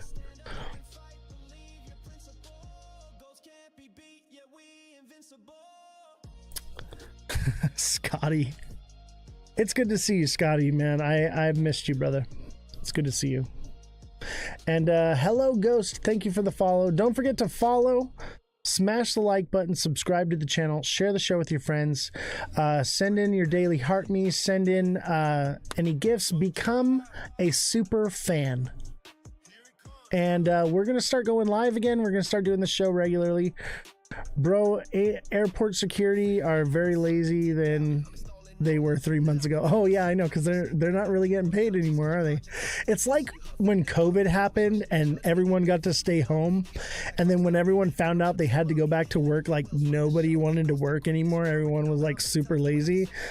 That's what you're gonna see in all the government and the military, and they're just all gonna be like, man, fuck this. I just worked for like a month without any money. Like, this is some bullshit. Like, air traffic control, man, that's the scary one.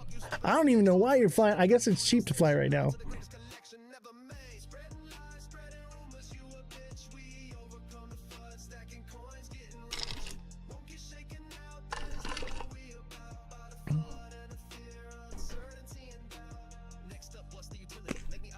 Man, this music's good. I can't wait to see these guys. November 20th. I will be in San Diego. If you want to come meet me in San Diego, let me know on Discord, and I'll send you the flyer where we're going to be at.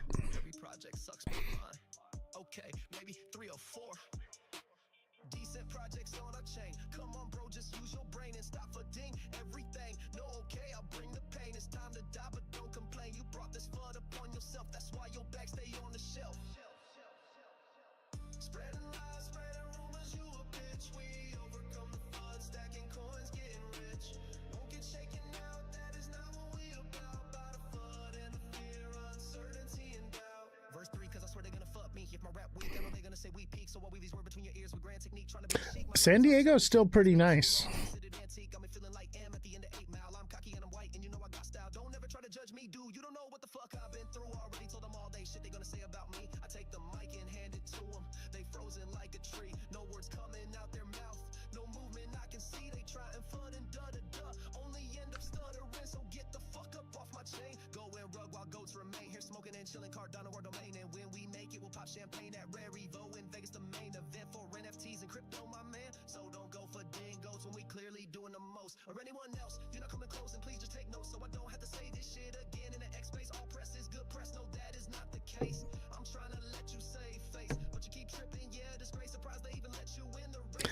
ZK coin? Let's take a look. Let's do MYT first.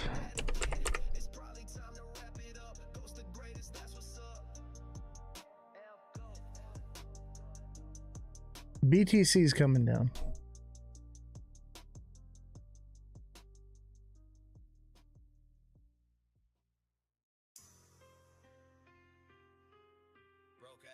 I don't know if the Epstein stuff got leaked.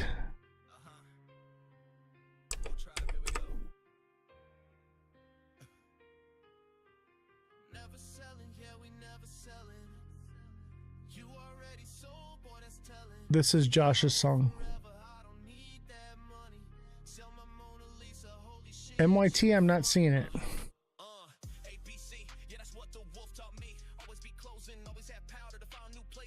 Is MYT a stock or crypto?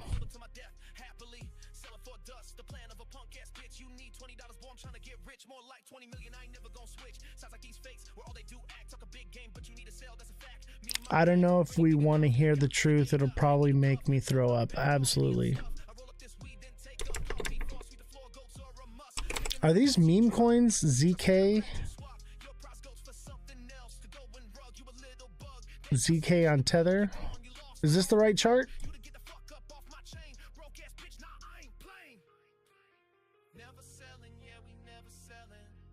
ZK's coming down, baby. This is a descending wedge.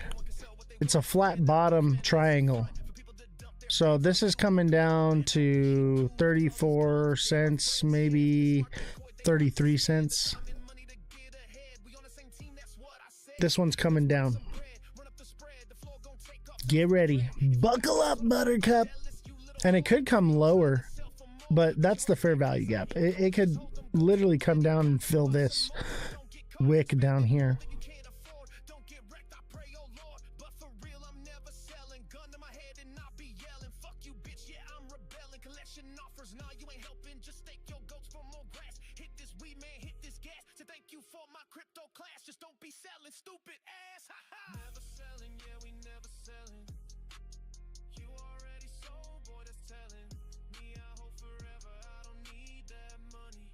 I got a song here. Let me see here. Where is it at? It's the Matrix. What the fuck? It's not on here?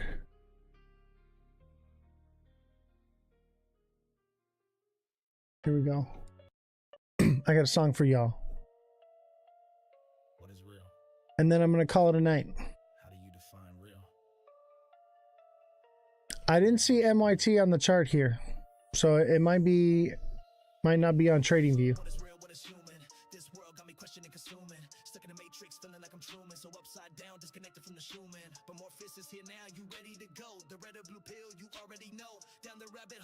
Why am I yelling? Am I yelling?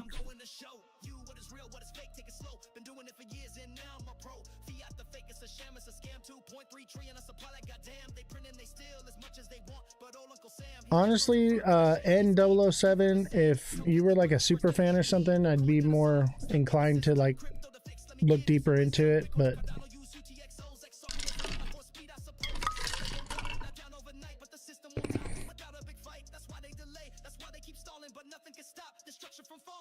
so let's quietly build and quietly stack. Let's exit the matrix. It's about to crack. Looking for the exit, but I'm feeling stuck in the matrix, just trying to make a buck. Sick of working, I ain't gonna slave away. make sure you follow, subscribe. Let's watch this music video before we go.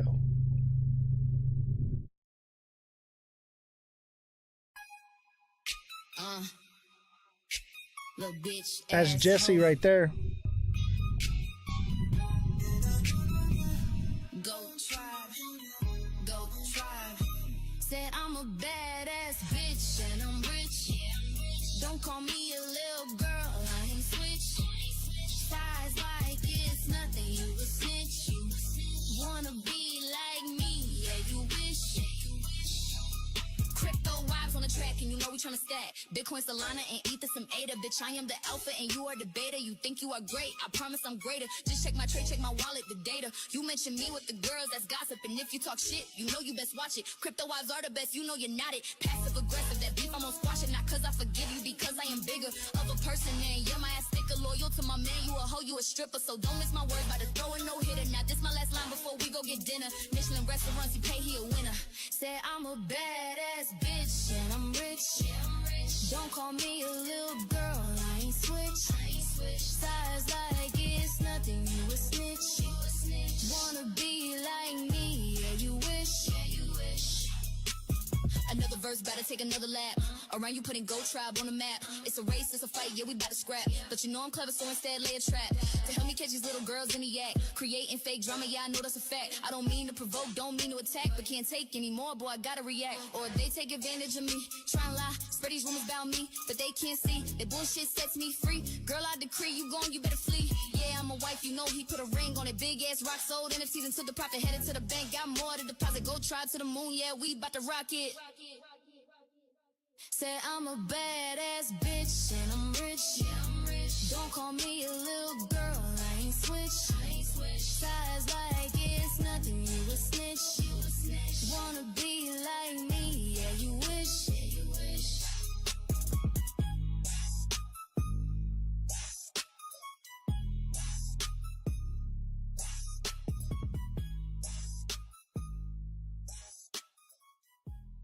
Another fire music video from the Goat Tribe. Awesome. Super awesome. And special thanks to Mr. Non-Fungible for creating these AI videos. There's no returning. So when you still up, there's no return. There's no returning. So when It won't let it play. Isn't that awesome? So awesome. So don't forget to join my Discord. Click the link in my bio. We also have merch available. Check it out.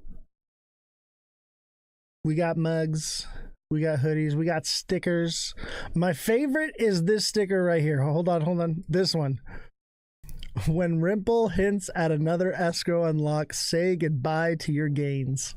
Love it. Brad Garlinghouse with his finger on the sell trigger. Gotta love it. All right, chat. I'm going to call it a night. Thank you all for coming, and I will see you all next time. Don't forget to smash that like button, subscribe to the channel, and share the show with everyone you know. Have a good night. It was nice to be live. It's good to be back. I will be back regularly now. I'll see y'all next time. I have a serious question for you. So we're talking about in the market, things are real because we say they're real, right? We look at the markets, we're trading, right? You're trading with me, right? This should all be random, but because we read the charts and we all see the same things, it's like a self-fulfilling prophecy, right? And what should be random is actually predictable, correct? Yes. So, the moon cycle is one of the things that we've been learning in the class and in the chat with while we're trading, right? And do I believe in this moon cycle? Am I a moon worshiper? Absolutely not. But it is something that we have proven with the charts that is a real thing, correct? That's correct. Okay.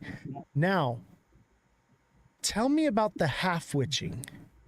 Quad witching. Quad witching. Sorry. Quad witching is what it's called. I know only what you've told me. And and most of chat has no idea what quad witching is. So explain to them what quad witching is and how that lines up with the moon cycle. Okay, so quad witching, I don't like to say quarters theory, but quad witching splits your year into 4. Okay, that's when big institutionals and everybody has to do their taxes for their profits, losses, whatever, right? So if you're giving somebody a company to invest your money for you, by the end of that quarter, they need to sell and do their books, right? So they got to give you your profits or your losses or whatever. So that happens 4 times a year. It happens in March, June, September, and December. Okay. And it's always on a Friday. Interesting. The last Friday. So what happens is the market will run up and it's the same. That's what the stock market runs on too. So you can, if you have a chart there, you can overlay, you can look back on a chart, and let's say if you pull up Cardano right now and you put it on there and you look at the quad witching dates of this year. Oz, pull Cardano up on your screen real quick. Yep. By the Jay, way, I love G-Rod. G-Rod is amazing, dude, and you're in the TA class with us. And I'm so glad that you joined our community, brother. I'm really happy to have you, and thanks for coming on the show. I might have to balance to get the dates real quick. Yeah. And I can give you the exact dates. That's Just give me a second. I'm going to also throw up the moon cycle indicator on here. So I just want to reiterate, thank you everyone in the chat. This has been, I needed a fun night. I've had some serious couple weeks and this has been so fun and you guys are so supportive and we are very appreciative of that. Look at Ada chat. Now it doesn't line up perfectly, Okay. But every time there is a new moon, which is this blue moon, we have a sell-off, and every time we have a full moon, we have a pump, right? Now, this one is out of sequence right here because Trump came out on a Sunday with some BS news, and he knew that the market was going to capitulate, and I think that's why he did what he did. But you can clearly see this last moon cycle we had a nice push up here. We have a new moon, and we are dropping down, and we are moving into a new moon phase. Look at this one. The full moon pumped, and then the new moon we dumped. And it happens time after time. Even the big green candle move up, obviously it happened a little bit before. It's never perfect, but you can literally see in the market time and time again in multiple cycles how every time there is a full moon, look at there, all the full moons are on the bottom, all the blue moons are on the top. Perfectly. Yo, Ozzy. Yeah. I got. Keep that up. That's for the year, right? This is for the entire cycle. Okay. All right. So since the very beginning. Go to a yearly. March 2021. Okay. Go to the yearly. All right.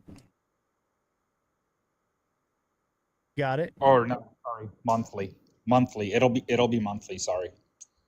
And it's all right. Now you're quad witching, or you're okay. Now do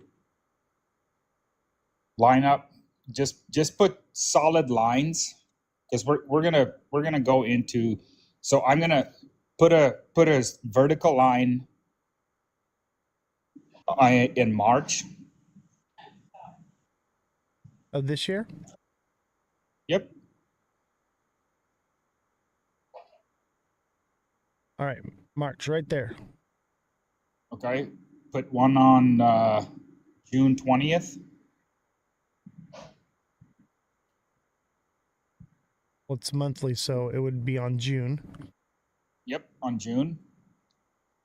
Okay, throw one on September. Well, it's not going to line up with September yet. Right, because September hasn't happened. It's coming in a few days, right? Correct. Okay, now go over. Now go over to your to your daily chart, because now you're going to see all your moon cycles, right? Right. Now find those vertical lines. So March 21st.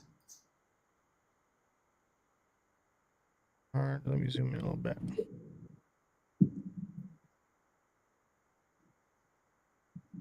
March 21st. Josh said to send him a TikTok invite to Mr. Joshy TV account.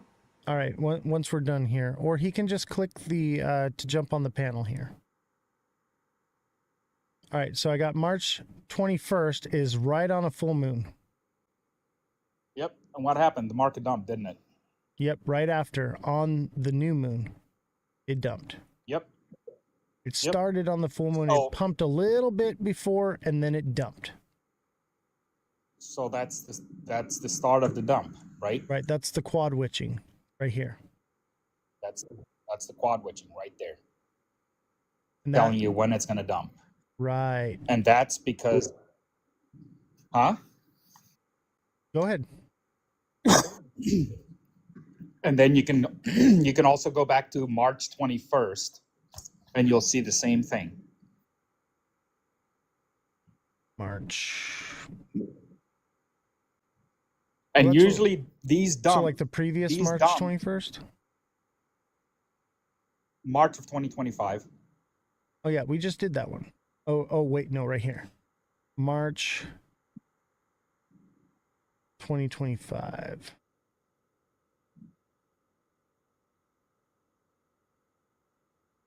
All right, so March 21st is the full moon. It ran up. Yep. And then as soon as we hit a new moon, it dumped. The week after, right? Yep. Interesting. And that's the same thing. and the same thing happened in June. This is when big institutions have to do their quarterly books. So they have to sell and get people their profits. Interesting. So when is the next quad witching? Next quad witching is September 19th. September 19th, chat, which means that we should pump a bit right before, right? Yep. Because of the moon cycle. We're gonna pump right before then, right? So that the invest, if I gave you money to invest, so in order to make you look good, you're gonna have to pump the market. Otherwise, I'm not gonna pay you to keep investing my money. So the market will pump, and then I gotta give you your money or your profits. And if I tell you, hey, you're just breaking even, or I tell you, hey, you're up. If I tell you you're up, you're gonna come back and do business with me again. Yep. If I don't, you're not. So, and check this out. So you see my screen, right? Yep. So what I did was I drew a line from the top of this wick to the top of the next wick, right? And what I did was I moved it up to the next wick right here. Yep. And that tells me that come the moon cycle, which is right now happening right now. We're pumping a little bit early. It's perfect. But it's perfectly lined up that our next moon move will go to $1.09 to $1.10 on ADA. And then we have our quad witching, which will bring it back down. And I would imagine when it comes back down, it should land at about 87 to 90 cents. And that's that quad witching. So we're literally predicting the market. It's not that hard, chat. People think it's a lot more complicated than what it really is. Yeah. And dude, if you don't want to do small, frequent, the fast trading that we do, you don't need to. If you just go by the moon cycles and quad witching, put those two together and line it up, you'll make 4 trades between the quad witchings, right? Yep. See if that's correct, Oz. Yes, it is 4 trades per year. So on quad witching, right? Yes. That is based on quad witching. Sometimes it's 5, but yeah. Okay. Some companies do 5. Now between 2 quad witchings, how many full moons and new moons do you get? Okay, 4. so that would be from March till September, right? 24? Nope. From March 21st to June 20th. Okay, so March to June. March 21st. How many moons do you got? Full moons, we have 1, 2, 3, 4. Wow, that's interesting. 4. It's in quads. It's in groups of 4. Yep. That's why I said I don't want to say quarters theory, but it's divided up in quarters. Okay. So you can swing trade. Just hear me out, right? Chat. You don't have to day trade. You could make 4 trades in several months and do this. Yep. Now here's the better part about it. Okay. Let's say you catch 10% up, right? Right. Let's say you start with $1,000, you catch 10% gain, you sell, right? Then it drops. How much does it drop? 5%? Right. Maybe? About 50% drop every time, like half of it. Half of whatever it gained, it loses half of it. Yep. So now you're up and you buy back in. Now you're up 15% from your original buy-in. Yep. Right? So you gain 15% per trade. So multiply that by 4 between your quarters, right? Right. So without putting any, 15 times 4 gives you 60. Okay, 60%. That's so a lot. If you gain 60% of your coins in 4 months if you just follow the moon cycles. That's incredible. 60%. Let's be conservative. Let's say you gain 40. Let's say you gain 40%. Yeah. Over the year, your gains are 120%. That's crazy. And this works in the bear cycle as well, correct? Because they're still doing the same thing. It's just smaller gains. Smaller gains, but you're still catching it. It still happens every time, because whether the economy is booming and your 401k is fucking running through the roof, there's always pullbacks, always. That's interesting. If you have a 401k, you can take your 401k pattern. If you have a trend line on your 401k, you can line these dates up on that pattern, and you watch. Right before, it'll pump, and then it's going to dump. Then it does a little bit of a pullback, and then it goes back up, and does a little bit of a pullback, kind of like the stair steps it's the exact same thing that we're doing with the fast trading. It's the exact same thing. It stair steps up, and then it drops. It's just stair a lower steps up. frequency. Yes. That's all it is. Wow. That's crazy, brother. Thank you for explaining that to us. I know Jay says G-Rod must have worked for BlackRock. No, I'm not very technically, whatever you want to call it. I just, if you go on there is a couple other people that know about quad witching, but they go into all these technical analysis and all this shit. You don't need. I'm trying to keep it simple, stupid. Don't tell me, hey, get me whatever. No, just say it. Just tell me what it is. Yeah. That's it. And, these things happen because there's a real life situation happening, right? The two real world situations are this. One, firms have to take profits, right? And before they do that, they got to pump the market.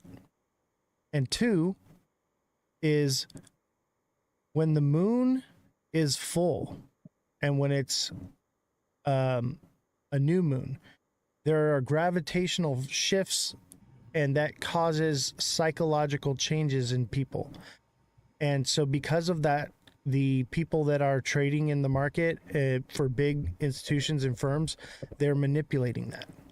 That's what I believe is happening. They're preying on the psyche of the average American human or worldwide, right? What do you think? Yeah, for sure. For sure. And I mean, and they try to hide it and things, and it's very difficult for people to see this quad witching. But if you keep it simple and you explain to people, hey, every 4 months, if I give you $1 and 4 months later you give me $1 back, I'm not going to pay you to trade that dollar for me. So you got to show gains. So that's the only way all of these companies are going to stay in business, right? Mm-hmm. Exactly. And That's they simple. manipulate the market with lots of money, just like we're doing on a small frequency, right? Yep. Because we're all pooled together, we're pumping the market, which is causing FOMO in, and then we get out and we quad witch them, basically. Yep. And so we're basically doing this just on a smaller scale. We've taken something that's very vast and big and moved it into a pond that we can control. That's amazing. Hey, thank you, brother, for coming on. I appreciate having you on and explaining that all to us. And I appreciate having you in the class. It's been a treat. It's been a pleasure. Yep. Is there anything you want to say or shout out before you go? Guys, if you haven't subscribed and signed up for the Discord, please do it. Trust me, you're not going to be disappointed. This is a printing machine. It doesn't run out of ink. Never. I've been bouncing in and out of the live. Sorry, Oz, that I haven't been here the whole time, but Hey, you're good, brother. I'm just teasing I gotta you. print. Yeah, you got to print. Dude, that's how dedicated you guys are. Belle wants to ask 2 questions to you guys. Is she allowed to come up and ask? She's been Belle, go very ahead. patient. Come on up, Belle. Send me a request. Is one of the I think one of the questions is for you, G-Rod. So I'll ask you to stay up if you can. Okay. Justin Kelly, your subscription on TikTok does not cover through the Discord. So send me a DM on TikTok, Justin Kelly, and I will help you out with that. So that way you can save some money. And do not. He is not going to send a message to you. So do not accept stuff unless he is live right here talking to him. There is a lot of fake accounts. Oh, yeah. Always follow me in my live, and I'll only reach out to you first if you've subscribed and you want coaching. Send me a message first, and then I'll respond to you. I will never reach out to you first unless you are a creator. Okay? Creators, I will message first and ask them to come on the show as a guest, and nothing else. What's up, Belle? How are you doing? I'm doing great. Can you guys hear me okay? I can. Oh, yeah. Loud and clear, girl. G-Rod, I really like the moon witching. It's different from what I learned about the moon cycles. I wanted to ask if the moon ever goes on an uptrend, because I mostly see downward dips in my research. And then I have a second question. Okay. Go ahead and answer, G-Rod, then I have an answer too. Oz, you want to take the one on the moon cycle? The moon cycle is... So the moon cycle never lines up perfectly. Okay, it does sometimes, but it's an indicator for us to know that a move up or a move down is potentially coming. And then we use the quad witching with that to line up another indicator for us to give us a direction whether we're going up or down and how far. Okay, because I normally just see downtrends. And then secondly, do you ever take into account any solar lunar eclipse? Yes, I do. I take into account blood moons and all these different things. And we talk about all this in the trading class. Okay. So I cover all these things, and I will be covering more of the moon cycle stuff in some of the upcoming classes. We're getting into more of the advanced stuff. So I would say if you're looking to trade, then that's the place to be at, is to get in the Discord and reach out to me, and let's get you profitable, get you printing money. Because like G-Rod said, it's the printing machine is on, and it's printing money every day, whether it's a red day or a green day. It is always printing money, and it never runs out of ink. And we are literally doing it around the clock. I mean, these guys never sleep. They're literally trading, throwing out coins to buy.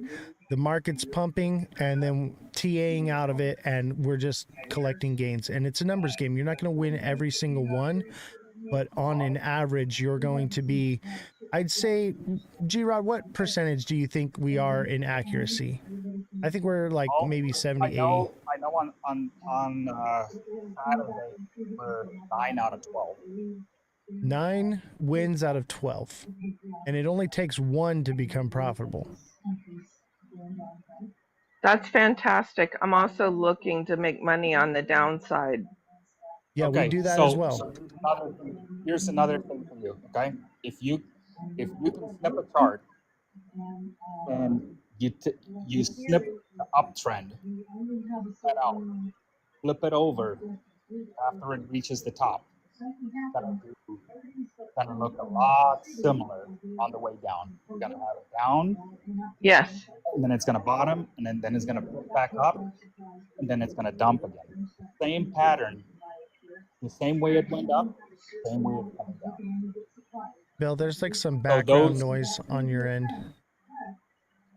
So that's probably me. I have the TV on, unfortunately. I can't find the remote. so the so your gains that you made on the way up, okay, you're gonna make those same gains on the way down. Exactly. So I'm hearing you.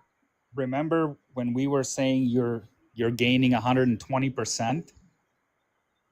That's that 120% on a conservative side, right? If you just work off of quad witching and the moon cycles. That 120%, that's only one way. Yes. Because you're making it on the way down too. Now on the way down, you're not going to make as much, right? But you're still going to be in there. So I would say overall in a year, you're probably going to be up, I would say between 200 and 220%. I've also been told not to be greedy and not to, like, if I want to be in it long term, not to try and milk any more than 30 or 40% out of most trades if I'm going to do it all day long, all week long. That's a lie. That Really? lies. I will not. I would suggest, me personally, so it all depends on what platform you trade on, right? Because they charge you fees. They charge you fees to get in. They charge you fees to get out. And I'll teach you the When tricks you to get buy around the in- fees, you know? Yes. I taught And Oz, G-Rod that one actually today. did work. That did work. I tried it and I only lost 2.2%. Yeah, on a loser. Which is great. Which is great, right? So No. What I'm saying is when I put my fees. money. Yeah, exactly. And you're moving around a decent bag. So that's great. Yes. Well, there's also slippage as well as the fees. Well, you can change that. Yeah, and you we're can go in catching and so many that it's compounding upon itself. So when it's a good day, it makes up for every bad day, and then on the bad day, we're either breaking even or taking like a 1 or 2% loss. So for me, right? You were talking about 30%. Yes, there is a coin that we're in right now that is clockwork. It runs up 30 to 31%, then it drops. Runs up 31%, drops. 29%, then it drops. Here's the thing. You need to make sure, so they're very far from in between, right? So me personally, I know when I get into something, I'm down 2.2%. If this thing is not going to do 7% at least, I'm not getting into it. Because I want to see a minimum of 5% gains. Exactly. Now, 5% on $100 is nothing, right? Yeah. That's not going to feed your family. Correct. But I don't play like that. Yeah, but how many like trades will you have open bags at one time? How many coins will you be riding at the same time? Start small. Oz told me crawl one at a time before you do one at a time. Start with one at a time. You take money.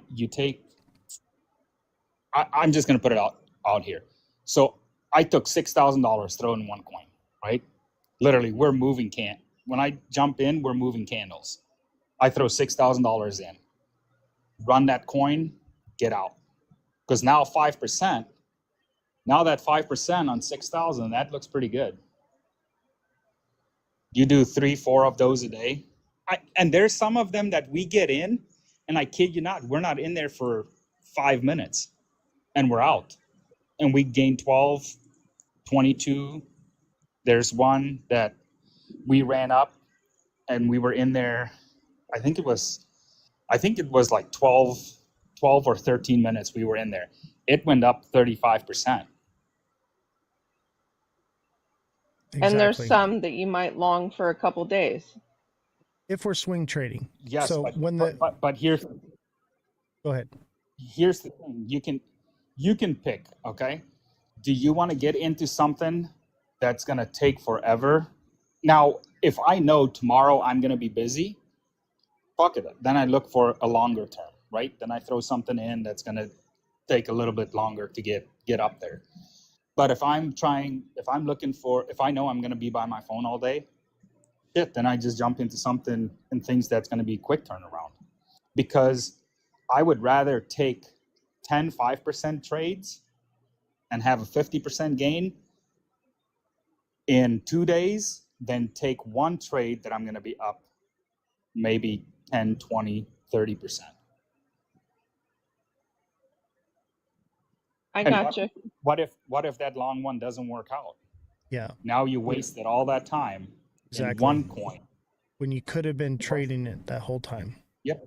You could have been trading the whole time. In and out, in and out. And the thing is you have to have some capital. You've got to have like at least $1,000 to do this. So if you don't have $1,000 to use, you're not going to be able to do this. Yeah, I'm not going to lie to any of you guys. You got to have it minimum 1,000. I mean, $500 is probably cutting it a little short. Bottom. Yeah, but that's the bottom line. You got to have at least $500. But you're going to be making. I'm just a baby. I gotta crawl before I walk. I'm still doing the practice. Yeah, you can also trades. get into You know, I'm trying to learn everything, read it, learn how to set my stop losses, and we don't use stop losses. I will teach you all these things. You don't want that. Nope. So here's the thing is when you get into the TA class with this, it allows you to trade with us, but you're also learning actually how to trade and you're getting that information. So if you want to walk before you crawl, what we can do is you can pay on a monthly basis and not actually be in the live show and just get the recordings of the class as you can pay.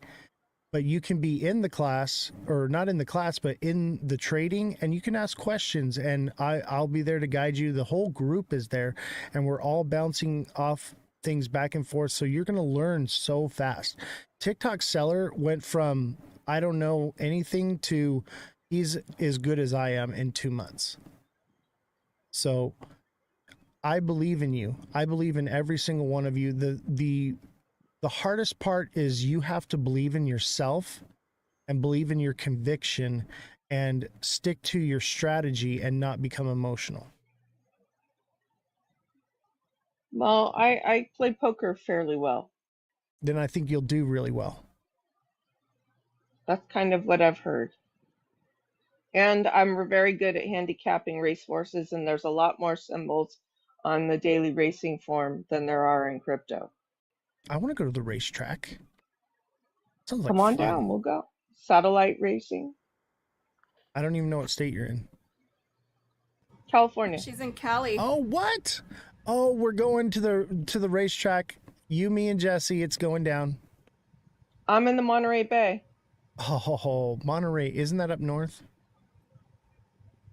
Probably from you guys, yeah. Yeah, it's NorCal. We're in SoCal. Shoot. But that's not that far. Like we can get up there and hop on a plane or something. Where she lives is beautiful. Yeah, I'd love to do that. In fact, the world's largest car show just packed up and went home. Interesting. The Pebble Beach Concours d'Elegance. But yeah, back to what we were talking about is, walk before you crawl. If you're new to this, I will teach you how to paper trade, where you can trade with fake money and practice. And you can do it alongside me and the whole group, and you can learn how to do this. So anyone that's interested in learning to trade, even if you don't have the capital to do this yet, you can still do this in the bear market. Obviously, you're not going to make as much, but you can still print money all year long, year round doing this. And so if you don't necessarily have the capital right now and you need to save up or whatever, I would tell you to invest in your education before you invest in the market. And then you're going to come in and you're going to be ahead of 99% of the people that are in this. If you're uneducated, you're going to get wrecked. Absolutely.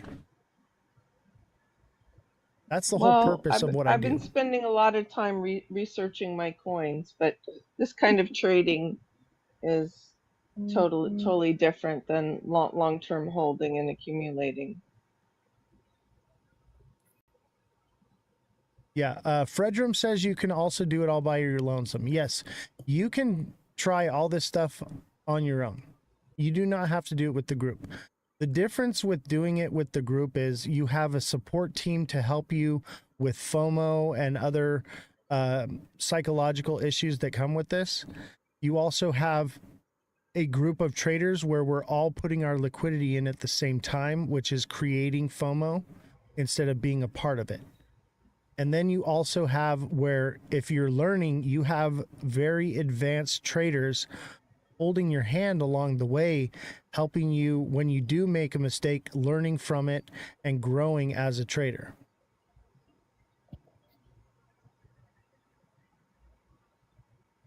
Well, as a group, it would be harder to get wrecked because you're all discussing the play and the consensus and looking hard to see where those candles are going next. Exactly. I believe and I'm trusting in the process. Daniel says, "Oh shit, Oz, I didn't know you helped with psychological issues as well. I'm in. I help you with psychological issues. Yes. Jessie is that's more her forte. She can help you with that. If you're having psychological issues or you're having problems, you need someone, that's your person is Revolution. But when it comes to trading in the market, there are people that have a lot of psychological issues as far as trading goes. And I do help with that. I will help you to not to FOMO. I believe it was who was it? Was it Simon or Fredrum or one of you in the chat here was asking me about Ethereum, and you were capitulating, and you were like, "Hey, I'm gonna sell if it goes any lower." I said, "Don't sell. We're about to hit a new all-time high with Ethereum." And then literally like a day or two later, it happened. And they messaged me back and were like, "Oh, thank you so much. Like I was about to sell and take a major loss." And I was like, "No, man." So I'm here to help. Oz, add Josh. We've been asking for a while. Oh, sorry. Let me get Josh up here. I like And having Big the panel Baller, here. Fartcoin is no. Oh man, Fartcoin took a shit all over me, man.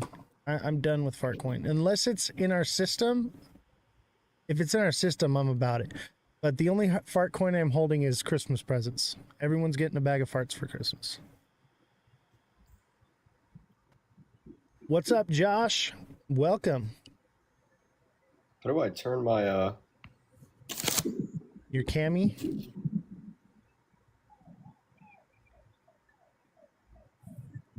Belle, did you have any more questions before Josh takes the floor? No, but I wanted to thank G-Rod for sticking around to answer my questions. I really appreciate that, gentlemen. And I can go ahead and step down. Not a problem. Anytime. We're always here to help, and we're not going to leave you in the dark. Join the Discord. I already have.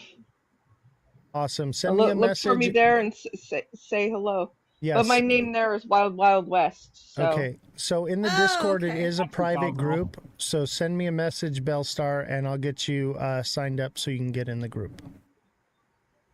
Okay. All right. Cool. Take care.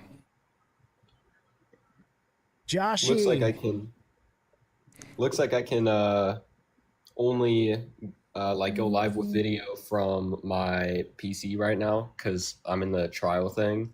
Oh yeah. But I can't request when I'm on PC. You'd have to send me an invite, but I could start a live again. No, don't worry about it. Okay. You're good, bro. So we were talking about quad witching, bro. And right. I know you and G-Rod were looking into that. Do you have any thoughts on that? I know you've been doing some deep diving. I think it's really interesting to me because I never heard of it before, but it makes sense to me. And just, I was up. I mean, we were both up till like 3 a.m, and I was just looking back at the chart, and every single time that there was a quad witching day, what the hell was that? Every time. Am I the only one that heard that? I think Josh just fart coined. Someone just someone just bought Fartcoin right now. No, I was. Where's Big Ball?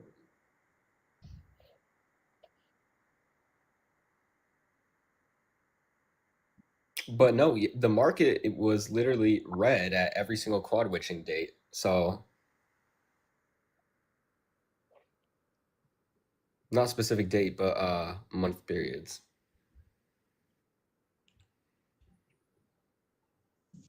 Interesting. Did you have more to say about that or no? Just pairing it with the moon cycles and what I'm learning from the TA class, definitely I feel like much more confident in my trades and how I'm going to outlook the rest of this cycle and the continuing future. Just because like when you are able to put all those together and then you have the MACD and just knowing how to put all those together and taking into account what the news is, it just, to me, it's like it really clicks. I opened the S&P 500 chart today and I was able to identify multiple zones where it did a 5% move, a 10% move, an 18% move in the span of a couple weeks that you could just trade if you were paying attention to those. So if you weren't hodling your bag, diamond hand. Right. And you know what?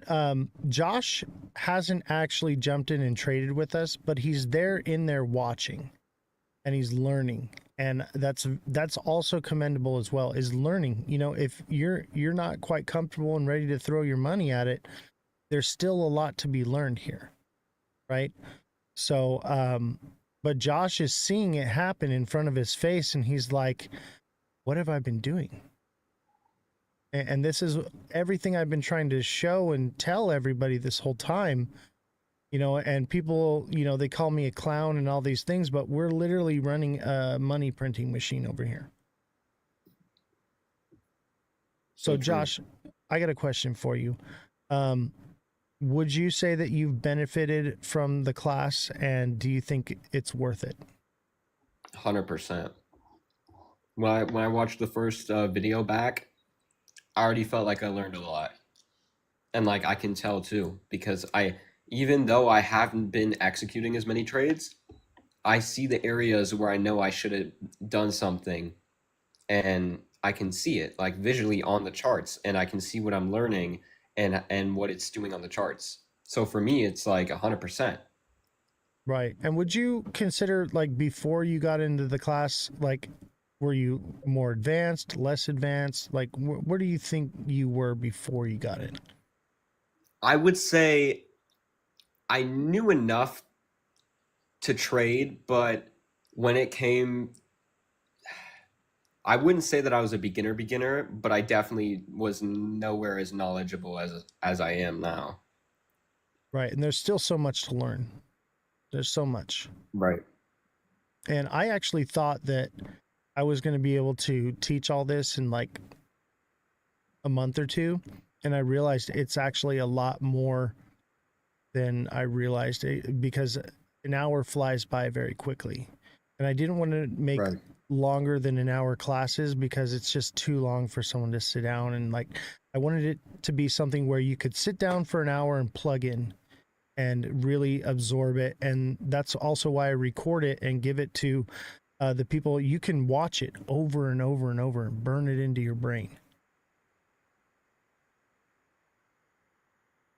Right. I did screenshot your screen today. What did? When you had those three bull flags. When you had those three bull flags up there. Yeah. That you found. Yeah, I screenshotted that and I used it, and yeah, it printed. Yep.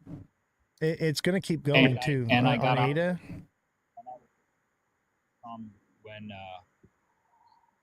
When it was going bad. Yeah, everyone was capitulating and we were just like, oh, it's time. It's time, baby. And, just like we were saying with the quad witching, they have to run things up right before. We're looking at the moon cycle. And, like I said, it doesn't, if you look right here in this previous run up right here, the full moon happened after it actually hit the bottom and started running up. And so I think where we are at right now is the buy point. Stuff could potentially run up a little bit, maybe pull back some. But if you're like looking to get into ADA, this is a solid buy. Okay, I have the green light on. The market is about to get very bullish. And when I say that, like, sometimes I'm like, I can't really tell, and I'm kind of 50-50 with it, or I'm 60-40, you know. I'm telling you right now, things are about to run. Like, the green light is on. How do you guys feel now that you're in the trading class? Do you feel that same sentiment? I would say for me 100%. And I mean, I'm noticing the pattern on ADA, and I mean, I was I was telling people to get in much lower, but like even now still, I think now is a good entry point because we've been going down the whole time, and you never really want to buy the top of multiple green candles, right? And so I wouldn't wait for it to go up more to then buy in if it was me. Yeah, that's me. I wouldn't wait anymore. It's pretty much, it's Been spot on. bouncing between 78 and 80. Fredrum says it's already bullish. What are you talking about? Yes, we are bullish because it's in a bull run, but there are bearish moments in a bull run. So we had a bullish push, and we've been dropping in the market. And if you had taken profits at the top here and then re-entered in the bottom, we're literally telling you how you can grow your bags exponentially over time, bro. But if you want to hodl, not everyone has time for this. And even if you don't have time for this, this is a swing trade. You can buy right now and wait till the quad witching or the new moon and then sell, and then the market will drop again and you can do it. And that's literally weeks at a time. You can literally do a couple trades a month.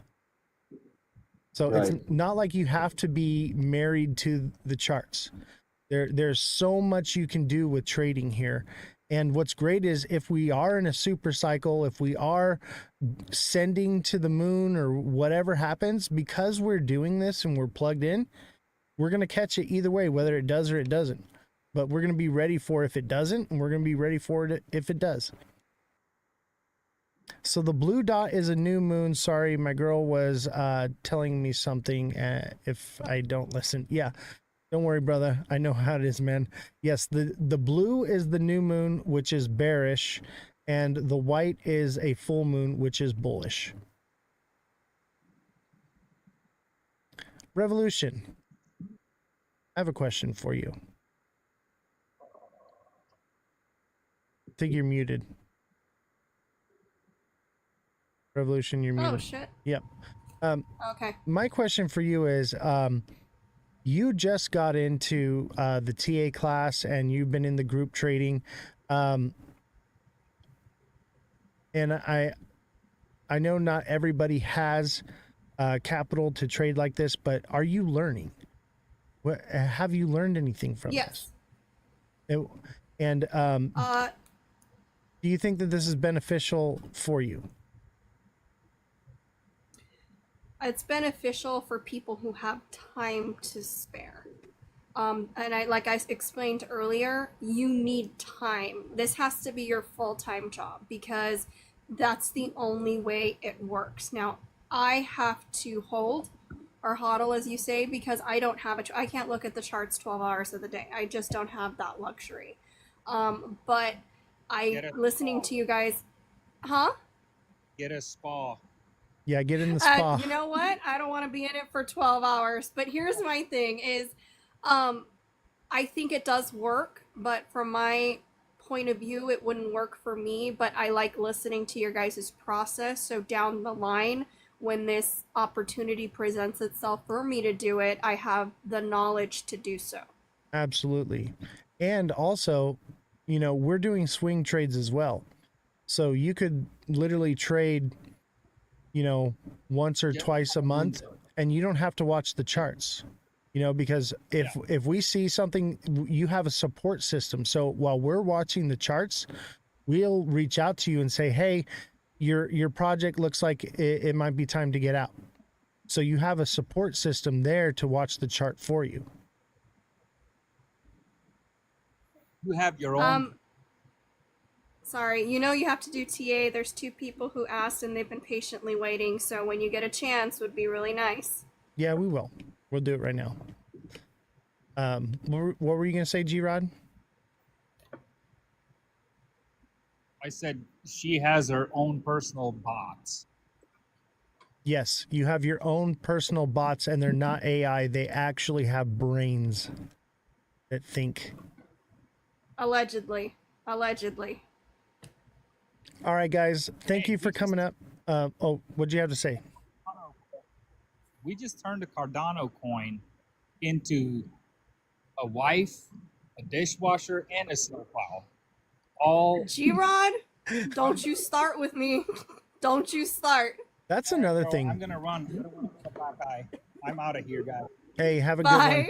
That's another thing is we're having a lot of fun in the Discord chat. We are just hanging out, printing money and laughing and having a good time. It's just like we're doing the live, but it's more consolidated. It's just us in the group, and we're having a good time. We're chatting, we're bouncing ideas off of each other, and we're testing strategies, and we're growing, and we're growing our bags at the same time. Yo, Oz, drop me. All right, I'll drop you, brother. You have been rugged. I gotta run. Rugged in mid-sentence. Hey, Francesca said, how's those cat suits coming? Ooh. Yeah, Jesse, how's my cat suit? You're supposed to buy it for us, bruh. Wow. Okay, so I need you to check Solana and checks. All right. So Solana and checks, CHEX. We are coming up to the last hour, Oz. All right, got it. Josh, let's TA together. What do you say? All right. What time are they looking for? Are they looking for a short-term trade, long-term trade? How do you normally TA? My normal TA would say we're bullish. And Solana is, man, why does Solana look so bearish when we're so bullish right now? Solana is an ascending wedge. Would you concur, Josh?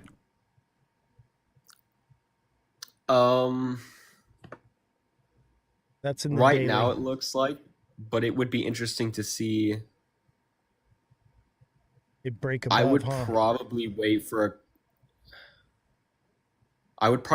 another candle to close up above resistance, because you know what was the all-time high for Solana? Let me look.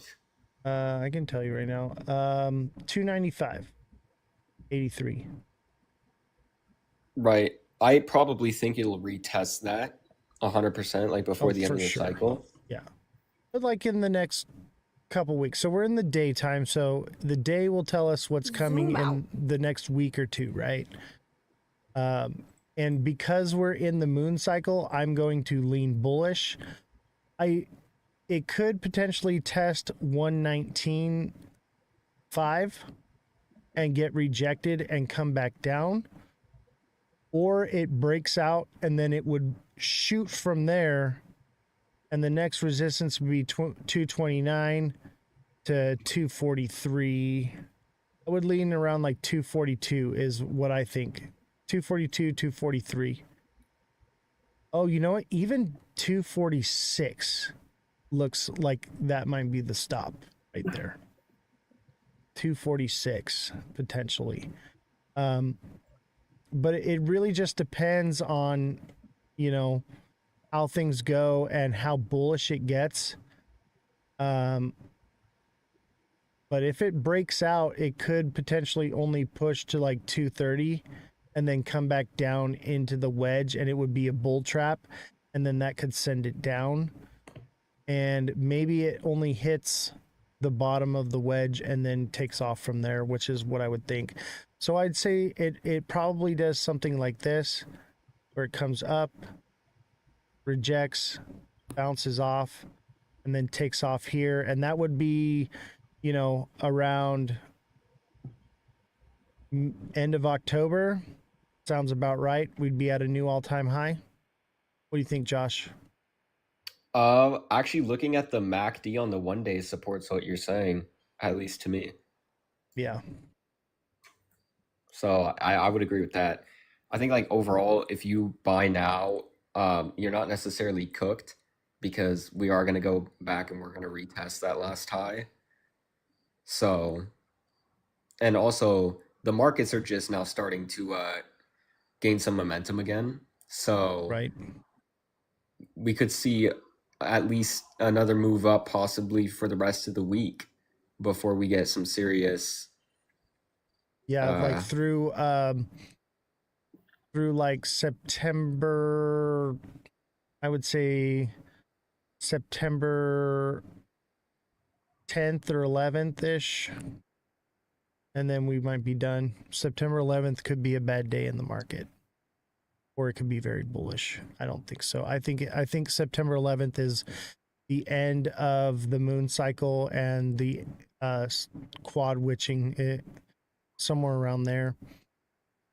But I will say that overall Solana looks very bullish. Everything looks bullish, and I take back a lot of what I said. Chat, I will admit when I'm wrong on something. I think we're going to see all-time highs on things like Solana, HBAR, the blue chips for sure are going to see a all-time high for sure. So this should send by November. We should be up to about, let's see here. If we measure from here to here, that would put the price around, 330. 330 sounds about right for the all-time high on Solana, or it could potentially be higher. But if we are in a super cycle and Bitcoin does lose dominance or does not lose dominance, we could potentially double top up here, come down, consolidate, and then this would be a massive head and shoulders. And that would bring it down sometime around December. It would be done. Chex is next. CHEX. Actually, I'm going to save this because I think this is exactly what happens right here. You also have to remember a lot of the people who hold Solana are also active trading pump.fun tokens and meme coins. So people, if meme coins start to get a little bit of a run, people purchase a lot of Solana. You could see inflows, but at the same time, you also have to remember that a lot of these big whales that are trading these meme coins, when they start to take profit towards the end of this bull cycle, it will affect the Solana price.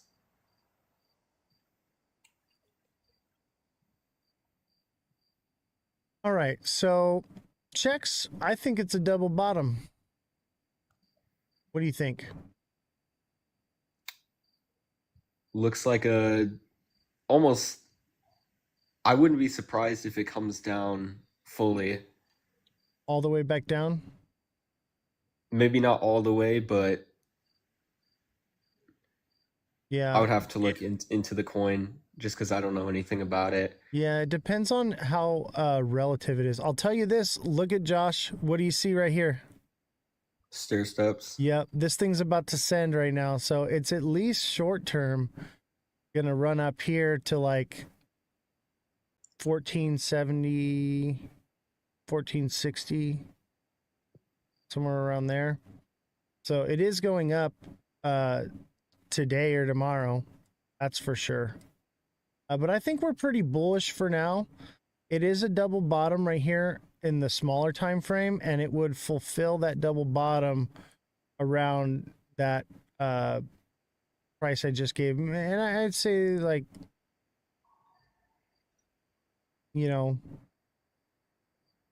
14 cents, maybe 13 to 14 cents. I think 15 is a psychological number, and it'll probably, if it does make it to there, it will reject somewhat and come back before it sends. This is a more shorter trade time frame.